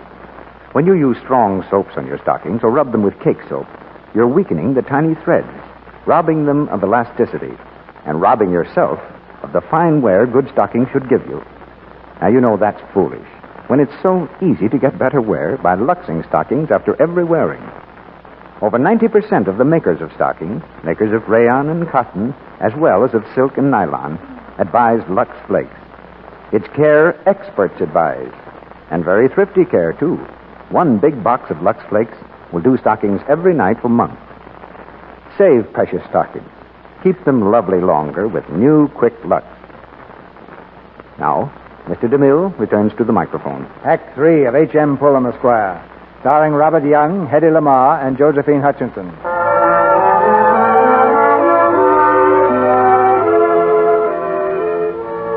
Alone with his thoughts, Harry Fulham reviews his life.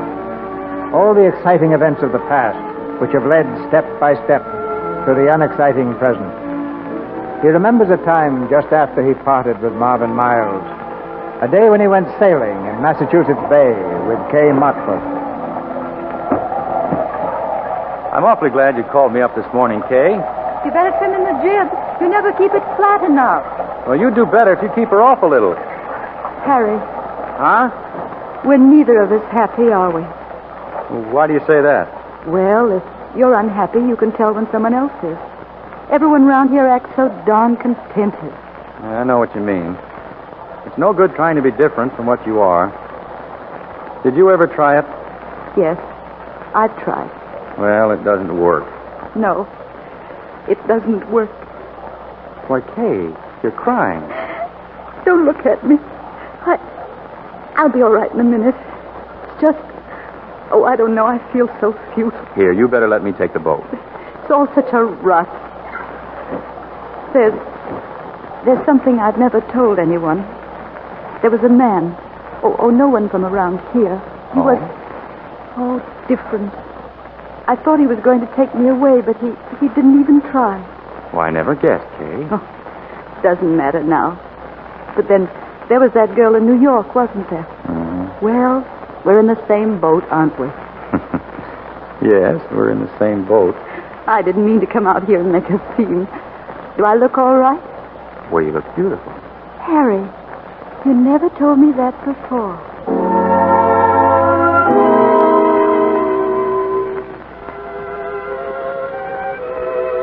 Kay Motford and I were married that fall. All summer long, I'd been hearing "Here Comes the Bride." And then at last, after all the excitement, Kay was gliding down the aisle looking as calm and collected as though she were walking the dog. That night, our wedding night, we were staying at a hotel. Harry. Yes, dear. Harry, sit down. Of course. Harry, I'm not sure whether we love each other or not. What? Well, would it be awful if we thought we loved each other and we really didn't? If we only got married because we were lonely? Oh, I guess everybody feels that way. Don't worry, Kay. Everything's going to be all right. I don't want to be silly, but I suppose most girls are. Oh, no, you're not. Please kiss me. Of course, dear. Oh, Harry, it's only a little thing, but could you just stop saying, of course? Why, yes, Kay, of course.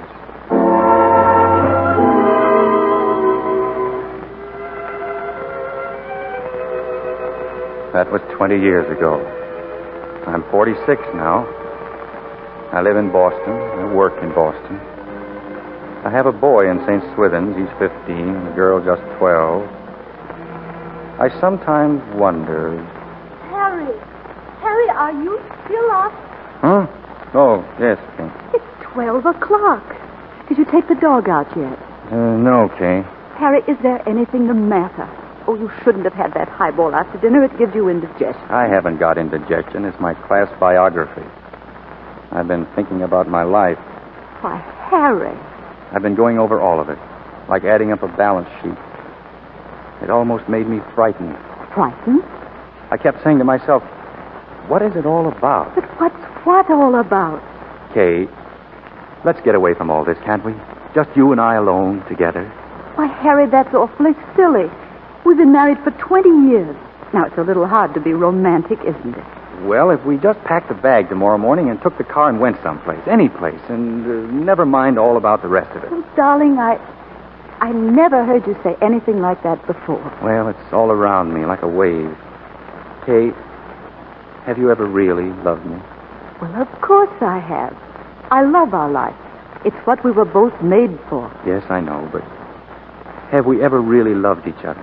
Have we ever been happy? Of course we have, for years and years. Well, then why can't we ever see each other? Well, do you think we'd be able to see each other any better if we went off somewhere in the car? Yes, tomorrow, Kay. Harry, I can't. Now, you know I have a luncheon engagement tomorrow, and I'm going to judge the flower arrangement competition at the garden club in the afternoon. Kay, if I ask you, please, if I say how much it will mean to me... No, I certainly won't. Now, I'm much too busy to run away into nowhere. All right, Kay, all right.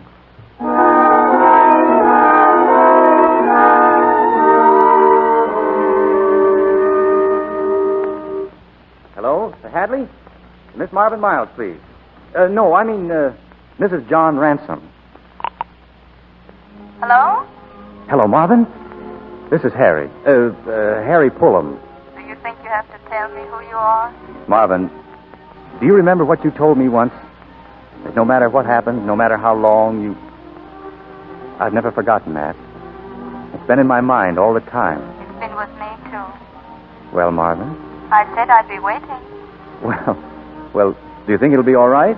I mean, if I called on you for lunch? You mean alone? Up here? My reputation? Oh, Harry, you're just the same. Come over right away.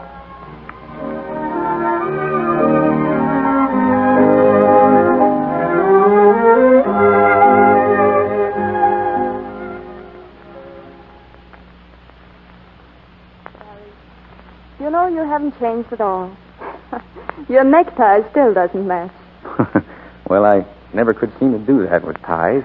Oh, it's been so long. But it's lasted all the time. Yes, it's lasted. All the little things, they've all been there somewhere. The way your hair never would stay down. Oh, darling, come here. Oh. Hello? Yes, this is Mrs. Ransom. What? Oh, chiseling, eh? No, we won't split the commission with anyone. It's 15% or nothing. Well, if they don't want to sign the contract, send it back. That's definite. They'll sign it. Shall we have some music, Harry? Oh, yes, of course. Oh, by the way, I brought some champagne. Oh, I have some already. Oh?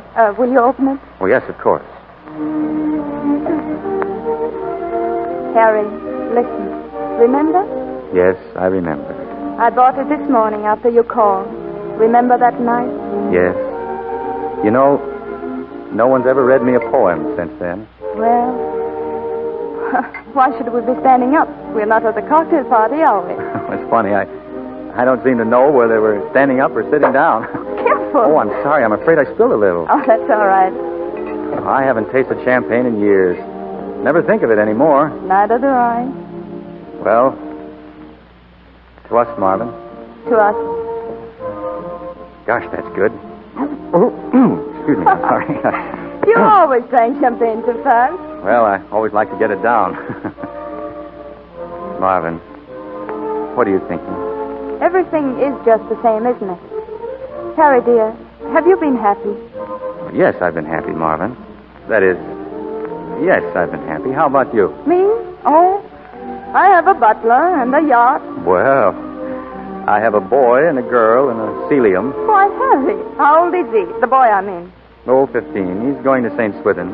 Well, I'd love to see him. Does he look like you? Well, I have a picture of him here somewhere. Oh, yes, here. Oh. What's his name? George. He doesn't look so good now. He has pimples. Oh, he looks a little like you. And the girl, where's the little girl? Right here. Oh, I can't see her very well. Why is she burying her head in the grass? Well, she's looking for spiders. Spiders? Yes. She likes to look for spiders. I don't know why. Funny, isn't it? You never met John, did you? John? The man I was married to. He looked like you, a little. I think that's why I married him. Did he? Yes. Oh, Harry. Darling. Turn that thing off. All right. Harry, we can't go back. I know. I've always had the idea somewhere in the back of my mind that we could. But that's not the way it's meant to be. Whether we like it or not, we've got to go on. And that's that. Yes, that's that. Well, let's have lunch downstairs in the dining room. If that's all right with you, Harry. Well, anything you say, Marvin. Of course.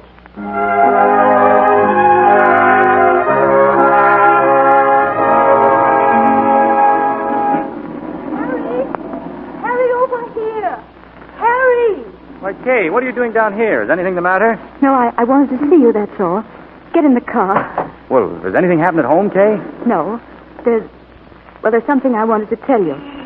Miss Rollo said you were out to lunch, but it's after 3:00.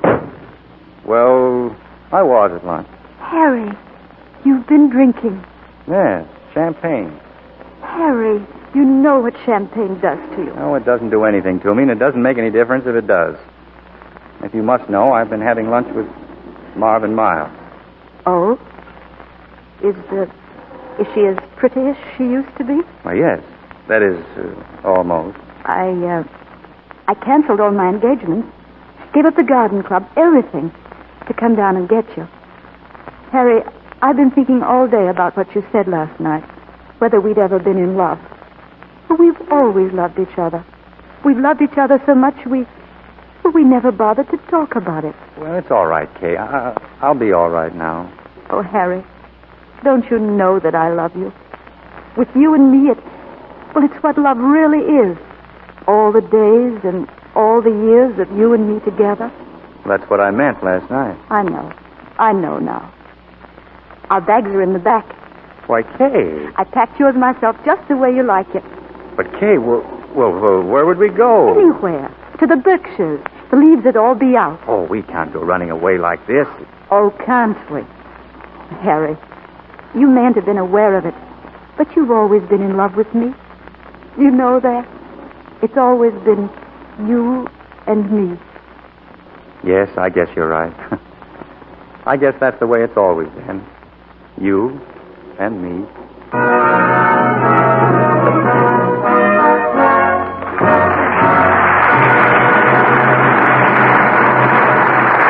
And now, before our stars return for the curtain call, listen to the sad story of a girl named Winnie. She buys smart rayon dresses, but soon she confesses, "Oh, dear, I've got nothing to wear." For she tosses her duds into any old suds. The rayons need gentle Lux care. Yes, that's Winnie. Winnie the waster. And if, like Winnie, you use just any old suds, you're apt to find that your pretty washables are faded and streaked and ruined too soon. Here's what experts say, and I quote from one of the helpful bulletins sent out by our government. The care you give a dress, whether it's cotton or silk or rayon, has much to do with the way it looks and how long it wears. Wash cottons and washable silks and rayons in warm water, never in hot water.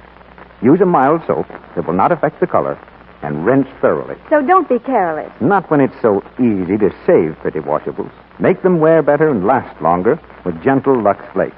Remember, your smart rayon dresses won't turn into messes. For ages, they'll stay just like new. If you baby those duds with gentle Lux suds, that's the thrifty and wise thing to do. It costs less than a penny to Lux a dress.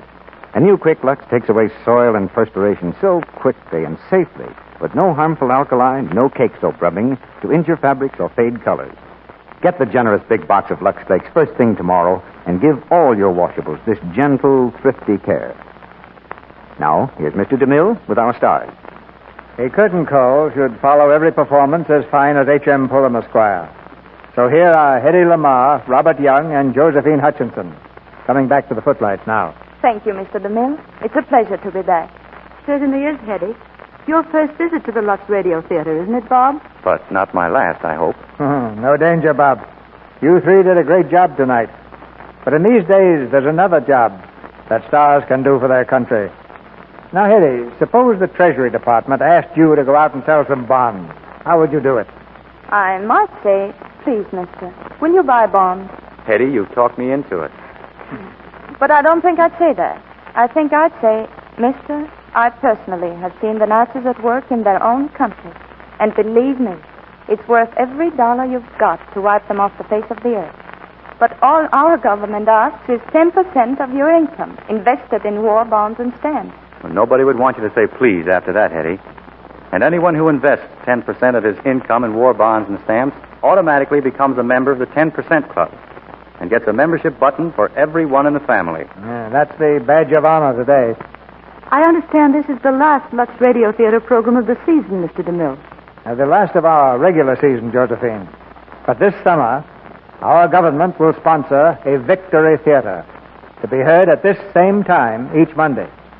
And I believe the Lux Radio Theater received the most signal honor in its history when the United States government asked us to present the first of these programs. Well, what play have you picked to start the Victory Theater? One of the biggest stage and screen hits of recent years, Bob. It's The Philadelphia Story. And our stars will be Cary Grant, Katharine Hepburn, Lieutenant James Stewart, and Ruth Hussey. With Katharine Hepburn as the star, this brilliant comedy ran for many months on Broadway. The picture repeated that success, and next Monday night, you'll hear the same cast that starred on the screen. That's Cary Grant, Katharine Hepburn, Lieutenant James Stewart, Ruth Hussey, and Virginia Weidler. Well, the Victory Theater certainly gets off to a great start, Mr. DeMille. Good night. Good night. Good night. Good night. Good night.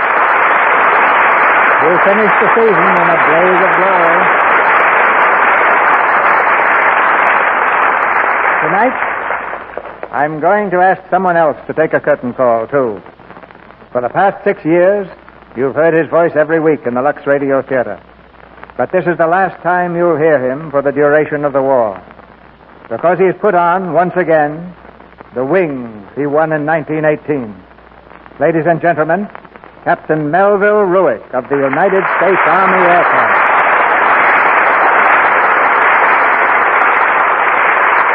Thank you, Mr. DeMille. It's been a pleasure to work with you, sir, and with our sponsors during those 6 years.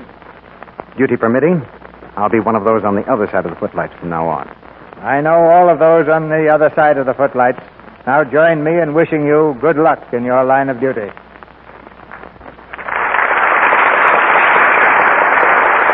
As we near the final curtain time tonight, the stage of the Lux Radio Theater is crowded with memories. Memories of glamorous stars and exciting dramatic moments. This is the last regular broadcast of our 8th season. But during the weeks the Lux Radio Theater is off the air, I urge you to listen to the Victory Theater. And in the fall, we'll be back with the 9th season of this theater. That means that for almost a decade now, your friendship for the products behind this program, Lux Flakes and Lux Toilet Soap, has made this national theater possible. And since December 7th, 1941, this theater of yours has had a great new purpose. It has joined with 130 million Americans in one high resolve to help in every way it can the effort of the United Nations to stamp out the Holocaust so treacherously kindled by the enemy, to win the war, that above all, and to perpetuate for all time to come the freedom for which men now are dying. Our sponsors, the makers of Lux Flakes and Lux Toilet Soap, join me in inviting you to be with us again next Monday night when the United States government's Victory Theater presents Cary Grant, Katharine Hepburn, Lieutenant James Stewart, Ruth Hussey, and Virginia Weidler in The Philadelphia Story. This is Cecil B. DeMille saying good night to you from Hollywood.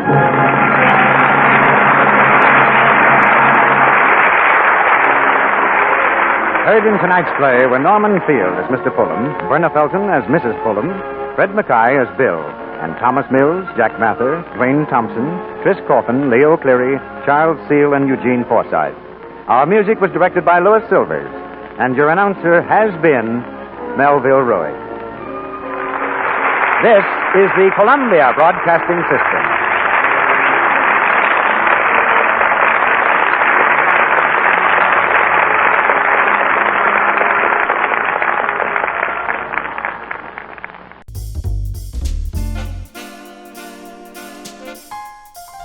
Welcome to The Victory Kitchen, the podcast all about American food rationing during World War II.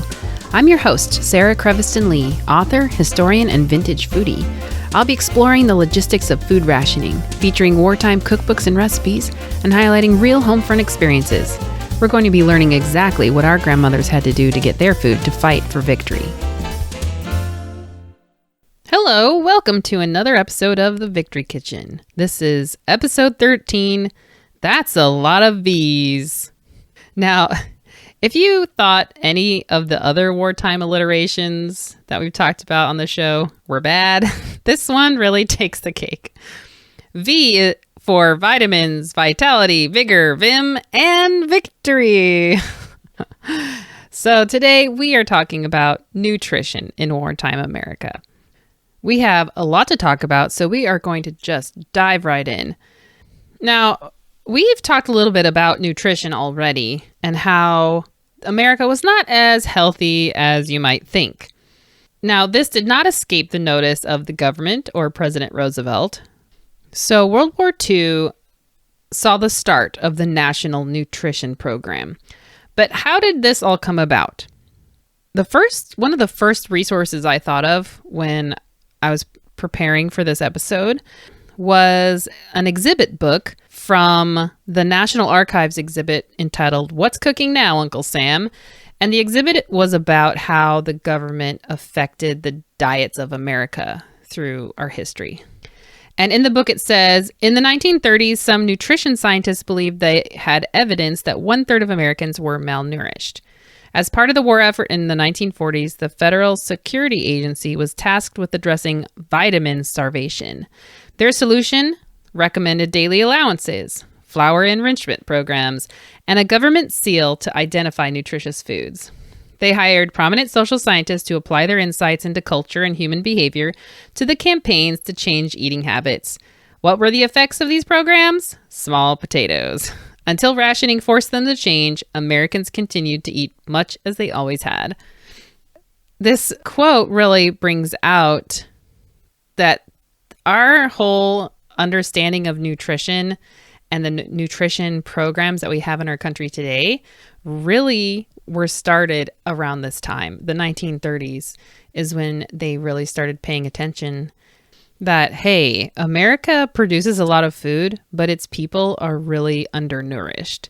I also like that they point out the recommended daily allowances and the flour enrichment programs. And we can add to that the enriched margarine that they made. And in a lot of ads from that time, you'll see that they're fortified or enriched, and that's really where all that began. So even before we entered World War II, in 1941, the government and President Roosevelt, were looking at these nutritional problems in the country. And what we learned from quite a few resources, I was reading in some newspapers, that over 40% of our young men called up for the draft were rejected for physical defects. An overwhelming number of these were caused direct or indirectly by malnutrition. And during this time, they were also studying what the Germans had been doing during the 1930s. They had learned that a lot of their population was undernourished, and also the men were failing the draft. So they started giving their soldiers 3 square meals a day. They also looked at Britain too, and how they had been waking up to the reality of poor nutrition among their population. And in one newspaper, with the heading, "Only 1 American in 4 is properly fed," they relay this story. A striking incident in Britain's RAF serves to bring home the importance of foods. One gunner in the RAF had an extraordinary record of nailing Nazi aircraft in the dark. His mates, who called him Carrots because he was constantly munching carrots, didn't know much about vitamin A, but they saw the results. They also had conducted this study that they took these undernourished men who failed the draft and gave them solid meals every day, like well-rounded, nutritious meals. And after just a matter of weeks, they went to re-enlist or retake their health examination again, and they passed. And so this was evidence that, this was a problem they could solve, and they just needed to spread the word to the American people that this problem could be fixed. At the request of President Roosevelt, on May 26th through the 28th, more than 500 of the country's experts on nutrition and the economic aspects of food production and distribution met for a National Nutrition Conference on Defense. One newspaper said, "The aim of the conference, called by President Roosevelt, is similar to that of the First World War, when former President Herbert Hoover organized the first nationwide effort to produce more food and to conserve every ounce possible. The principal objective of the conference is to work out methods of seeing that the diets of 30 million families are adequate in both quantity and food value. At present, the Surgeon General declared almost 10 million families are not receiving proper living diets." So for 3 days, all of these experts got together, and what they formulated as a way to fix this nutrition problem in America was the National Nutrition Program. And this program consisted of a lot of parts, and it involved a lot of propaganda, a lot of advertisement. But the National Nutrition Program itself had several objectives. And depending on which source you look at, they explain the purpose of the program in different ways. In a Pennsylvania newspaper in 1942, it declared, "The aim and scope of the National Nutrition Program is to reach every man, woman, and child in the country with information concerning the newer knowledge of nutrition, to provide means of making education effective, to encourage families to market wisely for nourishment as well as economy, to discourage waste, and to combat possible rising prices and shortages by learning how to get nourishment out of food that is just as good as your first preference." I thought this list was kind of daunting. And I think if we, placed this list in front of people even today, they'd be like, no way. There's no way we can do all that stuff. Then I came across another article that had a simpler, more straightforward explanation of what this National Nutrition Program was going to do for the people. It said, the purpose of the campaign is fourfold: to help in the national effort to popularize good nutrition, to give the homemaker simple, practical information when she is thinking about food, to concentrate attention on worthwhile foods of which there is an abundant supply, and to supplement the regular, continuous educational services of the country's mass merchandisers with an organized special effort to help build a stronger nation. In carrying out this program, all practical avenues of promotion are being employed. Basic foods are stressed in newspaper advertising, in leaflets, and in handbills. Attractive, informative posters stressing both seasonal and non-seasonal foods are displayed in stores. All food stores are participating in one way or another in the National Nutrition Program. Independent food outlets are helping advance it. So I really like that they break this just down into 4 simple ideas. The campaign for this national nutrition is to help popularize good nutrition. That's key. To give the homemaker simple, practical information when she's thinking about food. To concentrate attention on worthwhile foods of which there is an abundant supply, so the stuff that's available, and to supplement regular, continuous education services. So that means to give merchandisers information, pamphlets, or posters so that they could display it for their customers and just make it that more easy for the customers to see what they should be buying. I also really like that they talk about the avenues that they're taking to advertise this national nutrition program. So leaflets, handbills, posters displayed in stores. And of course, that brings us to propaganda. I'd have to say that the people who were at the forefront of this program were the grocers. And you could say that the grocers were enlisted at the forefront of this campaign. They were called homefront quartermasters or merchants of health. And they were marketing not only towards Victory Gardens, canning, and ration point-free foods, but they also had to add the National Nutrition Program to their ads lineup. In a June 1942 newspaper article, Kellogg's had an ad in the Boston Globe entitled Merchant of Health. It shows a smiling, bow tie sporting, friendly grocer with a bag full of groceries and a Kellogg's cereal box poking out of the top, of course. It says, "Your friend the grocer is the most important figure in the government's National Nutrition Program. For just as the druggist serves the needs of the sick, so your grocer serves the well. On his shelves are foods that every mother must rely upon to keep her family in health, and particularly to build strong, sturdy children. And he has much knowledge and advice that you can use. So ask your grocer about the kinds of foods specifically recommended in the National Nutrition Program.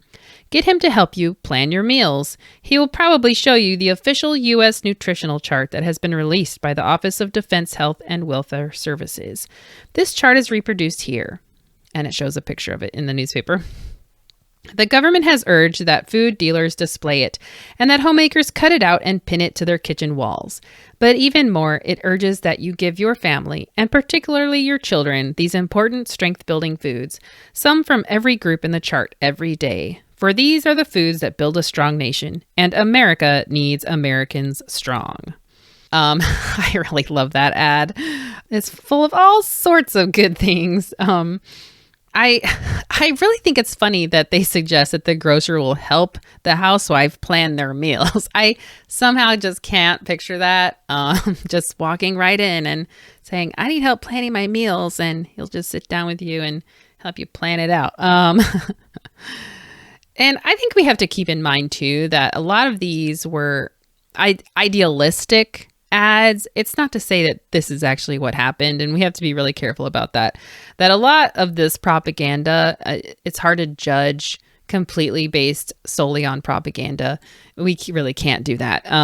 Because while the government has good intentions, or maybe they don't, but in this case, I think there definitely was good intentions to up the nutrition of the country, that it doesn't mean that's what happened.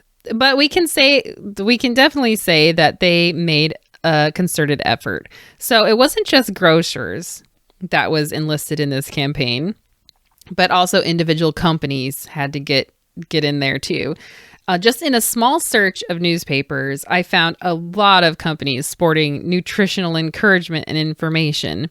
There was Nucoa Oleo Margarine, Junket Rennet Powder, Richmond Gas Corporation, A&P Grocers, Local Wisconsin, Cobb's Bakery, Hex Bread Company, Myers Bakery in Pennsylvania, New Era Cash Grocery in Louisiana, Centennial Flour Company, Betty Crocker, Borden's Dairy Company with Elsie the cow, laughing at her disgruntled husband. Oh, stop grumbling, Elmer. I'm just balancing your diet. That was my favorite ad, I have to say. But lots and lots. And I think if I could go searching for days and find so many ads talking about this nutritional program. And of course, you see the chart that they're talking about in a lot of these newspapers. Before we get to the chart itself, I wanted to talk about how they were educating the public about this nutrition program. In the late fall of 1942, there were some communities who declared a nutrition week to educate the public about the program and get them on board. This was necessary, I'm sure. Changing the eating habits of an entire nation took determination with constant information and encouragement.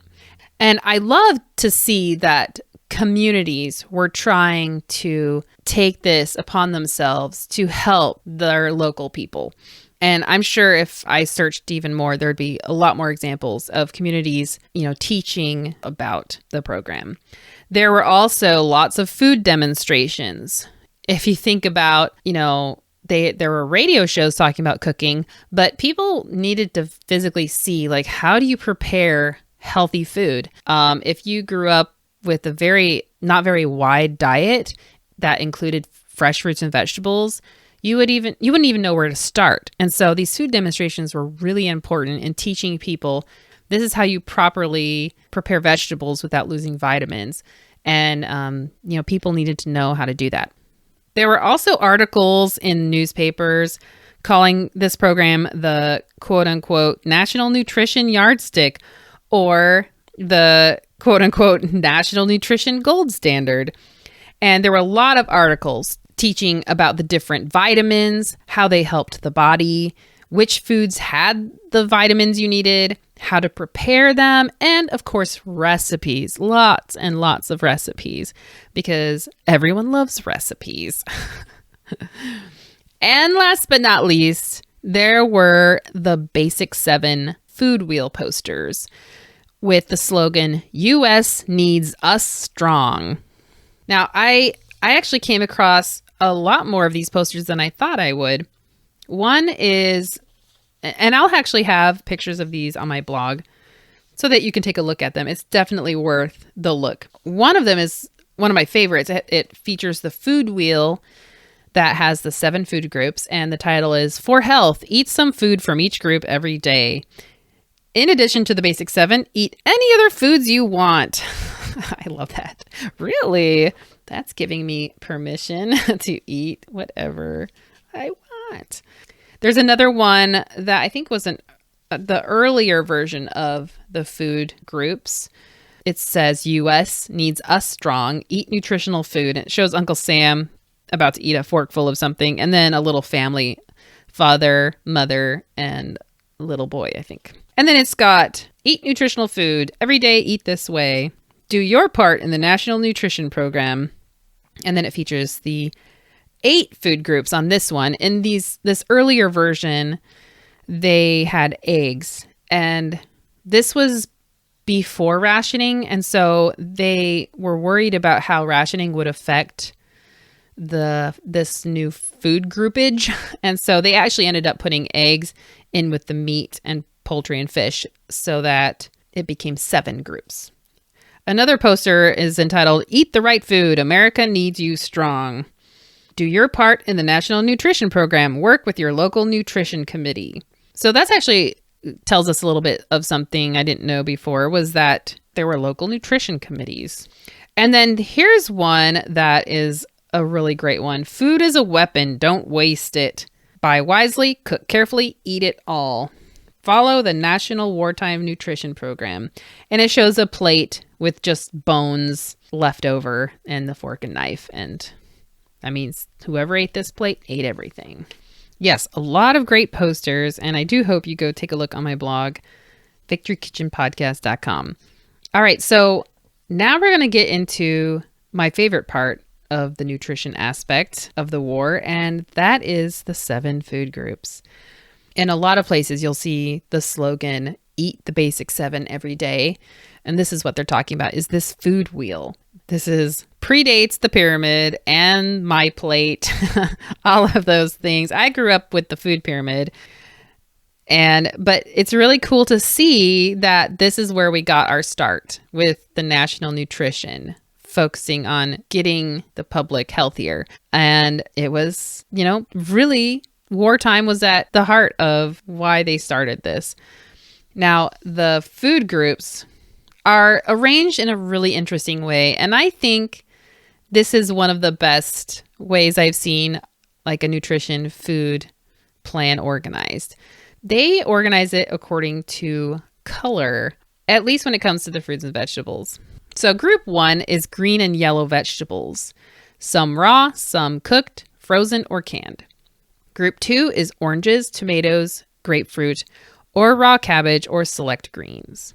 Group 3, potatoes and other vegetables and fruits. So raw, dried, cooked, canned, or fresh. Group 4 is milk and milk products, fluid, evaporated, dried milk or cheese. Group 5 is meat, poultry, fish, or eggs, or dried beans, peas, nuts, or peanut butter. Group 6 is bread, flour, and cereals, so natural whole grain or enriched or restored. Group 7, and this is my favorite, is butter and fortified margarine with added vitamin A. So someone on my Instagram account made a comment of this group 7 is validation for the Southern America's mentality of butter as its own food group. Well, it's true. Butter is in its own food group. Well, I guess I misspoke when I said it's organized by color. I mean, on the food wheel, they do have kind of their own color theme. Like green and yellow vegetables is green. Oranges and tomatoes and grapefruit is orange. Potatoes, other fruits and vegetables is blue. So in that sense, yes. But what they were really accomplishing with this food wheel is that each group had a specific set of unique nutritional aspects to them, and that's why they're grouped together in that way. So by including each of these food groups in your meals in the day, you were getting all of the nutrition that you needed. Why else was it arranged this way? Like, why did they need to have this food wheel? My ration cookbooks really pulled their weight for this episode because in so many of them, they have a section about nutrition. I mean, you can't avoid it. If you want to read from the beginning, there's always a section about nutrition because it goes hand in hand with planning your meals, which our next episode will be about meal planning specifically. But it was really fun to read through the different cookbooks and see their different takes on nutrition. So food has 3 big jobs to do. Job number 1 is to provide heat and energy so that you can breathe and walk, work and play. Job number 2 is to build and repair tissues, helping children grow big and strong and replacing wear and tear on the bodies of adults. Job number 3 is to protect, to regulate body processes, to keep our bodies running smoothly, to help our food digest properly, to make sure we get the most good from the air we breathe, and that our hearts pump blood to every section of our bodies to help our tissues and organs function properly. So that is a very clear-cut way of what food does for us. Now, from one of my cookbooks called Food for Health and Victory, Balanced Meatless Menus and Recipes. And this was compiled by the Seventh-day Adventist Church as part of their war effort. They have a list of 5 essentials of an adequate diet. In the intro, it says, a correct understanding and application of the principles of nutrition may yet demonstrate that food rationing is a blessing in disguise. Ooh, I'm sure a lot of people didn't quite see it that way, but it really is a good way to look at it. So the 5 essentials of an adequate diet. Number 1 is fuel, to supply heat and energy. Number 2, protein, to build and repair body tissue. Number 3, minerals, to help build strong bones, teeth, and red blood cells to regulate body processes. Number 4, vitamins, to promote growth, vigor, vitality, and general well-being. Number 5, water, to help digest and absorb food and to carry away waste products. Now, I really liked this list. It's a little similar to the 3 principles. The food has 3 big jobs to do, but I really like that they list water. Not all of the nutrition sections in these cookbooks talk about water. They do talk about fluids sometimes, like making sure you're getting enough fluids in the day, but I really like that they talk specifically about drinking water. And they have a quote in there. It says, as Victor Heiser said, today we know enough about the importance of nutrition to be able to say that the number of planes, guns, tanks that come out of the nation's plants is determined largely by what the nation's workers put into their stomachs. That's pretty compelling, don't you think? So they break down these different sections. So fuel. These are the go foods. Fuel is necessary to make engines run. Food is fuel, which makes our bodies go. Too much fuel will go into layers of fat. Too little will result in loss of weight. The person who does strenuous work needs more fuel foods than does one who is engaged in sedentary work.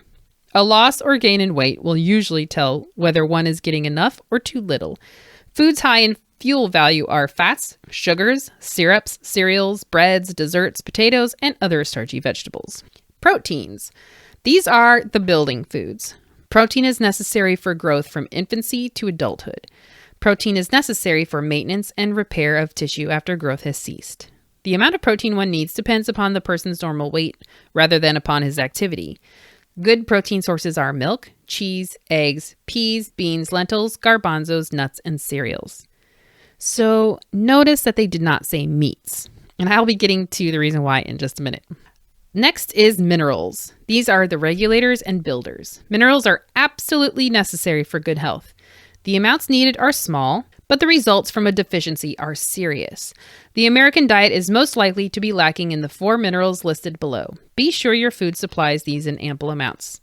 And they list calcium, phosphorus, iron, and iodine.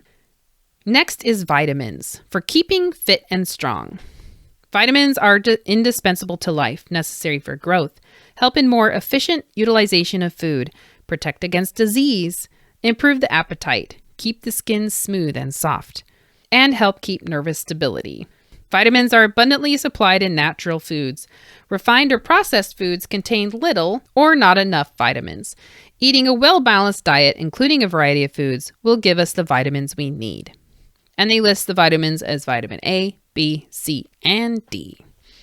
And last, water, the body cleanser. Life cannot exist long without water. Take from 6 to 8 glasses of fluids every day. Some may be taken in milk, soup, fruit, and vegetable juices, but 4 to 6 glasses of water should be taken. So back to the part where they don't mention meat in the proteins. And this is because I'm not sure if it's the same now, but when this book was published in World War II, the Seventh-day Adventist Church did not advocate eating meat. So this cookbook is all vegetarian. And so it's really cool to see that, yes, vegetarianism was a thing in World War II, either for religious beliefs or as a preferred diet. This is what they have to say about it. Because meat is a good source of protein and iron, many persons think that it is indispensable in a well-balanced diet. Since meat is easily digested, is a good source of the B vitamins, and has a pleasing flavor, it has become the pivot around which the American housewife has long planned her meals. The present emergency compels her to change the custom, but this should not cause her too great concern. All the nutritional elements which are found in flesh foods, the protein, the iron, and the B vitamins, can be supplied from milk, egg, legumes, nuts, whole cereals, fruits, and vegetables. More careful planning and more skillful combining of foods and flavors are required to make the diet satisfying and appetizing without meat. But there are advantages which exceed in value the extra time and thought it requires. So, you can be a vegetarian and eat an American wartime ration diet. I find this so fascinating because, yeah, in all the cookbooks, they focus on meats as the protein and legumes and fish, like other things. But man, those organ meats, they just really drive those home that we should be eating those. It's kind of refreshing to see that there was another thought process behind this. There was another way of thinking that you can get the nutrition you need, but you don't necessarily have to eat meat, especially because it's so much more scarce. Now, in another one of my ration cookbooks called Ration Cookbook by Demetria M. Taylor from 1943. This might sound familiar because I talked about it in the last episode. They have a section about nutrition, of course. But in this case, they're talking about vitamins. It says, if you are jittery, if you suffer from the blues for no good reason, if you complain of little aches and pains, if you feel tired all the time, if you catch lots of colds, and if your doctor says there's no organic reason for any of these troubles, then it may well be that you are not getting enough vitamins for vital good health. A slight change in food habits may be all you need to set you on top of the world again. Then it mentions how sometimes vitamin pills or capsules are necessary under certain circumstances and for various reasons. It says, it's the height of nonsense to think that we can eat as foolishly as we please and make up for it by swallowing capsules. That way we don't get our calories, our body-building proteins, and our roughage for normal elimination. But don't go to the other extreme and scoff at vitamin pills. They are often a godsend, and when the world is free again, they will provide the finest and quickest first aid to starving humanity in the occupied countries. This paragraph has a lot of cool stuff in it. And I have to say, I am totally ashamed to admit that I sometimes think this way. That I think I can get away with, not eating that great because, hey, I just take my vitamins every day. But, they point out something really important that, sure, you can take vitamins to supplement your poor diet, but you're not going to be getting your body building proteins from that. You're not going to be getting roughage so that you have good digestion and elimination.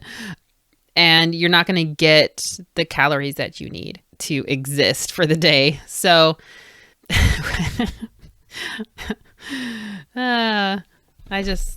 it's the height of nonsense to think that we can eat as foolishly as we please. I love that. Oh man, I guess that should be my motto. So I remember to eat healthy. The other good thing about this paragraph is they point out that vitamins are actually going to serve a huge, important purpose. That when the war is over, it is going to be a first aid, a type of first aid for the starving people in Europe. That's something I never thought about before, that, they would use vitamins as a way to kind of really boost these poor people who've had hardly anything to eat.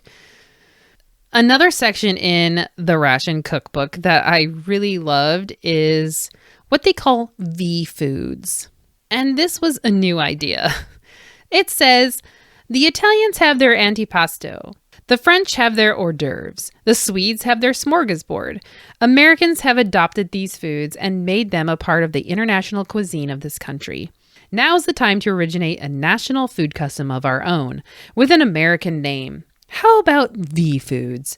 V for vitamins, vitality, vigor, vim, and victory. We never forget to put salt, pepper, sugar, and condiments on our tables. From this moment on, let's make it a habit to put one or more V Foods on the table at every meal. Gotta love the alliteration. But they really make a good point. Let's create a new food tradition in America where we never forget to put some V Foods on the table. So what are these V Foods? These are foods selected from the lists of food stars, what they say. These are foods that appear 4 or more times in the different vitamin groups. So A, B1, B2, C, calcium, iron, and proteins. So the 4-star foods, these are foods that appear 4 times in this list of vitamin groups. Milk, cheese, eggs, liver, and kidney, greens, tomatoes, citrus fruit like oranges and grapefruit, lean meat, and shellfish. The 3-star foods, these appear 3 times. Peanuts and peanut butter, soya beans, fish, poultry, dried peas and beans, green vegetables, potatoes, white and sweet, whole grain or enriched cereals and breads. And last are 2-star foods. These appear 2 times. Yellow vegetables, yellow fruits, fruits raw and cooked, vegetables raw and cooked, butter and vitaminized margarine, and molasses. There are no 1-star foods, by the way. The cookbook says, buy these foods as often as you possibly can. Build your market order around them. Your meals will be packed with health. They also emphasize drinking 6 to 8 glasses of fluids a day, but especially water. And this is what they say water does for the body. It bathes the cells. Cells cannot work if they are dry. It keeps lung surfaces moist. It helps flush away waste materials through the lungs, skin, kidneys, and intestines. It helps maintain normal body temperature. It is necessary for good digestion and elimination. It carries food via the blood to all body tissues. When not enough fluid is taken, the results are headaches, constipation, nervousness, indigestion, loss of appetite. Drink those 6 to 8 glasses of fluid a day. So this is another one of those cookbooks that talks about water that I really like what they have to say. Now, I do have to say that, I'm not a nutritionist. I know that the science of nutrition has definitely changed. And while following wartime nutrition would be nowhere near as maybe detrimental as like using canning recipes like I talked about last episode, if you choose to follow nutrition advice from the 1940s, definitely consult your doctor first, just to make sure that you're getting everything that you need. But I think, following these recipes, I think definitely can't hurt. I mean, they're advocating eating fresh fruits and vegetables. That's still hasn't changed. That science is pretty much the same. Still eat your fruits and vegetables. But there are a few don'ts from wartime that maybe we don't necessarily practice today. And I will have a list of these do's and don'ts for preparing vegetables in 1943 on my blog. So be sure to check that out. Because some of them are really interesting. But one thing I did want to mention is I found in this Texas newspaper this picture of a woman draining cooked vegetables into her sink. And the title is, "Sink is the best fed member of the family." In throwing vegetable water down the sink, housewives throw away valuable minerals and vitamins. The juices from cooked vegetables should be saved for use in soups, vegetable cocktails, or to flavor sauces for meat dishes. And this is something that you see a lot, is that we should not throw out the cooking water for fruits or vegetables. There's a lot of minerals and vitamins still left in that water, and we should be using that and not feeding the sink as the best fed member of the family. So if you would like to practice a little wartime skill, save that vitamin water from the vegetables and put it to some good use in your cooking.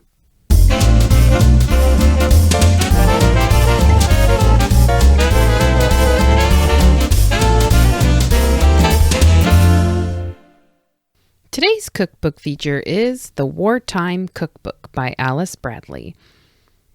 The subtitle is A Practical Guide to Wartime Cooking, conforming to the National Nutrition Program prepared by a nationally known authority on cooking. Now, I actually have another of Alice Bradley's cookbooks, and it's a really thick cookbook.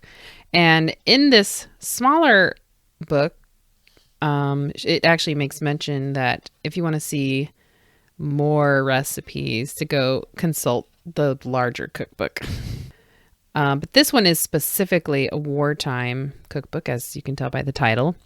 The interesting thing about this cookbook is that it is organized according to the different food groups. So it says Group 1, green and yellow vegetables. Group 2, the oranges, tomatoes, grapefruit.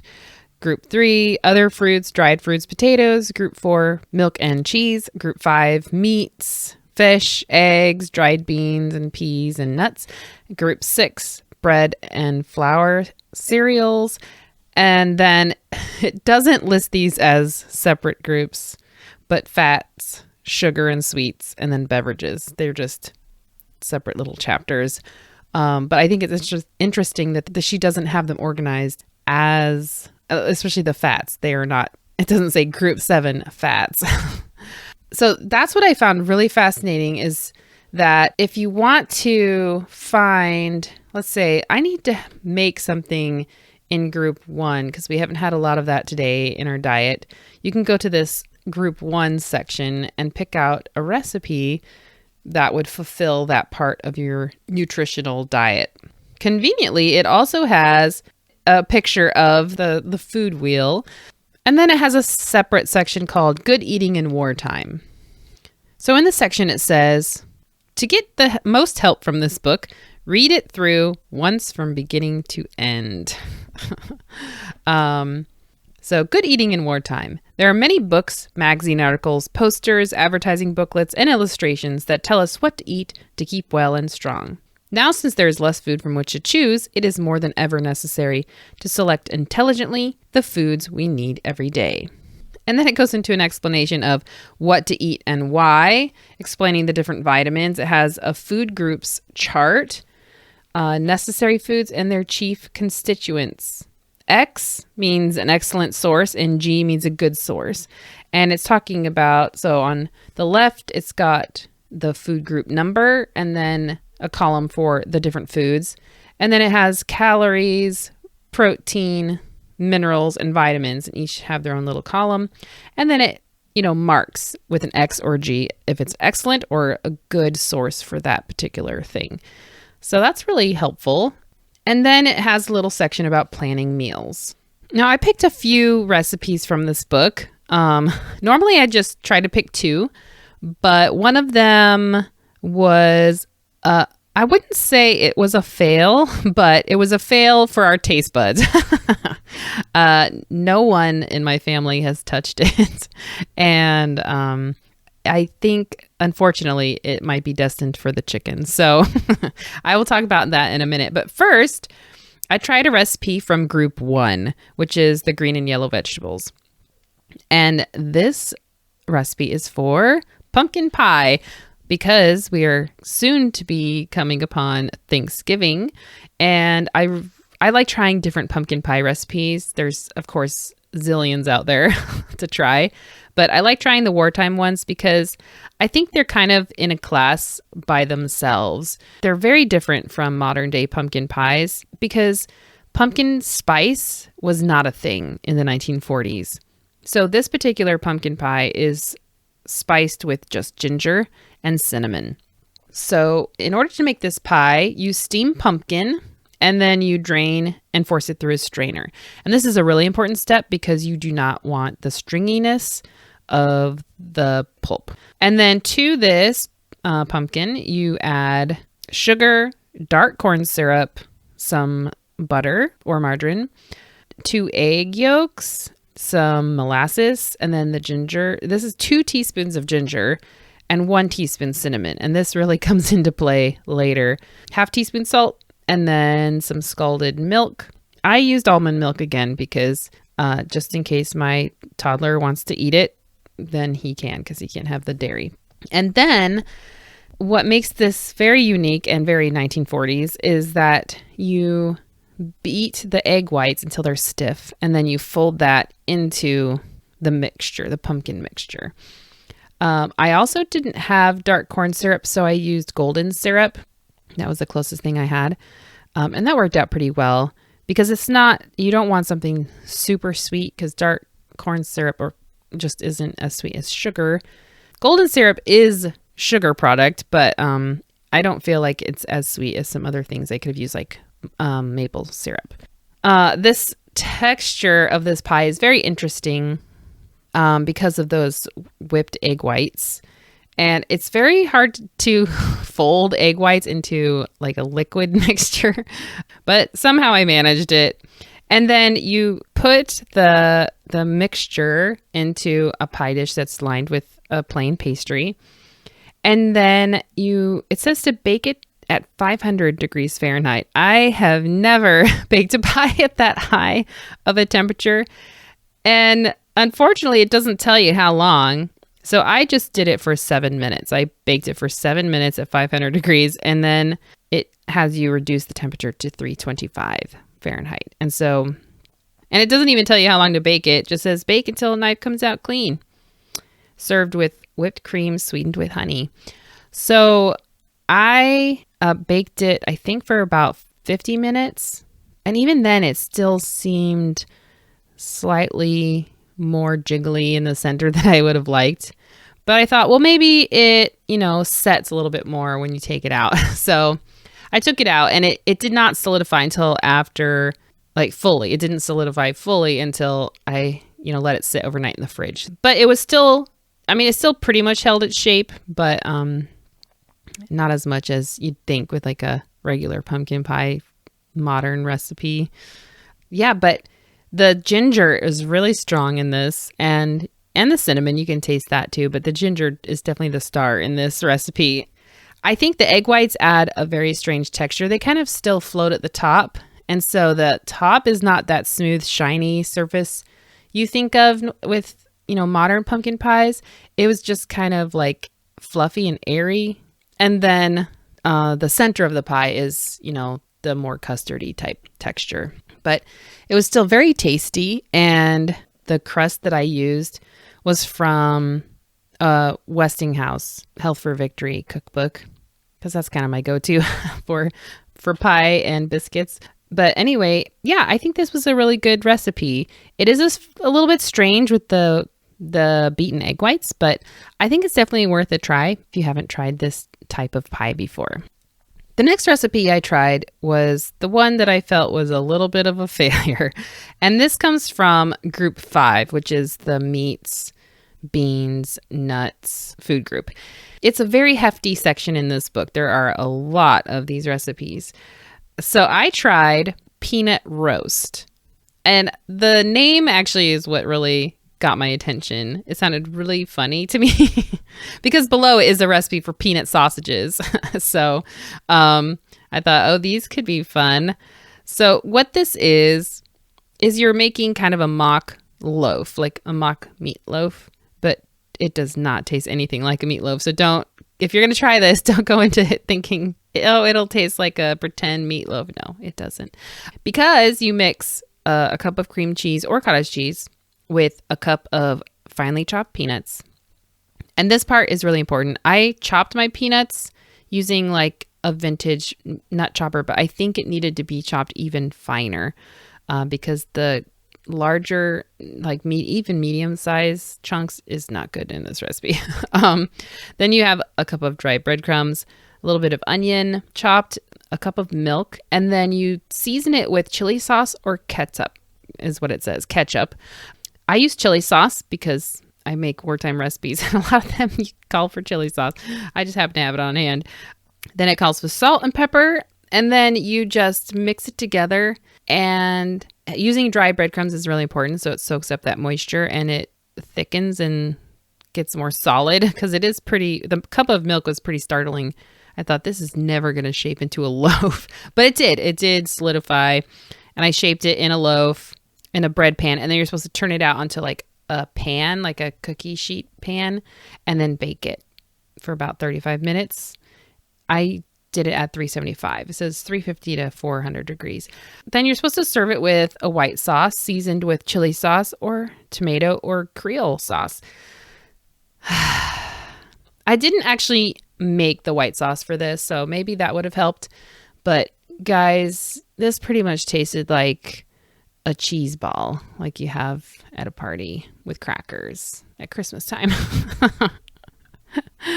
But not quite so glamorous. It was just, I don't know. I'm sure there's lots of ways to improve this recipe or to change it altogether.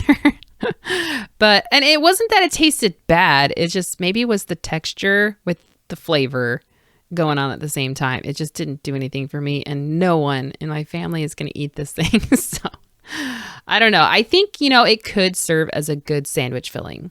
So before I give it to the chickens, I think I might try that just to see if it can redeem itself in some shape or form.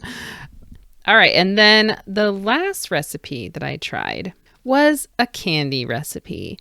This is from the section for sugar and sweets. Sugar and sweets is not its own food group, but I like that they put this in here anyway, because sometimes you just need to have a nice sweet dessert in wartime, for that good old morale. I made a recipe for honey apple candy. This is a gelatin-based candy, which I've never made before, and I am by no means a candy maker. Half the time, my candy recipes fail, no matter if it's modern or vintage. So this is a very interesting recipe. You soak a tablespoon of gelatin in some cold water, and then in a saucepan you put 1.5 cups of unsweetened applesauce. And that's really important. Don't use sweetened applesauce for this, because you add a cup of honey to that, and then it says cook until very thick, stirring constantly. The thing with this cookbook, it doesn't like giving times, and that's a problem with candy making. I don't know what it means to cook something till it's very thick. What exactly is very thick? Applesauce is kind of thick already. I don't know, but I tried to cook it a long time and I thought it looked thick. Yeah. Then you take it off of the heat and you add the soaked gelatin, and then you stir until the gelatin's dissolved. Then you add in a couple tablespoons of orange juice and some chopped nut meats. I use pecans, which I think actually goes well with this particular recipe. And then you pour it into an 8-inch square pan and you let it stand for 24 hours or until firm. I was very suspicious about this recipe. I thought there's no way this is going to solidify, because, a few hours after I made it, it was still definitely liquidy. And, in a thick way, because I did boil it for a while. Yeah, but it did solidify as much as it can. So I was able to cut out a piece and hold it in my hands. It was very wobbly. It actually kind of reminded me of Turkish Delight a little bit, but definitely on a different level. Turkish Delight, I think, is definitely more solid of a gelatin, but this was softer. Maybe because of the applesauce, or maybe because I don't know what I'm doing and I didn't cook it long enough. But then the interesting thing is, I think that this actually helps it along. You roll it in soy nuts, fine coconut, or powdered sugar. I'll need to try it in powdered sugar. I actually haven't tried that yet, but I did roll it in coconut because I thought that sounded like a nice texture, chewy texture to go along with the very smushy gelatin. And it's not too bad. You take a bite and you immediately get hit with honey. And that's maybe my bad because I used a wildflower honey, and that's a pretty strong flavor. I think maybe clover would be better. But then you start to taste the applesauce, and then you get the chew of the nuts and the buttery kind of coconut flavor. So it actually has a really nice aftertaste. The initial bite is very startling, but then yeah, the aftertaste is really nice. So I don't know. It's a very interesting candy. I don't know if I'll make it again, but it was a very interesting adventure. These recipes will be on my blog, where you can try them if you dare.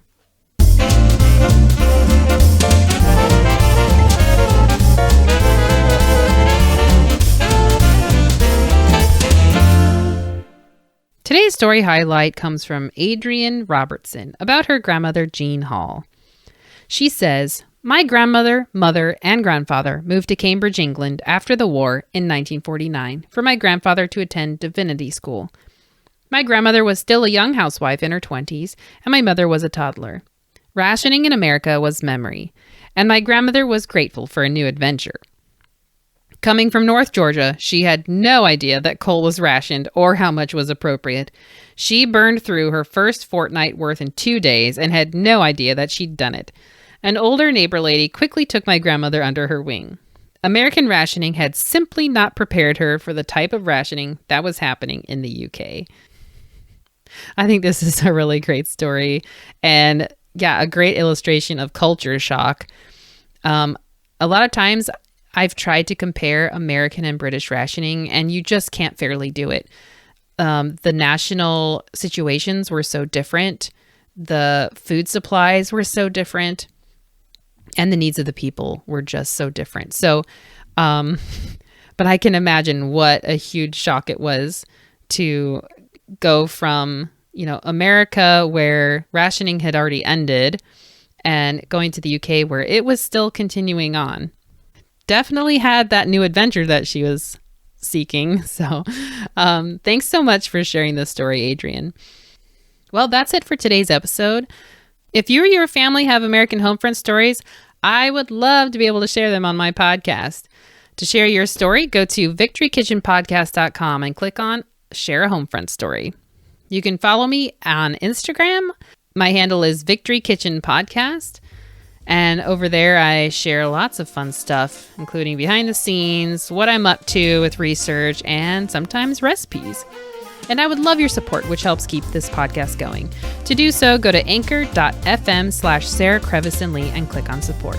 Don't forget to leave a review. Thanks so much for listening, and I'll talk to you next time. Bye.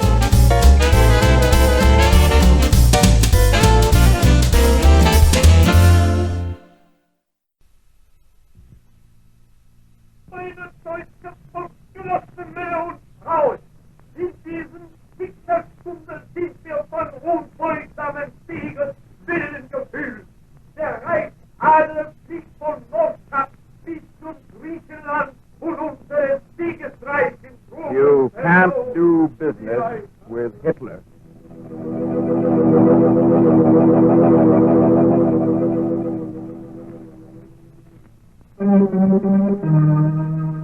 We are now at war. There are but two alternatives, total victory or total defeat. There can be no such thing as a military stalemate that would result in the survival of Hitlerism. That is the opinion of a man who knows. Douglas Miller, for 15 years commercial attaché to the American Embassy in Berlin. Presenting a radio series adapted from Mr. Miller's book, You Can't Do Business with Hitler. Episode 2, Broken Promises.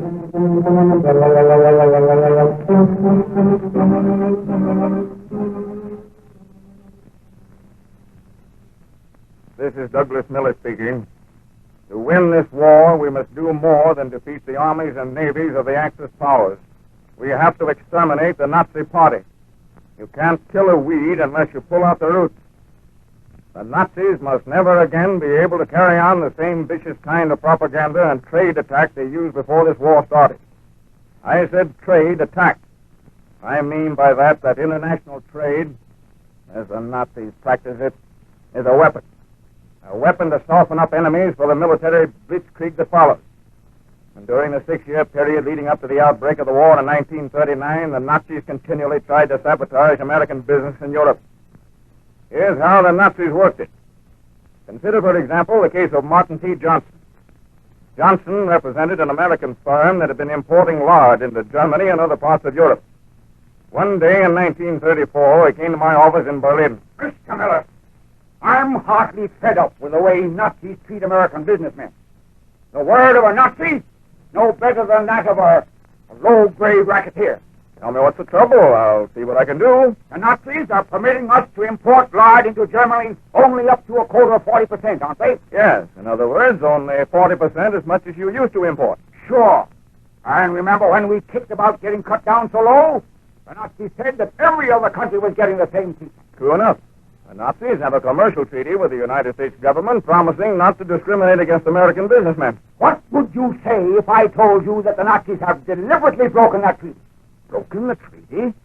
Well, how do you know that? Because I've got the goods on it. Here. Take a look at this magazine article. Let me see.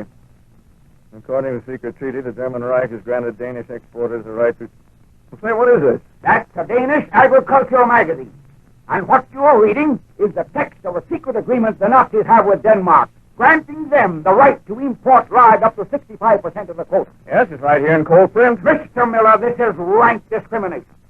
The Nazis promise us equal treatment, and then sneak off and make a secret agreement on the side. Can't you do something about it? Well, as commercial attaché of the American Embassy, I can protest to the German Foreign Office. I seem to be forever protesting and getting nowhere. Could I be present when you make the protest? Yes, that can be arranged. Good.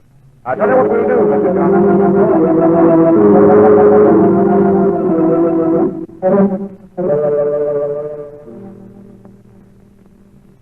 The following day, Mr. Johnson and I called at the German Foreign Office. We were ushered into the presence of a certain Nazi official. But I assure you, Herr Miller, this company of Mr. Johnson's is being treated as fairly as those of any other country. I don't think so, Herr Hoffman. You're only permitting Mr. Johnson to import lard up to 40% of the quota. I happen to know you're letting the Danes import lard up to 65% of the quota. Do you call that fair treatment? Nein, Herr Miller. That is preposterous. No such discrimination exists. Mr. Johnson, show Herr Hoffman that magazine article. With pleasure. Take a look at this, Herr Hoffman. But what is it? It's the text of your secret agreement with Denmark. That's what it is. A secret treaty with Denmark? Haven't you ever seen that treaty before, Herr Hoffman? Well, now that you mention it, Herr Miller, I have, yeah. In fact, I have a copy right here in my desk. So you knew right along then. This is the dirtiest piece of underhanded crookedness I've ever seen. Herr Johnson, I am deeply shocked. Herr Hoffman, you must understand that Mr. Johnson is thinking of the interests of his American investors. Yeah, I understand that, but... Oh, then you admit your government has flagrantly disregarded his promise. Well, I don't know, but the point is this, Herr Hoffman. What would you advise us to do now? I suppose you can submit a protest. I've already submitted a number of protests, most of which weren't even answered. Well, that is the only advice I can give you. I see. Well, then, thank you, Herr Hoffman.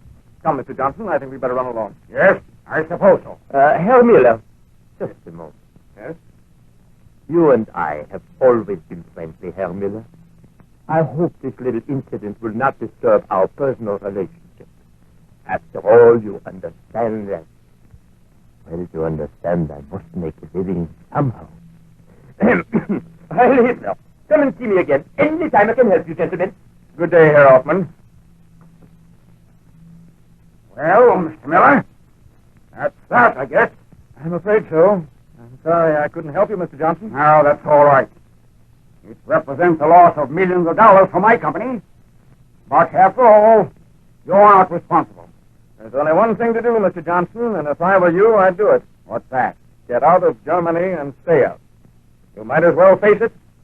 You can't do business with Hitler.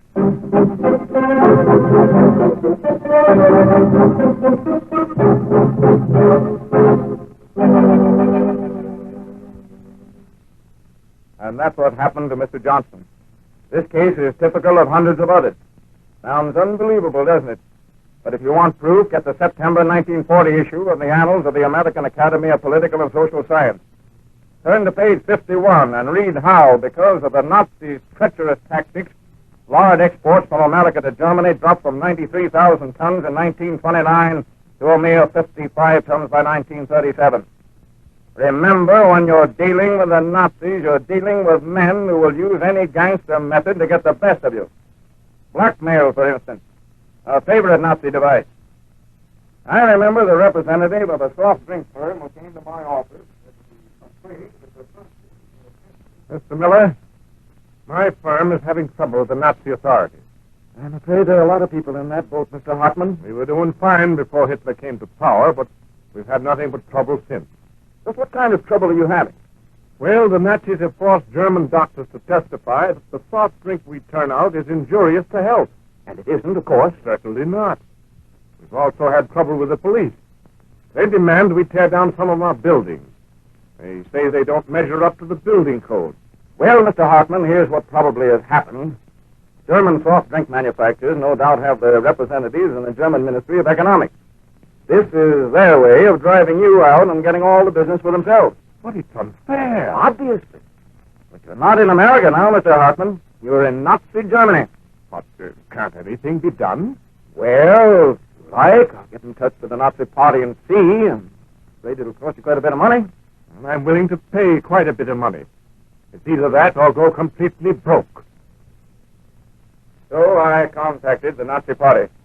I was told they would take care of Mr. Hartman's case. About a week later... Mr. Miller, there's a Carl Kenner here to see you. Kenner? I don't know any Carl Kenner. He's a member of the Nazi Party. All decked out in a beautiful brown uniform and fit to kill. He acts like he's heaven's gift to the entire world. Oh, I see. Is he a young fellow? Not over 30. Shall I tell him you're too busy to see him? On the contrary, send him in, Miss Ford. Very well, but get ready for a storm, and don't say I didn't warn you. You may go in, Mr. Kenner. Darnish's Paradise. Ah, Herr Miller, I'm very glad to meet you. I am Karl Kerner, propaganda leader of the province of Saxony. Heil Hitler. How do you do, Herr Kenner? Won't you be seated? No, thank you. I prefer to stand. Now, what can I do for you, Herr Miller? Well, Mr. Hartman, an American friend of mine, representative of the American soft drink manufacturers. How did you know? The Nazi Party has a way of discovering such things, Herr Miller. I see. Well, Mr. Hartman tells me that an firm is in trouble, that he is afraid the authorities might drive him out of business, and he wants you to help him, yeah? Yes, that's just about it. That's precisely it, Herr Miller. Now, I am the man to extricate your friend from his difficulties. That is, if he wants my help, I'm sure he would welcome your help. Good. Then here is what he must do. Appoint me a member of his board of directors. Oh, I see. And what salary would you expect, Herr Kenner? $800 a month. $800 a month? Precisely. Well, I'll have to consult Mr. Hartman about that. Are you sure you can help him? Absolutely.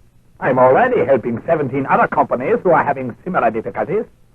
I very much enjoy helping foreign firms. I see. It doesn't pay very much, but you like the work. What a sense of humor you Americans have. Yes, haven't we? No.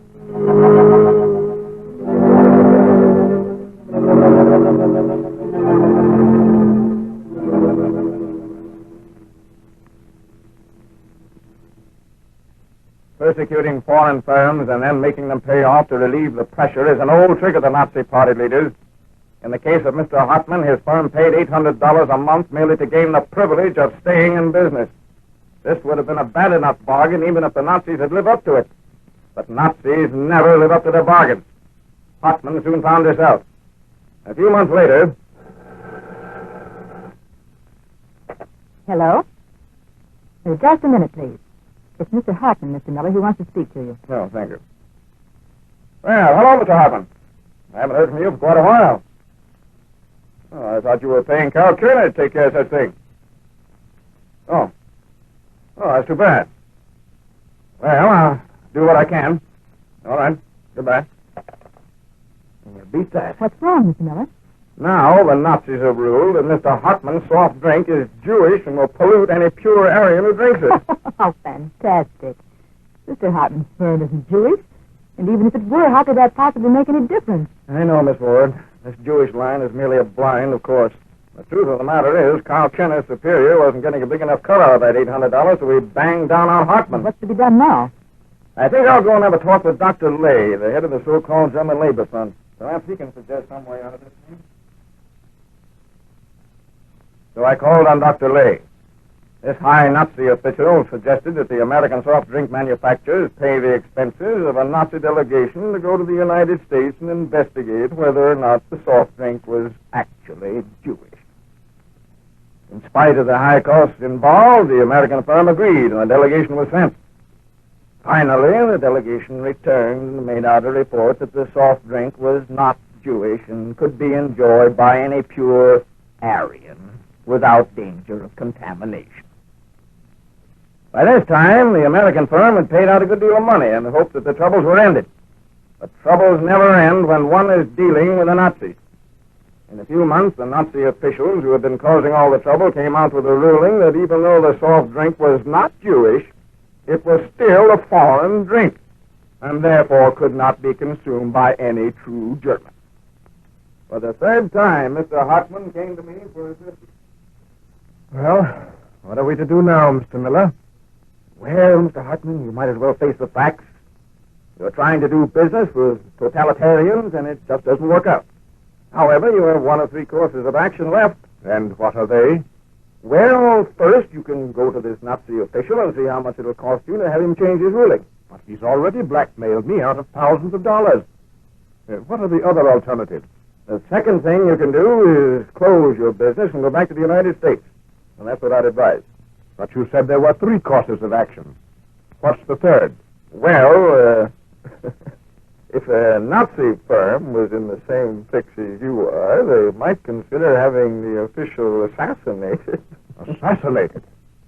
Well, I wouldn't shed too many tears to see some of these people assassinated.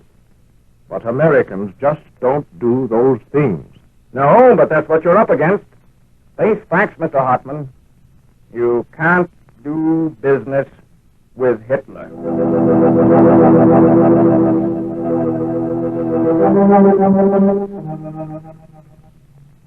You have been listening to the second broadcast in a series entitled You Can't Do Business with Hitler. This series relates the actual experiences of Douglas Miller, who was for 15 years commercial attaché to the American Embassy in Berlin. Listen for the third broadcast in this series, which is entitled No American Goods Wanted. This program is prepared and directed by Frank Telford and brought to you by the Office for Emergency Management in Washington.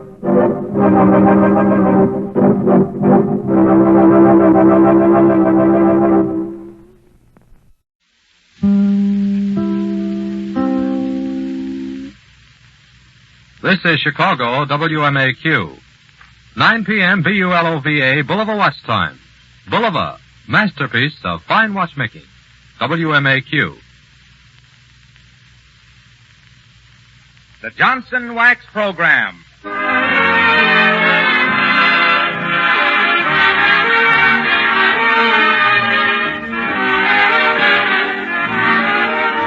makers of Johnson's Wax, Johnson's Self-Polishing Glow Coat, and Johnson's Carnew present the brilliant conductor-composer of melody, Meredith Willson, and MGM's noted young commentator, star, and teller of amazing tales, John Nesbitt.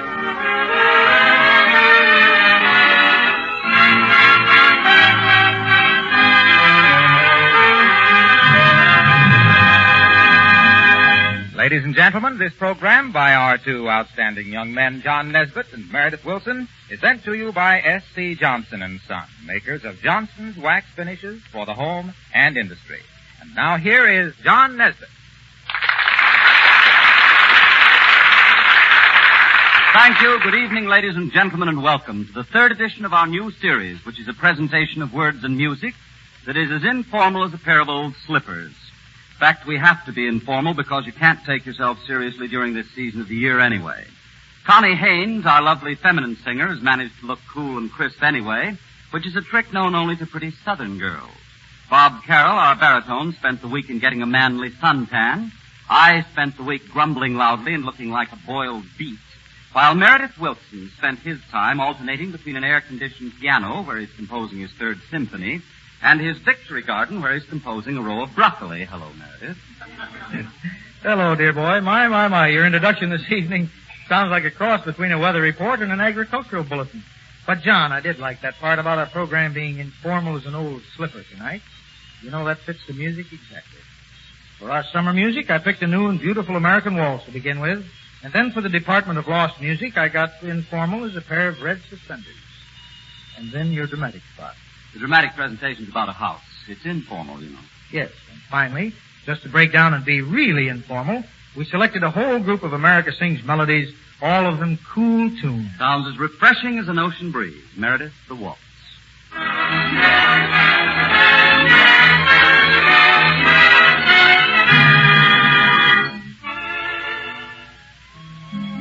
years ago, ladies and gentlemen, Meredith made a survey of all music to find out what were the 10 most loved melodies in the world. To his dismay, he discovered that of the 10 favorite tunes, not a single one was American. So he commissioned 10 leading American composers to write 10 different kinds of melodies in the hope of adding a great piece of music to the output of the world's beloved songs. The one you now hear is the Waltz selection, commissioned by Meredith Willson from the writer of Deep Purple, Peter DeRose, and it is simply titled The American Waltz.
Our Department of Lost Music. During these weekly half hours, you may have noticed, we've been dedicating a portion of the program to a piece of music that never had a chance. A lost song hit that for some mysterious reason never reached the public.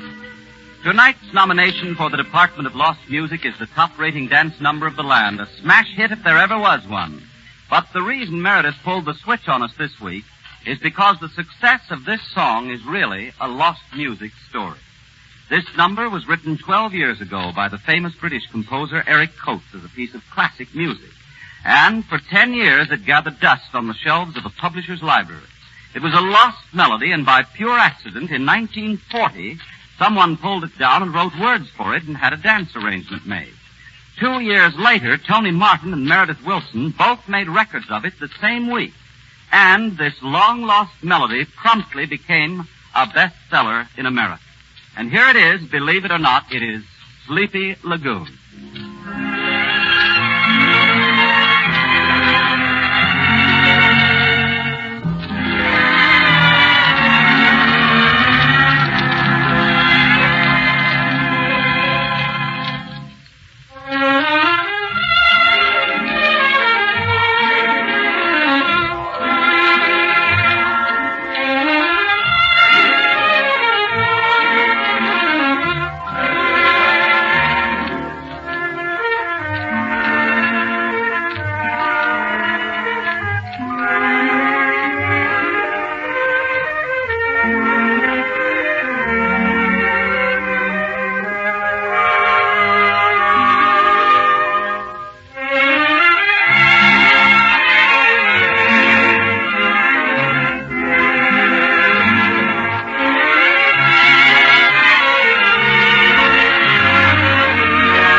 song hit Sleepy Lagoon goes into our Department of Lost Music simply because it was completely forgotten for 12 years. For a great deal longer than 12 years, we've all been using the products of the Johnson Wax people, but there has never been a time when they have been of so much real importance as they are today. In his brief advertisement, Harlow Wilcox makes this more clear. Harlow. You often hear people say, you're just as old as you feel. If automobiles could talk, they might change that statement to, you're just as old as you look. Now, you've seen 5-year-old cars that actually look newer than some 1-year-olds, haven't you? Sure, they've been kept up. Their finish has been cleaned and polished regularly, and they're a pleasure to drive. I wish everybody knew how easy it is to keep a car new looking with Johnson's Car New. This remarkable polish is a great time and labor saver because it both cleans and polishes in one application. Does 2 jobs at once in quick time. Car New increases in popularity every month. Walk through nearly every neighborhood and you'll find somebody taking better care of his car with Car New. And here's an extra tip. If you want to give your car's paint job added protection and save on car washings, you can apply a coat of Johnson's Auto Wax or the regular Johnson's Wax. But don't forget to buy that package of Johnson's Car New this week. It's spelled C-A-R-N-U.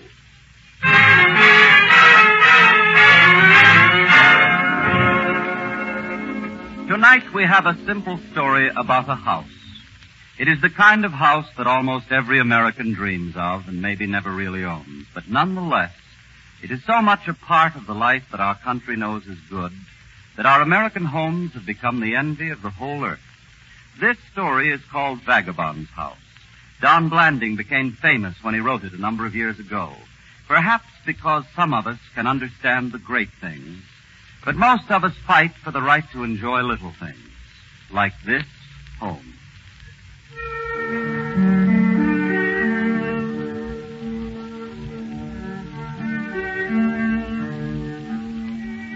When I have a house, as I sometime may, I'll suit my fancy in every way. I'll fill it with things that have caught my eye in drifting from Iceland to Molokai. It won't be correct or in period style, but oh, I've thought for a long, long while of all the corners and all the nooks, of all the bookshelves and all the books. The great big table, the deep soft chairs, and the Chinese rug at the foot of the stairs. It's an old, old rug from far Chaoan that a Chinese princess once walked on.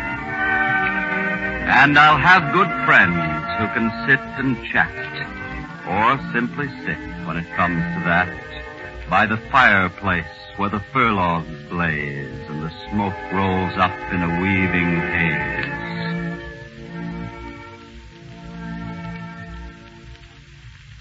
And there where the shadows fall, I've planned to have a magnificent concert grand, with polished wood and ivory keys, for wild discordant rhapsodies, for wailing minor Hindu songs, for Chinese chants with clanging gongs, for flippant jazz and for lullabies, and moody things that I'll improvise to play the long gray dusk away and bid good night to another day.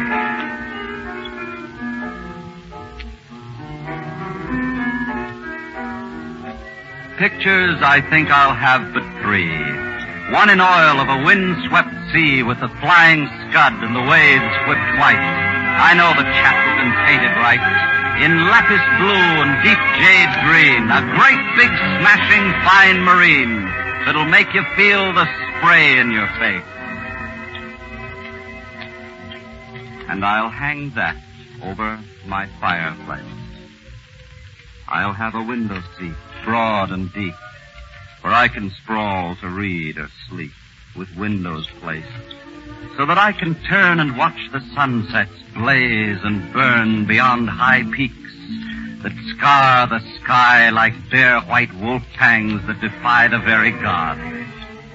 I'll have a nook for a savage idol that I took from a ruined temple in Peru, a demon chaser named Manchu, to guard my house by night and day and keep all evil things away.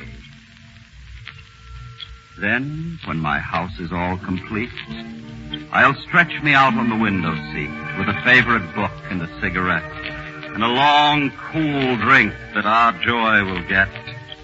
And I'll look about at my bachelor nest while the sun goes zooming down the west and the hot gold light falls on my face. And I will think of some heathen place that I failed to see, that I've missed some way, a place that I'd planned to find someday, and I'll feel the lure of it drawing me. Oh, dang, I know what the end will be. I'll go. And my house will fall away, while the moths by night and the mice by day will nibble the covers off all my books. And the spiders weave in the shadowed nooks. And my dogs, I'll see they have a home, while I follow the sun, while I drift and roam to the ends of the earth like a chip on the stream, like a straw on the wind, like a vagrant dream. And the thought will strike with a swift, sharp pain that I probably will never build again this house that I'll have in some far day. Oh, well, it's only a dream house anyway.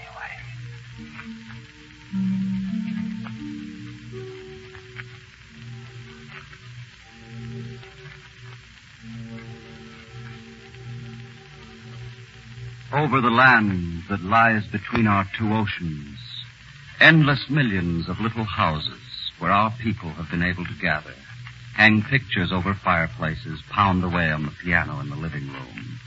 The Nazi orators, you know, have never liked us for this. They say that we're a gang of materialists who put built-in plumbing before anything else. Americans worship their homes, they scream. We worship the state. Americans will never fight us. They will not give up their comforts. Now our armies are answering them. Now our airplanes answer them, our children buying war-saving stamps, ourselves putting 10% and more into these war bonds, and all the rest. But perhaps we will never be able to make them really understand that the homes of America didn't become the world's best just because we were in love with gadgets, as they said, or crazy about two-car garages, as they said, or fanatical about tiled kitchens. But those were just the outward symbols of the thing called the American way of life. A man's own family, a man's own fireside. The thing a man fights for. A 10-room place in the city or a vagabond's house by the sea. America's home.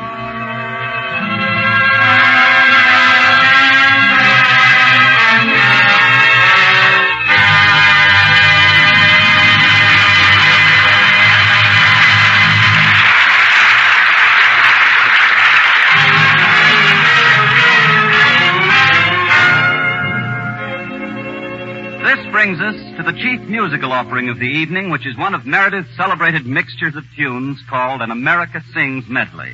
He fussed over this one, incidentally, a whole day last week, saying savage things at his piano, which is surprising enough to me, considering that these are all familiar melodies, and as far as I'm concerned, they might just be played as they come, end to end. Why, John, old Wilson is just a touch amazed that you're making a remark like that. Constructing a medley is as tricky as building a house. For an America Sings Medley, we pick 8 or 9 famous songs, new and old, sweet and hot, pardon me, strip them down to pure melody, and mix them up so they come at you sort of unexpected-like. And that's what took the whole day's work last week, if you must know, and why I didn't get around to weeding the broccoli. Yeah, Meredith's broccoli's wonderful. He actually grows it in his yard, and he behaves like a country squire whenever he walks near it. But the truth is, it was really planted by his cook. At any rate, here is the 8-minute medley that shows Meredith's special talent for making simplicity interesting.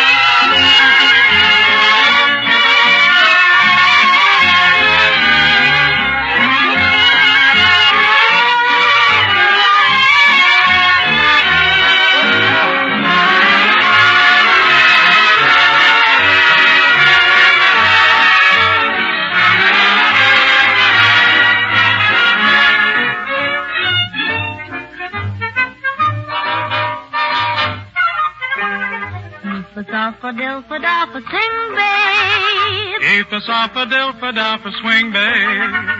Gather up the honey, do the Michigan glide. Side to the side, dance with the bride. Eepha-sopha-dilfa-dalfa, oh, babe. Eepha-sopha-dilfa-dalfa, go, babe. Gaze into my dimmers when you're ragging with me, and be my eepha-sopha-dilfa-dalfa rag, baby.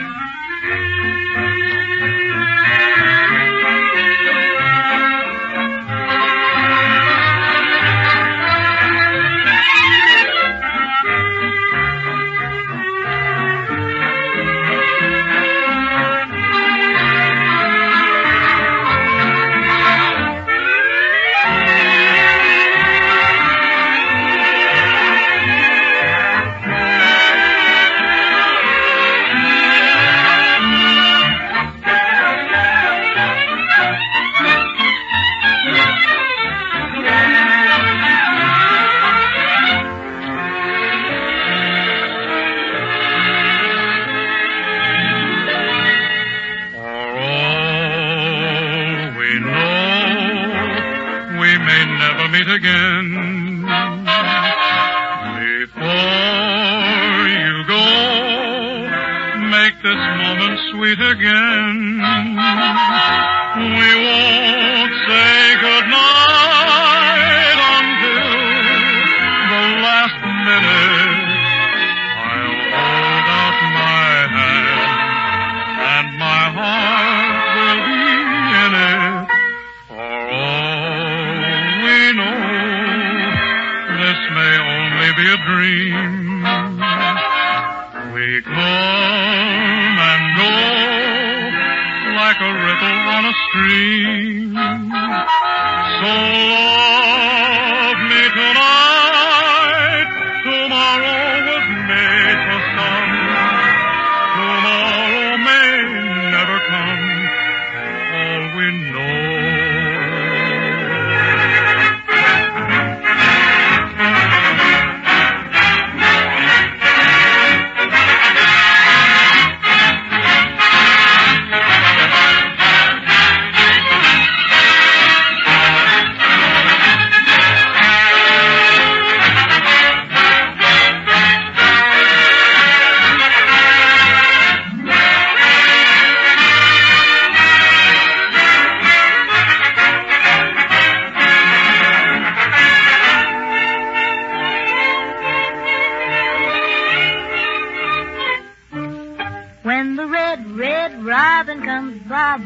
Bobbing along. There'll be no more sobbing when he starts throbbing his old sweet song. Wake up, you sleepyhead. Get up, get out of bed. Cheer up, the sun is red. Live, love, laugh, and be happy. What if I've been blue? Now I'm walking through fields of flowers. Rain may glisten, but still I listen for hours and hours. I'm just a kid again, doing what I did again, singing a song. When the red robin comes bobbing along.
moment, I shall have an important announcement to make for you, but here is Harlow Wilcox.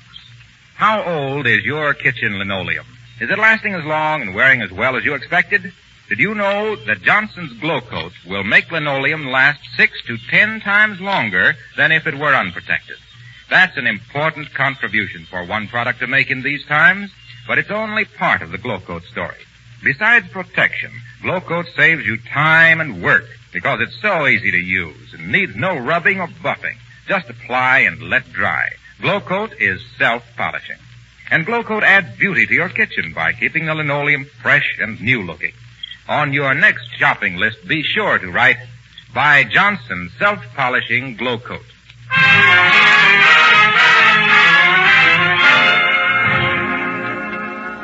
Ladies and gentlemen, have you begun to wonder why practically every radio program and every newspaper pounds away at you night and day to place part of your income in war bonds and join the 10% club? We keep up this appeal because if we fail, it can mean disaster. Can you not join us? After you've become a member of the 10% club yourself, tackle your friends, your neighbors, everybody you can reach to get them in the fight with you. It's a hard job. Maybe nobody will ever thank you directly. But we will have you to thank for the American future that these war bonds will make possible.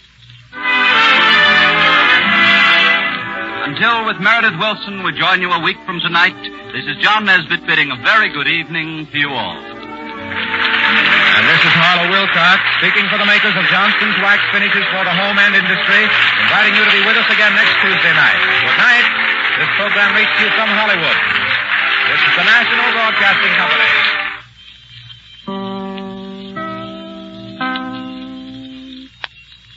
This is Chicago, WMAQ.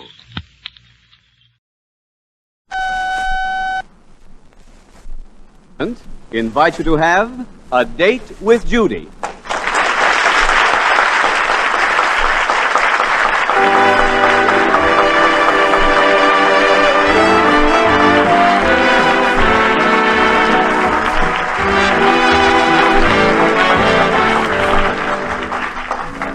Did you ever attend a high school sorority meeting? If not, you're going to attend one right now. It's Judy Foster Sorority, and there is plenty going on. Madam President, there's some new business I'd like to bring up. We haven't finished the old business yet, Sister Judy. To heck with old business. This is utterly vital to the future of the sorority. Okay, Sister Judy, what is it you wish to bring up? Man. Again? Gee, Sister Judy, every time you bring something up, it's man. I can't help it. This time it's devastating news. What's happened, Judy? This year, the boys have decided to make their annual July picnic a stag affair. A stag? Oh. You mean without women? It's a terrific insult to our beauty and intelligence and charm. Gee, and I had a new personality all dreamed out just to spring at that picnic. Girls, we've got to take this matter into our own hands. I move the sorority goes out on strike. On strike? Yes. We won't date him and we won't talk to him. What do we do with all our time? Well, we can be career women. Career women? But then we'd have to work. Yes, but once we're earning big salaries, the boys will realize we can be utterly independent of them. Madam Chairman, I call for an immediate vote. All those in favor of going out on strike right away indicate by saying Now, wait a minute, Judy Foster. This is not according to parliamentary procedure. Besides, there's something else sort of stinky going on. Why, Madam Chairman, what do you mean? I mean that you and Gerald Putman had a fight, didn't you? Well, what's that got to do with it? Wasn't he seen the other night with that redhead from Glendale High School? I don't care if he was. Madam President, this is nothing personal. It's just that a stag picnic is an attack on all womanhood. It is? It's the beginning of a trend. I've seen it coming for a long time. Why, men treat girls just like anybody else. You're right, and sometimes even worse than that. If it'll help us get to the picnic, maybe we ought to go out on strike. If it'll help me get a date ever, maybe we ought to go out on strike. Madam President, I call for a vote. All those in favor say aye. Aye. Nay. Motion carried. That settles it. From now on, we're on strike. No more men.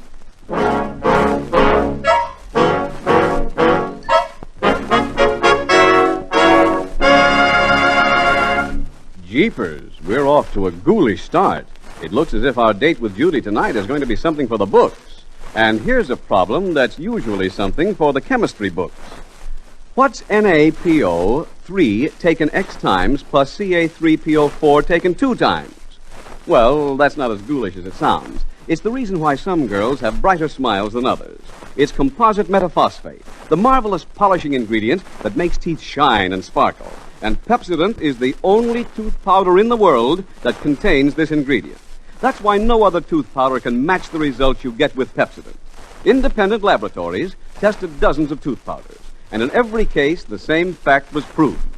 Pepsodent produces a luster on teeth twice as bright as the average of all other leading brands. So it's just simple arithmetic. If a girl's teeth are twice as bright, her smile is twice as sparkling. Everybody who wants a dazzling smile, go to your drug counter tonight and say, Pepsodent tooth powder, please. Remember, you don't have to exchange an empty can or tube when you get Pepsodent tooth powder. And now, let's get back to that date we have with Judy.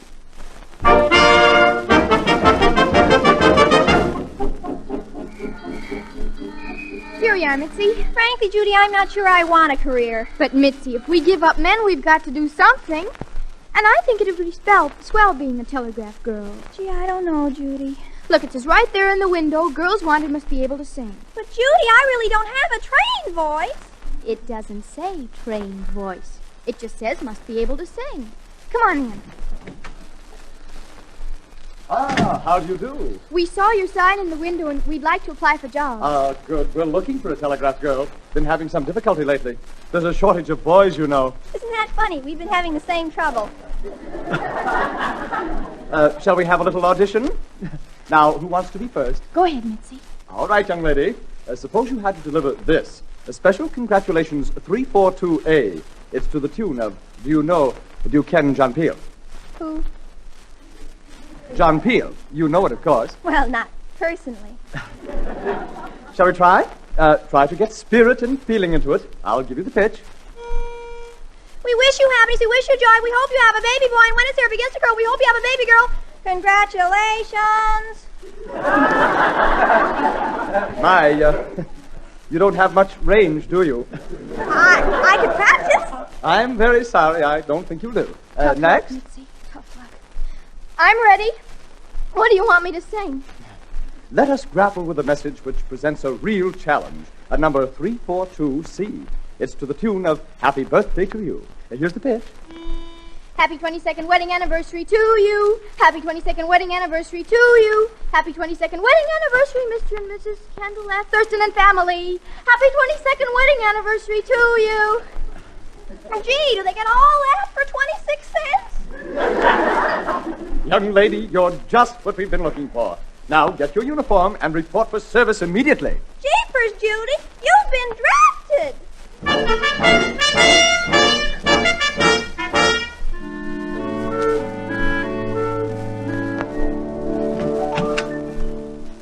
Good evening, Father.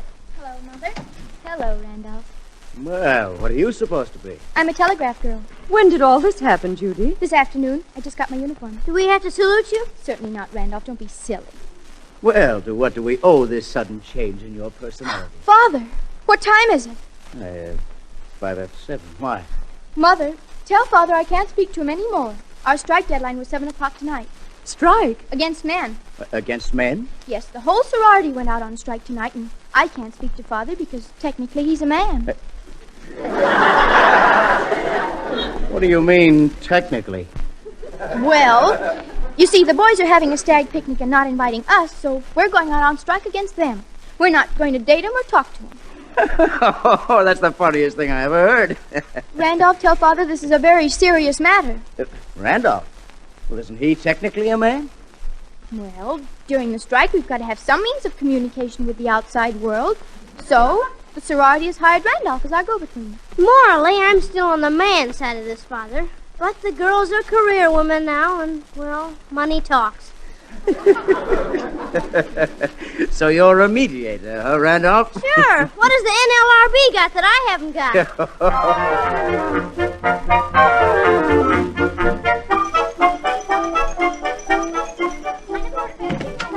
Hi, girls.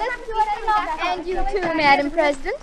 I can only give you a few minutes of my time. I have some very important telegrams to deliver tonight. Really, Miss Career Woman, you shouldn't waste so much valuable time on us.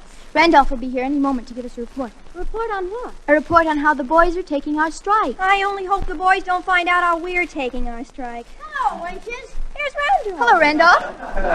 Boy, have I got some dirt to dish. Are the boys positively gaga? I'm not passing out any free adjectives, wenches. All information is strictly COD. 25 cents, please, in advance. How do we know you've got anything to tell us? Madam President, I just spent a full hour in Scully's drugstore. Listen to all your drooly boyfriends drool. All right. Here's your quarter. What did Gerald Putnam say? Let me see. Gerald Putnam, he said like this. Gee, I wish Judy let me talk to her. Did he really say that? Yes, I think it was Judy he said. Huh? Though it might have been, I wish Janie let me talk to her. Or maybe it was Sadie. What did Mervyn say? Mervyn, he said like this. Scully, bring me another chocolate marshmallow super duper. Is that all? He's a very quiet youth. Did you see Howard Teichman there? Oh, yes. Was he miserable about me not talking to him? Howard Teichman, Madam President, he said like this. I think this strike's a good idea. It saves us guys so much money. I don't believe it. You're a nasty little boy. Okay by me. If that's the way you feel, Madam President, I resign. With certain information now in my possession, I can get a job anytime with the boys. So long, wenches.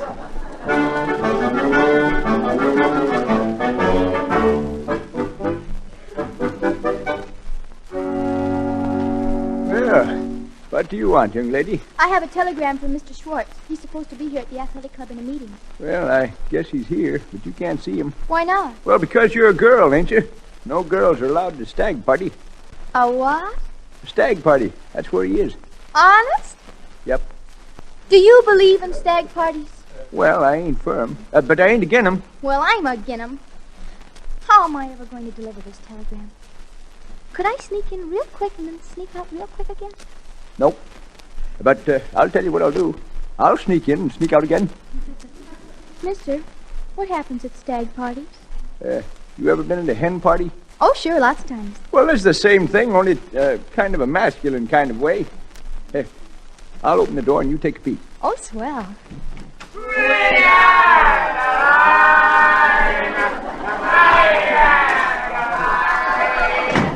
Gee, just a bunch of men singing and stuff. Yep. Oh, sometimes I wish they'd do something interesting. Well, I guess I'll take that telegram into Mr. Schwartz.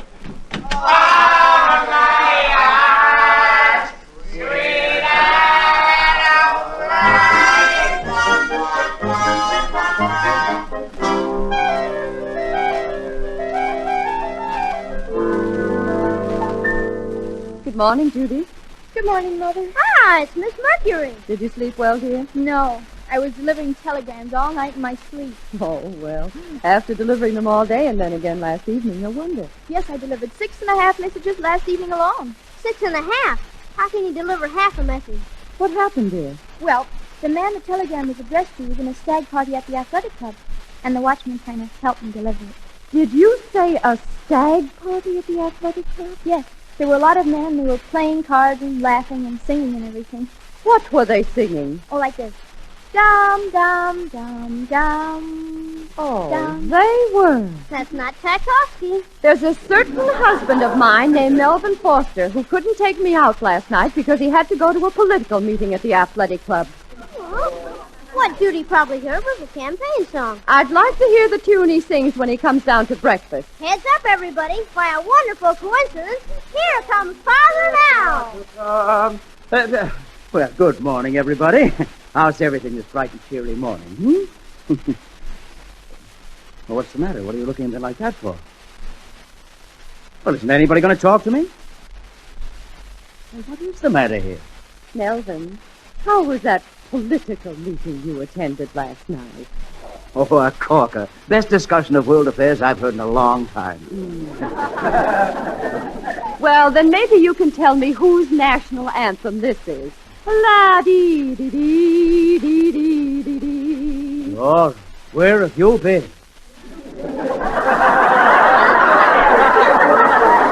Where have I been? Where have you been? That's what I want to know. Judy. Yes, Mother? What is it you girls are doing since your men started sagging it? We're on strike.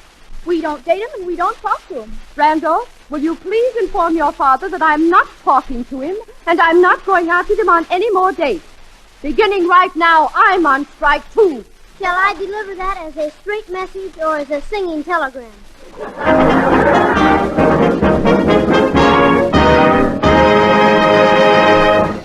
Judy will be back in just a minute to untangle all this wire trouble. Now, I'd like to send a telegram myself. It's addressed to a man named Case, who's so cross they call him Crank Case. No, really, they do. And here's the message. Quote, understand you always frown. Stop. Let me tell you about a man who was as grouchy as you, but who now is all sweetness and light. He used to have trouble after trouble with toothbrushes. Scratchy ones gouged his gums. Droopy ones bogged down on his teeth. Then he tried a Pepsodent 50 Tough toothbrush. It's the brush that makes people glad to brush their teeth because it feels so good. The nylon bristles are gentle, not scratchy. They're springy and alive. And 50 tufts of them are united to clean teeth better than they were ever cleaned before. Get a Pepsodent 50 Tough toothbrush for every member of your family. And with every brush, you'll receive a cash certificate worth 10 cents extra spending money. A 10-cent bonus for you. And now, straighten your tie, because we're off again on that date with Judy.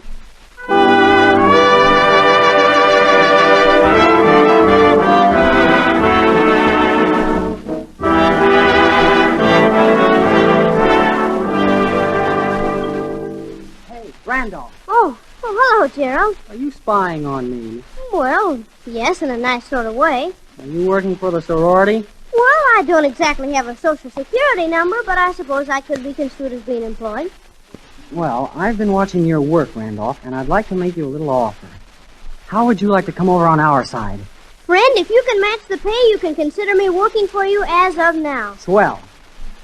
Well, get to work. I have a killer of an idea to break the strike, but it's worth a quarter if it's worth a nickel. I'll give you a nickel. This is strictly a two-bit idea. Well, that's big dough. But this is a big idea. Frankly, Gerald, it's not the money. My sister Judy hasn't had a date for 4 nights. And, friend, if she doesn't get out of the house soon, I'll go back. Well, all right. What's the idea? Well, since my sister Judy's a telegraph girl.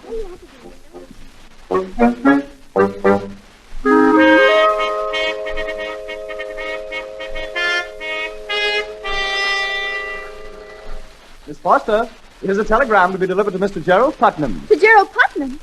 Oh, I can't deliver to him. I'm not on speaking terms with him. Well, you don't have to speak to him. You merely have to sing. Technically, it's the same thing. Miss Foster, have you ever heard those sacred lines?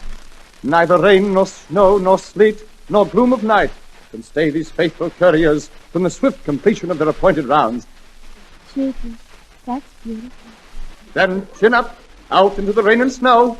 Why, Mr. Sawyer, it isn't raining or snowing. Technically, it's the same thing.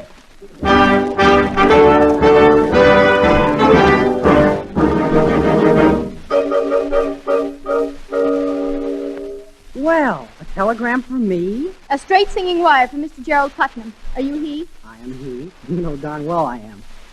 Well, give her the vocal. Happy birthday to you. Happy birthday to you. Happy birthday, Gerald Putnam. Happy birthday to you. Signed, a loving friend who prefers to remain anonymous. I didn't quite get that message. You did so get that message. Besides, it's not your birthday at all. Your birthday's in February. Oh, I'm shocked, Miss Foster. I thought the motto of your company was the customer is always right. Well, you're an exception. Look, Judy, why don't you girls call off the strike?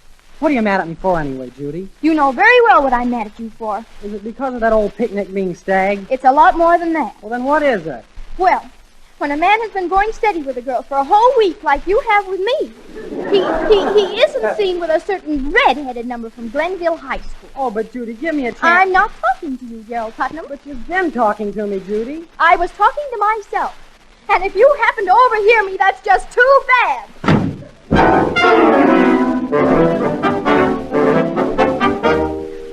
Oh, Miss Foster, I'm so glad you're back. There's another singing telegram to be delivered in your territory. Yes, it's right. By my goodness, isn't this a coincidence? It's addressed to the self-same party, Mr. Gerald Putnam. Oh, caterpillars. Happy anniversary to you. Happy anniversary to you. Happy anniversary, Gerald Putnam. Happy anniversary to you. Signed, a warm admirer. Lovely, lovely. Just how long have you been married, Mr. Putnam? To Mother on Mother's Day. Though your hair has turned to silver, though your cheeks are wan and pale, we will think of you forever, and your years of hard travail. Signed, your girl who loves you very much. Oh, that's sweet. Judy, how about a date? I wouldn't go out with you if you were my mother. Best wishes to you on Halloween. Salutations on Michaelmas. Greetings to you on Groundhog Day. We hope you have... Gerald Putnam, I never want to have anything to do with you again. Either in person or in my professional capacity as a telegraph girl. Goodbye.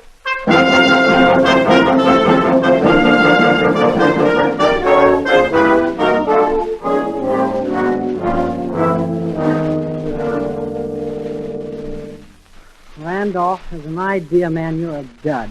I've been sending telegrams to myself all day, and Judy hasn't even given me a tumble.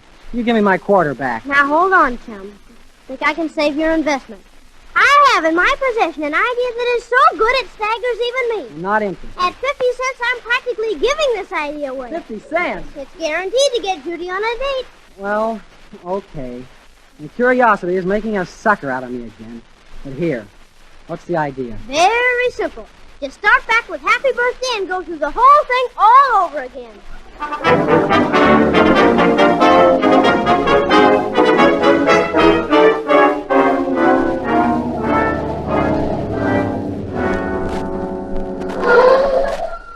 Well, Ice Cube, we're home. I had an adorable time, Mr. Gerald Putnam. I had a fine time, too. Great experience. It was the nearest I ever came to dating a clothing store dummy. Thank you very much. That was a very lovely compliment. But remember, you wore me down. You positively coerced me into this date. Oh, but gee whiz, Judy. Furthermore, if you don't like my company, you can go out with that red-headed beauty from Grenville High School. But I've been trying for hours to tell... I told you at the start of this evening that we're not indulging in any conversation on this date. You forget I'm on strike. Well, okay. I'll walk you up to the door. You needn't bother. Somebody might see us together. Good night, Mr. Putnam. Okay. Good night, Judy.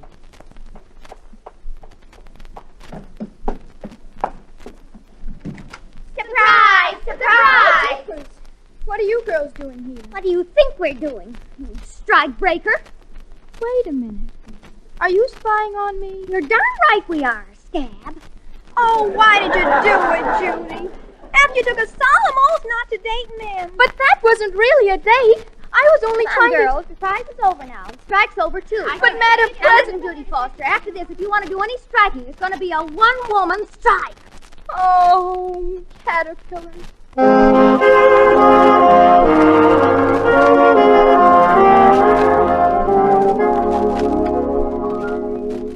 Hi, Father. Hello, Randolph.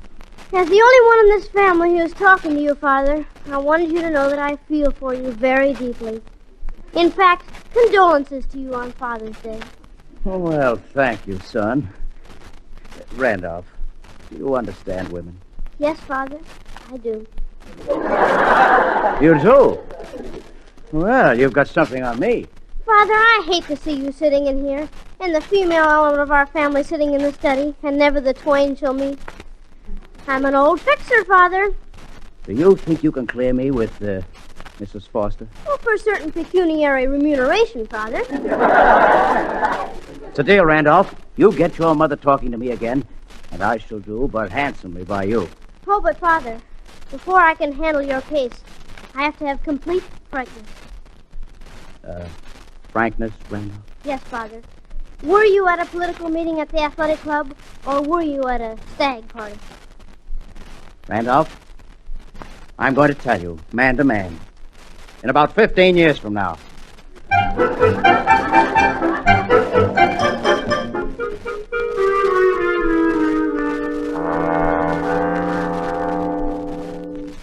Gee, Mother, you and I are the only two women left on strike.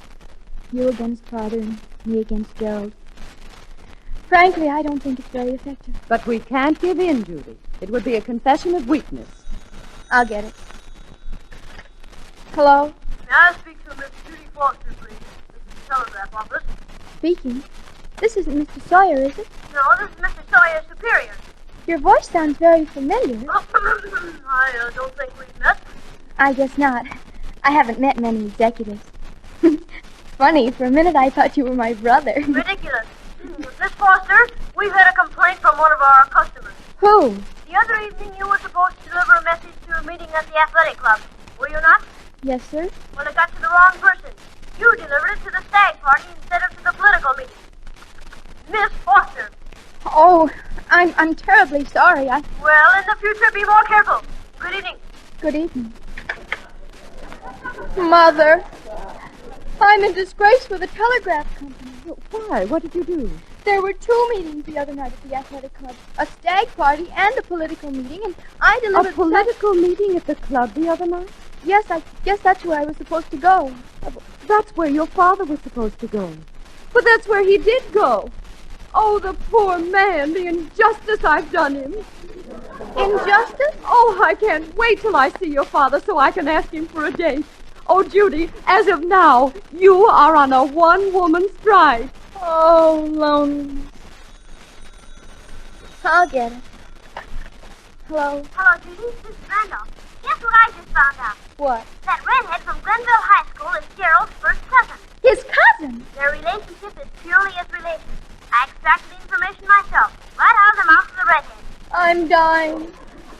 Oh, poor Gerald. That's all the news for now. Goodbye. Oh, Mother. Now that everything's all right, everything's all wrong. Why, dear? Gerald's been true blue to me all along, and I've been treating him like a brute. Do you suppose he'll ever look at me again after the way I treated him? How can I ever face him? Oh, I'll get the door, dear. I love you truly. Gerald! You're a telegraph boy! Oh, that's wonderful! Well, Judy, how about a rehearsal? Rehearsal? What for? Mr. Sawyer's orders. From now on, we're doing duets. A 1, a 2. I love you truly, truly, dear.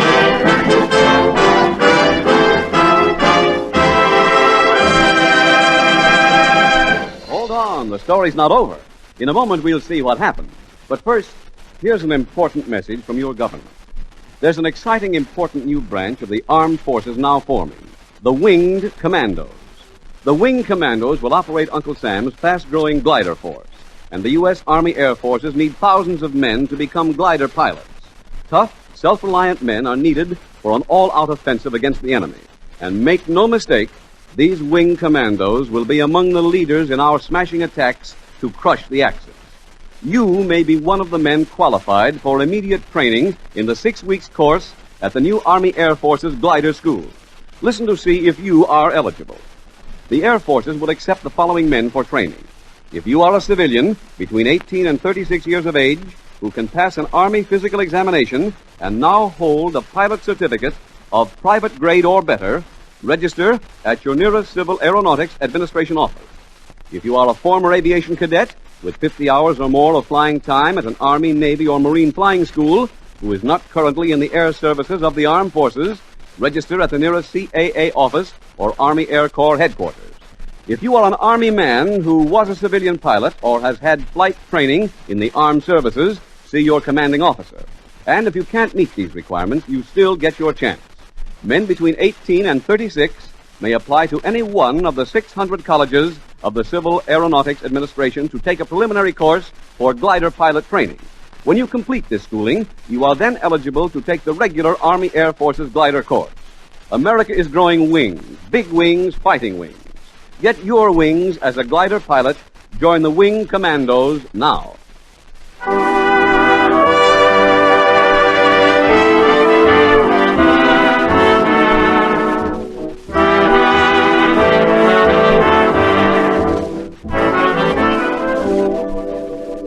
Gerald, before Judy comes downstairs, I've got a piece of man's advice for you.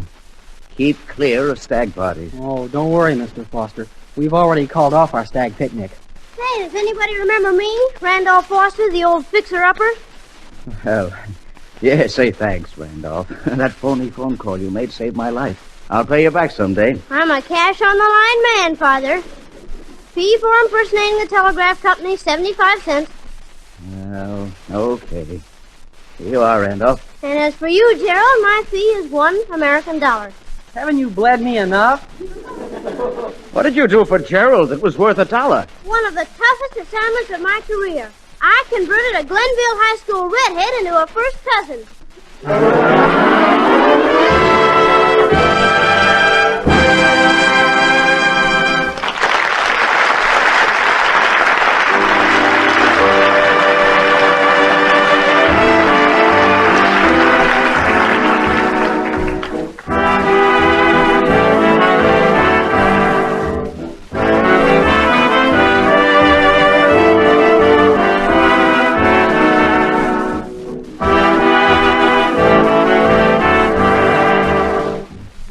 You're all invited to have another date with Judy next Tuesday night.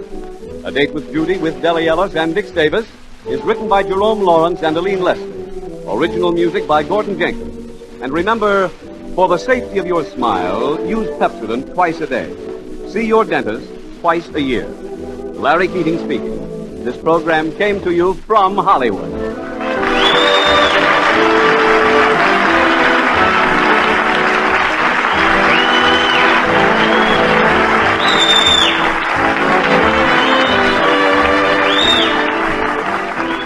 This is the National Broadcasting Company. KFI, Los Angeles, Earl C. Anthony Incorporated, California Parker Distributors.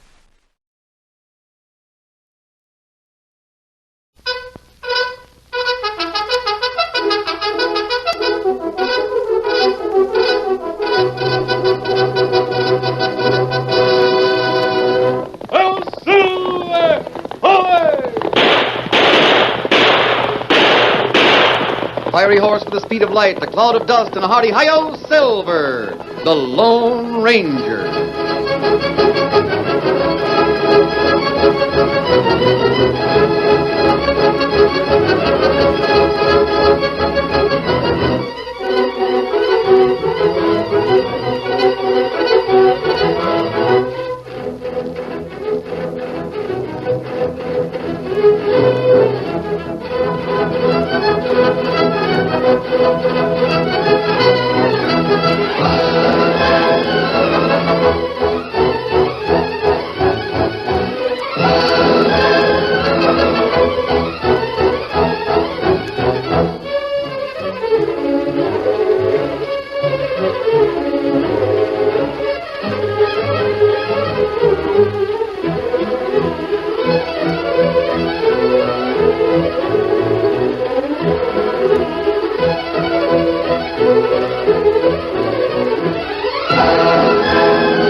With his faithful Indian companion Tonto, the masked rider of the plains led the fight for law and order in the early western United States. The stories of his strength and courage, his daring and resourcefulness have come down to us through the generations. And nowhere in the pages of history can one find a greater champion of justice. Return with us now to those thrilling days of yesteryear. From out of the past come the thundering hoofbeats of the great horse Silver. The Lone Ranger rides again. Come on, Silver! We're heading for Coffin Corners. Oh, Silver! Away!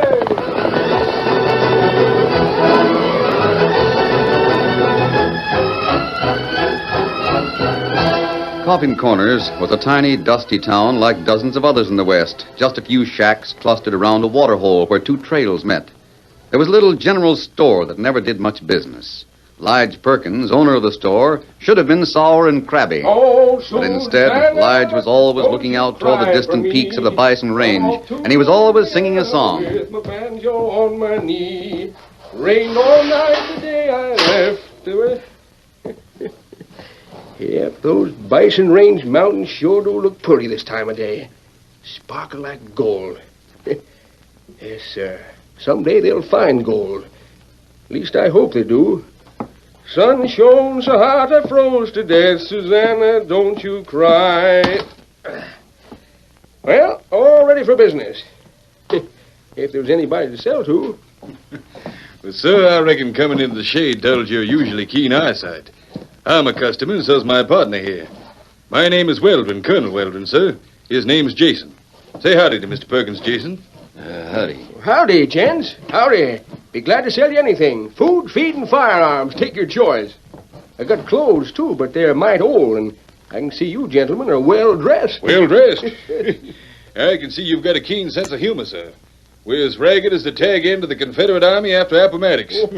But we will be well-dressed mighty soon. Yes, sir, we'll have more money than John Sutter. More money than... Doggone, Colonel, you shut up. I will not shut up, Jason. I won't be a party to My it. mind's made up. I say no. I say yes. Well, it's mine, and I say no. Nobody else but us. Nonsense, Jason. There's gold enough for 3, gold enough for a dozen. All we need is grub and supplies. Now you done it.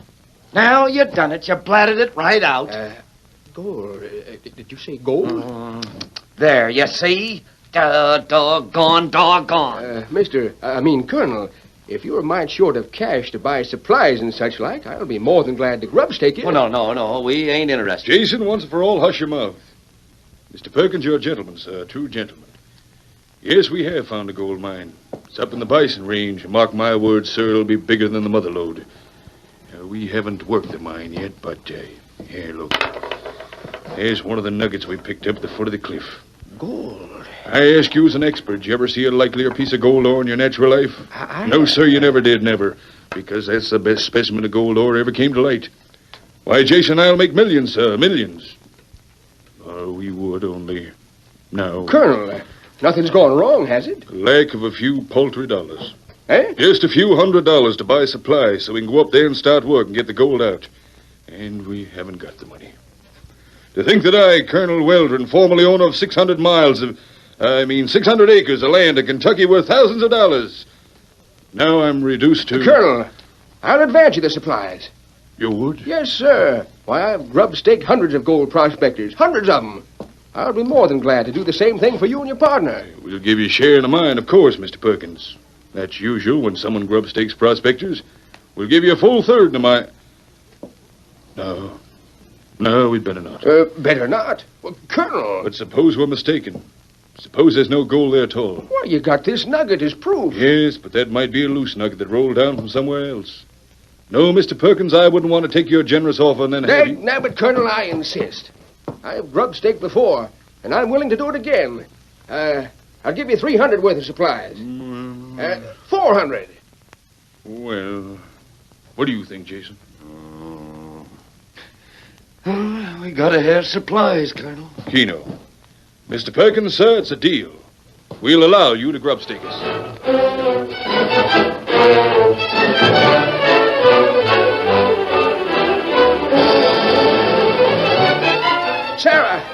Sarah, I just grub-staked 2 gents who have the richest mine since King Solomon's. Sarah, when that gold starts pouring in, You sold our supplies for a share in another grub stake. Now, Sarah, don't say it that way. You did, didn't you? Sure I did. Of all the hopeless calf-brained idiots I ever... Lige, you never learn, do you? Every time anybody runs out of supplies, all they have to do is come here to Coffin Corners, give you a story about going looking for a mine, and you give them supplies on credit. It ain't credit. It's for a share in the mine. Have you ever gotten a cent back from any of those grub stake deals? Oh, not so far, Sarah. But this particular one... This one, that's all I ever hear.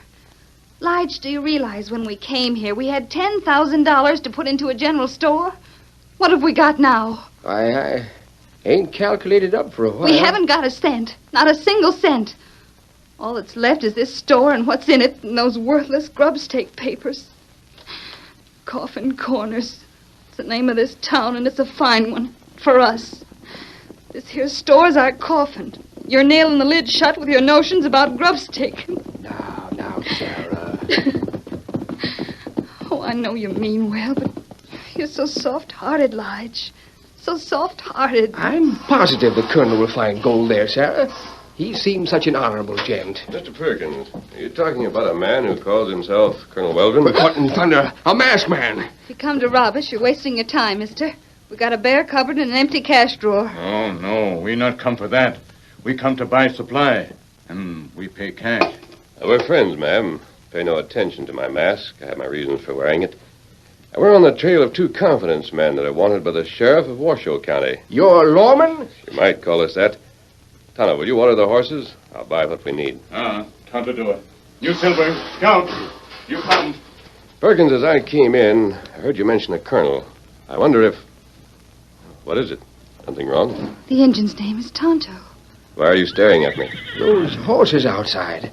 A white stallion and a paint. Why, Sarah, this here's the Lone Ranger. The Lone Ranger? Well, howdy, and welcome. Masked man, it sure is an honor to have you here. But how come you rode into Coffin Corners in broad daylight? I always heard that you stayed away from towns while the sun was up. On account of that mask, I mean. There's no danger in Coffin Corners, Perkins. The only thing that's left in this town is your store. Yeah, reckon that's so. Worse luck for us. But to get back to what I heard before, you were talking about a colonel. Is his name Weldon? Why, yeah. Here's a reward poster from the Washoe County Sheriff's Office. Read it. A reward poster? Confidence men wanted. 2 men who call themselves Colonel Weldon and Jason are wanted for... Oh. Lige, is that their description? Yeah, exact. It's them, Sarah.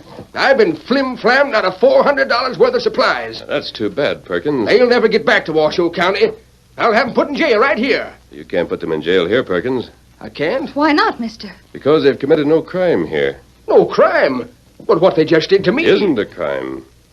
Didn't they give you a share in their mine? But they never had a mine. Grub staking's a common practice. There's nothing illegal about it. You can't arrest them for that. Lige, the masked man's right. Why, those ornery, carpet-bagging, sidewinding... If I ever get my hands on them... How long ago were they here, Perkins? This morning. About 6 hours ago. I don't know what can be done exactly. However, if Ton and I can find them, maybe you'll get your supplies back. Now, suppose you sell us what we need. Afterwards, you can tell us which way they headed, and we'll hit the trail after them. Agreed?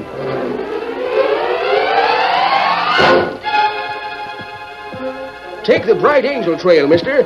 You and the engine ought to get him around Pine Ridge. Thanks. Adios, ma'am. Adios, Perkins. Come on, Silver. Adios. Adios. Get him up, Scout. Adios. Come back in the store, Sarah. Lige, where you going? To get my gun belt and plenty of bullets.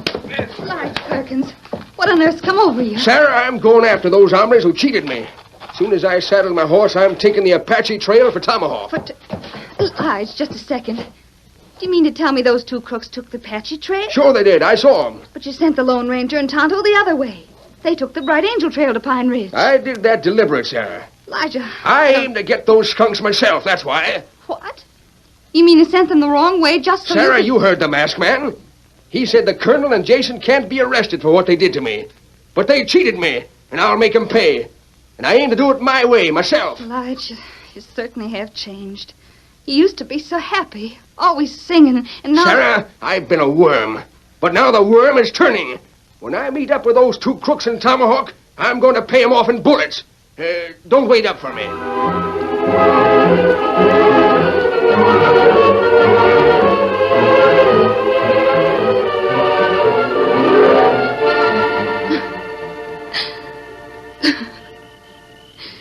They'll kill him. I know they'll kill him, and there's nothing I can do to stop it. Lige just wouldn't listen to me. What's that? A horse. Lige? Is that you, Lige? No, Miss Perkins, it's Tonto and I. The Lone Ranger. We go to Pine Ridge, but men not there, so we come back. Lige must have gotten his directions mixed. And Miss Perkins, Ma'am, you're crying. What's wrong? Lige misdirected you deliberate. Those cheats didn't go to Pine Ridge. They took the Apache Trail, not the Bright Angel. They're heading for Tomahawk. And Elijah's after them. Oh, why him do that? He plans to settle a fight himself. With guns? He took his gun belt with him. Oh, Kemosabe. Him not got chance. Weldon, him plenty good shot. Lige never pulled a trigger in anger all his life. I'll never see him again. We'll do what we can.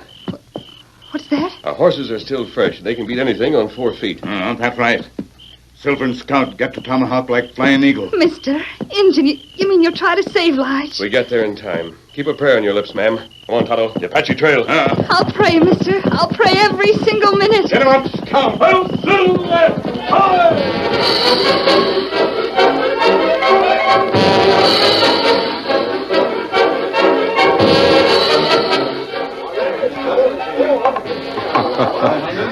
Yes, sir, Jason. We fleeced him proper.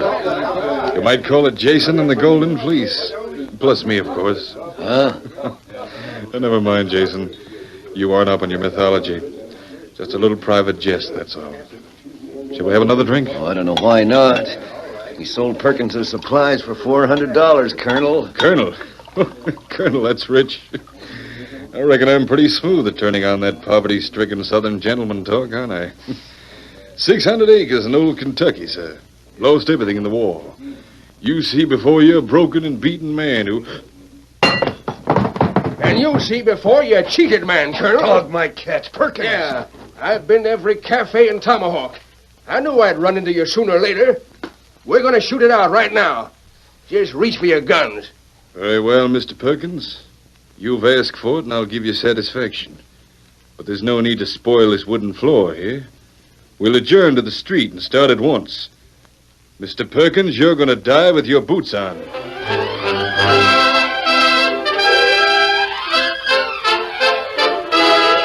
The curtain falls on the first act of our Lone Ranger story. Before the next exciting scenes, please permit us to pause for just a few moments.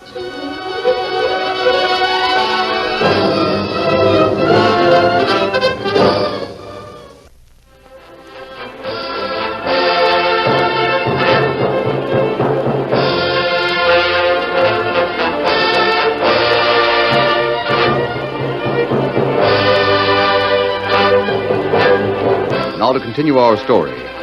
There was a bright moon over the main street of Tomahawk. Word of the gun battle spread like wildfire, and every cafe and hotel emptied as men poured out to line the street. Now, what's it about? Sheriff, this hombre cheated me. I'm calling him on it. The moon gives me a clear eye on both of you. Seems I recognize you. Aren't you Lige Perkins from over Coffin Corner way? Yep. And this other gent. I saw him a stranger in this town. Yeah, so I see. Is there law in this town against gunfights? I'm sorry to say there isn't. I hope we get it someday, but right now there if isn't you much... step aside, Sheriff, this man and I'll finish our business. All right. But I'll stick around just to make certain this gunfight is conducted fair and square. Now, you go down past the Blue Sky Hotel, savvy? I'm on my way, sir. Perkins, you go up beyond the church. Yes, sir, Sheriff. You start walking down the street toward each other and start firing as soon as you've got a mind to. And I'll make certain nobody shoots before you both get to the appointed places. Now, everybody, clear the way. All right, stand where you are. You, Perkins. I hear you, Sheriff. You're past the church. Turn around. You there. I'm where I should be. Turn around. Keno, now you're facing each other. Now keep your guns in the holsters. Any time after I give you the word and you start walking, you can draw and shoot to suit yourself. Understood? I understand. Just give the word, Sheriff. All right. Start walking. Here I come, Weldon. Anytime you start, I'll finish it, Perkins. I aim to get so close I can't miss. Every step brings you near your grave. You can't scare me. I aim to get... Come on, Silver! What in blazes? Who's that rider? Hey! Perkins, you're coming with me. Hey, masked man, out of the way. Me and Weldon. There'll be no gunplay. I'm taking you out of town. Let me down. Come on, Silver. Out of town. Come on, boys.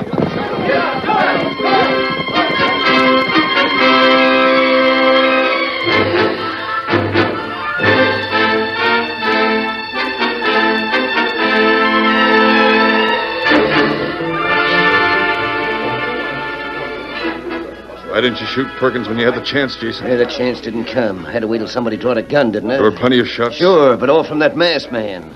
Oh, well. At least we're rid of Perkins. We'll be gone from here in a few hours. I wonder who that masked rider was. I don't know. I never saw him before. Didn't get a good look as it was. He was in and out like card sharp's fingers. Now, where, Mr. Perkins? Where lies Perkins? Huh? What do you want, Injun? And me right, heap hard. Where lies Perkins? You mean the Perkins who runs the general store at Coffin Corners? That him. Me bring good news. Him own big gold strike. What? Grub stock, stake claim. Other men die. All belong to Perkins. Me come to tell him. Here. Come on now. Come on. Tell us about it. Let's have the whole story. Sure, good for Perkins. It's about time he had some luck. Tell us about it, Injun.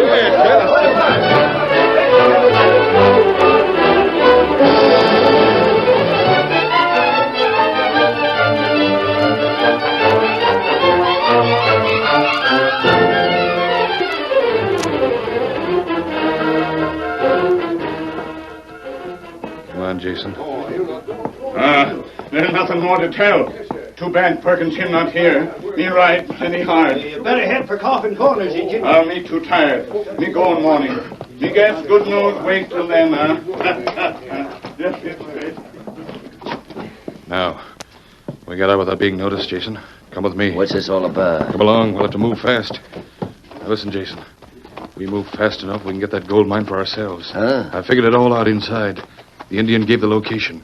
600 yards due south of Eagle Rock near Buffalo Pass. You know it. Sure, I could go there blindfolded. That's up in the Bison Range. We've been there plenty of times. But we can't just walk in and take the gold. Oh, no, Jason. No, indeed. You know me. We'll do this legal. You loco. No, far from it, Jason, my boy. Far from it. But Perkins owns it. Yes, he does. Owns it completely. You heard the Indian say his partners were dead. But remember this, Jason. Perkins doesn't know about it. Huh? He hasn't been told yet. And the Indian isn't leaving to tell him until the morning. Oh, I'm still not clear. Jason, sometimes I wonder if you're as dumb as you appear to be. Look, Perkins has grub-staked hundreds of prospectors, hasn't he? Sure. That's why it was such an easy mark for us. And he still will be, my boy. He still will be. Don't you see, Perkins has all those hundreds of grub stakes. He never realized a thing on one of them. Now, in addition to the money we got when we sold those supplies, we have a lot more cached away. We're leaving to get that money, Jason. Then we're riding to Coffin Corners to talk to Perkins. And as soon as he sees you, he'll reach for a gun. Now, you know me better than that. I'm a smooth talker, Jason. You wait and see. When I talk to Perkins, butter won't melt in my mouth.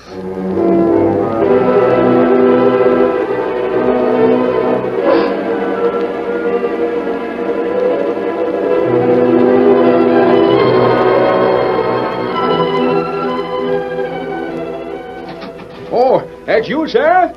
Lige, sure is good to see you so happy again. I never thought I would. I was a pretty big fool yesterday, Sarah. Masked man saved my life, I reckon. I'm eternally grateful to him. So am I, Sarah. So am I. And you're so cheerful. Oh, you mean that swindle I fell for yesterday? I thought that was the final straw, Lige. That Colonel Weldron and the other. Yeah, you sure are a couple of coyotes. Oh, well, no sense crying over spilled milk. You mean you finally learned your lesson? From now on, Sarah, I tend strictly to business. Yes, sirree, strictly to business. Oh. Why, Sarah. Oh, shucks. It's just because I'm so happy. I'm not crying. I reckon we'll make out all right after all. We sure will, Sarah. Say, hadn't you better get back to the kitchen? Those biscuits might... Oh, gracious, I clean forgot. Yes, sir. Yes, sirree. And remember the Red River Valley. And... Oh, morning, gents. Something I can do... Well, I'll be... Now, just a minute, Perkins. Hold your horse. Let go. If I get my hands on my gun... Please. We came back to ask your pardon. You come back to what? Yes, Mr. Perkins, you see before you two reformed characters. Two reform... Well, one of us is local. I mean it. I mean it from the bottom of my heart, sir. So do I, Perkins. We own up. We cheated you, sir, and we've come back to make amends. Mr. Perkins, last night, after you left, well, Jason and I went into the church in Tomahawk. Before we came out, we realized how wrong we'd been. Isn't that so, Jason? Yes, sir, it's a solemn truth. For a couple of gents as ornery as we used to be, I tell you... Yes, of course. Perkins, we offer you the hand of friendship. Well, now that... Say, what about those supplies you swindled out of me? We're going to give you that money back, every bit of it. Well, I don't know what to say. Sir, we ask your forgiveness. Well, I reckon I never was one to hold a grudge. If you say you... Jason, you hear that, my boy? We've been forgiven. Mr. Perkins has reached into the bottom of his heart and found forgiveness there. Sir, here's your money. And what's more, Mr. Perkins, we're going to give you more money right here now. We feel the only way to make full payment for the wrong we did is to do something for you. Cast your bread upon the water, and it returns twofold. Yes, that's it. Well put, Jason, my boy, well put. We have more money for you, Mr. Perkins. Oh, I don't accept money for nothing. Oh, but we insist. If you refuse to accept the money alone, well, give us something in return. For example, sir, you have a lot of grubstake notes. Oh, they're all worthless. Oh, you can't be sure of that, Mr. Perkins. You can't be sure. Now, suppose we give you, say, $500 in return for one of those claims. Just spread them out on the table, and we'll take our pick. That's fair enough, isn't it?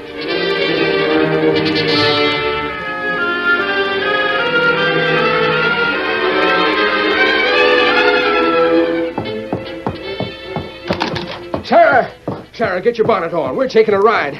I'm going to hitch up the buggy. A ride? But the store. We'll lock it up. We got to celebrate, Sarah. I just took in $900 cash money. Look at my biscuits. Never mind your biscuits. Get your bonnet. Yes, sir, we'll take a ride. And I think we'll head up into the bison range, up near Buffalo Pass and Eagle Rock. Mighty nice country up there. Mighty nice.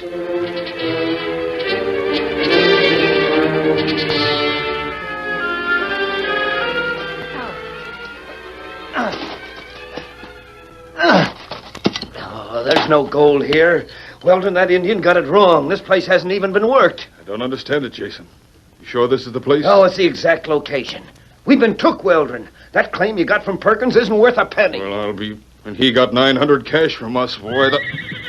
Go right ahead, gents. Don't stop working account of us. Come on, get up, boy. Reckon you was so busy digging you didn't hear us ride up, eh? You find any gold, Perkins? There never was any gold here. It was all a trick. Yeah, I guess it was. I was telling Sarah about it on the way up here. But you gents shouldn't mind. After all, you ought to be used to tricks. Oh, you... Lige is reaching for his guns. Oh, my hand! Somebody shot my hand! Oh, Silver, whoa. Well, I'll be the masked man. You're not hurt. The guns were shot from your hands. Just keep your hands in the air and get on your horse. Weldon, that Indian with the masked man. He's the one who was in Tomahawk last night. That's right. You plenty smart hombre, huh? You not so smart now, huh? You get on horse pronto. Yeah, sure. Where are you taking us? The sheriff of Washoe County wants you men. Tom and I are taking you to his jail. But it's not legal, I protest. You can't arrest us unless we're in the county where the crime was committed. That's right, Weldon. That's why we're taking you in. Huh? What's that? That's why we picked this particular claim. The ground you're standing on is Washoe County. Now get going. You go. Adios. Adios, masked man. Adios, Indian. Lige, did you see the look on those crooks' faces? Standing right in Washoe County, and they never knew it. Lige, will you stop laughing and listen? Sir, I can't stop. I reckon I'll laugh every time I think of it. Yes, sir. For a couple of smart confidence men, those gents sure got the wool pulled over their eyes when they met up with the Lone Ranger. Yes, sir.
The story you have just heard is a copyrighted feature of the Lone Ranger Incorporated.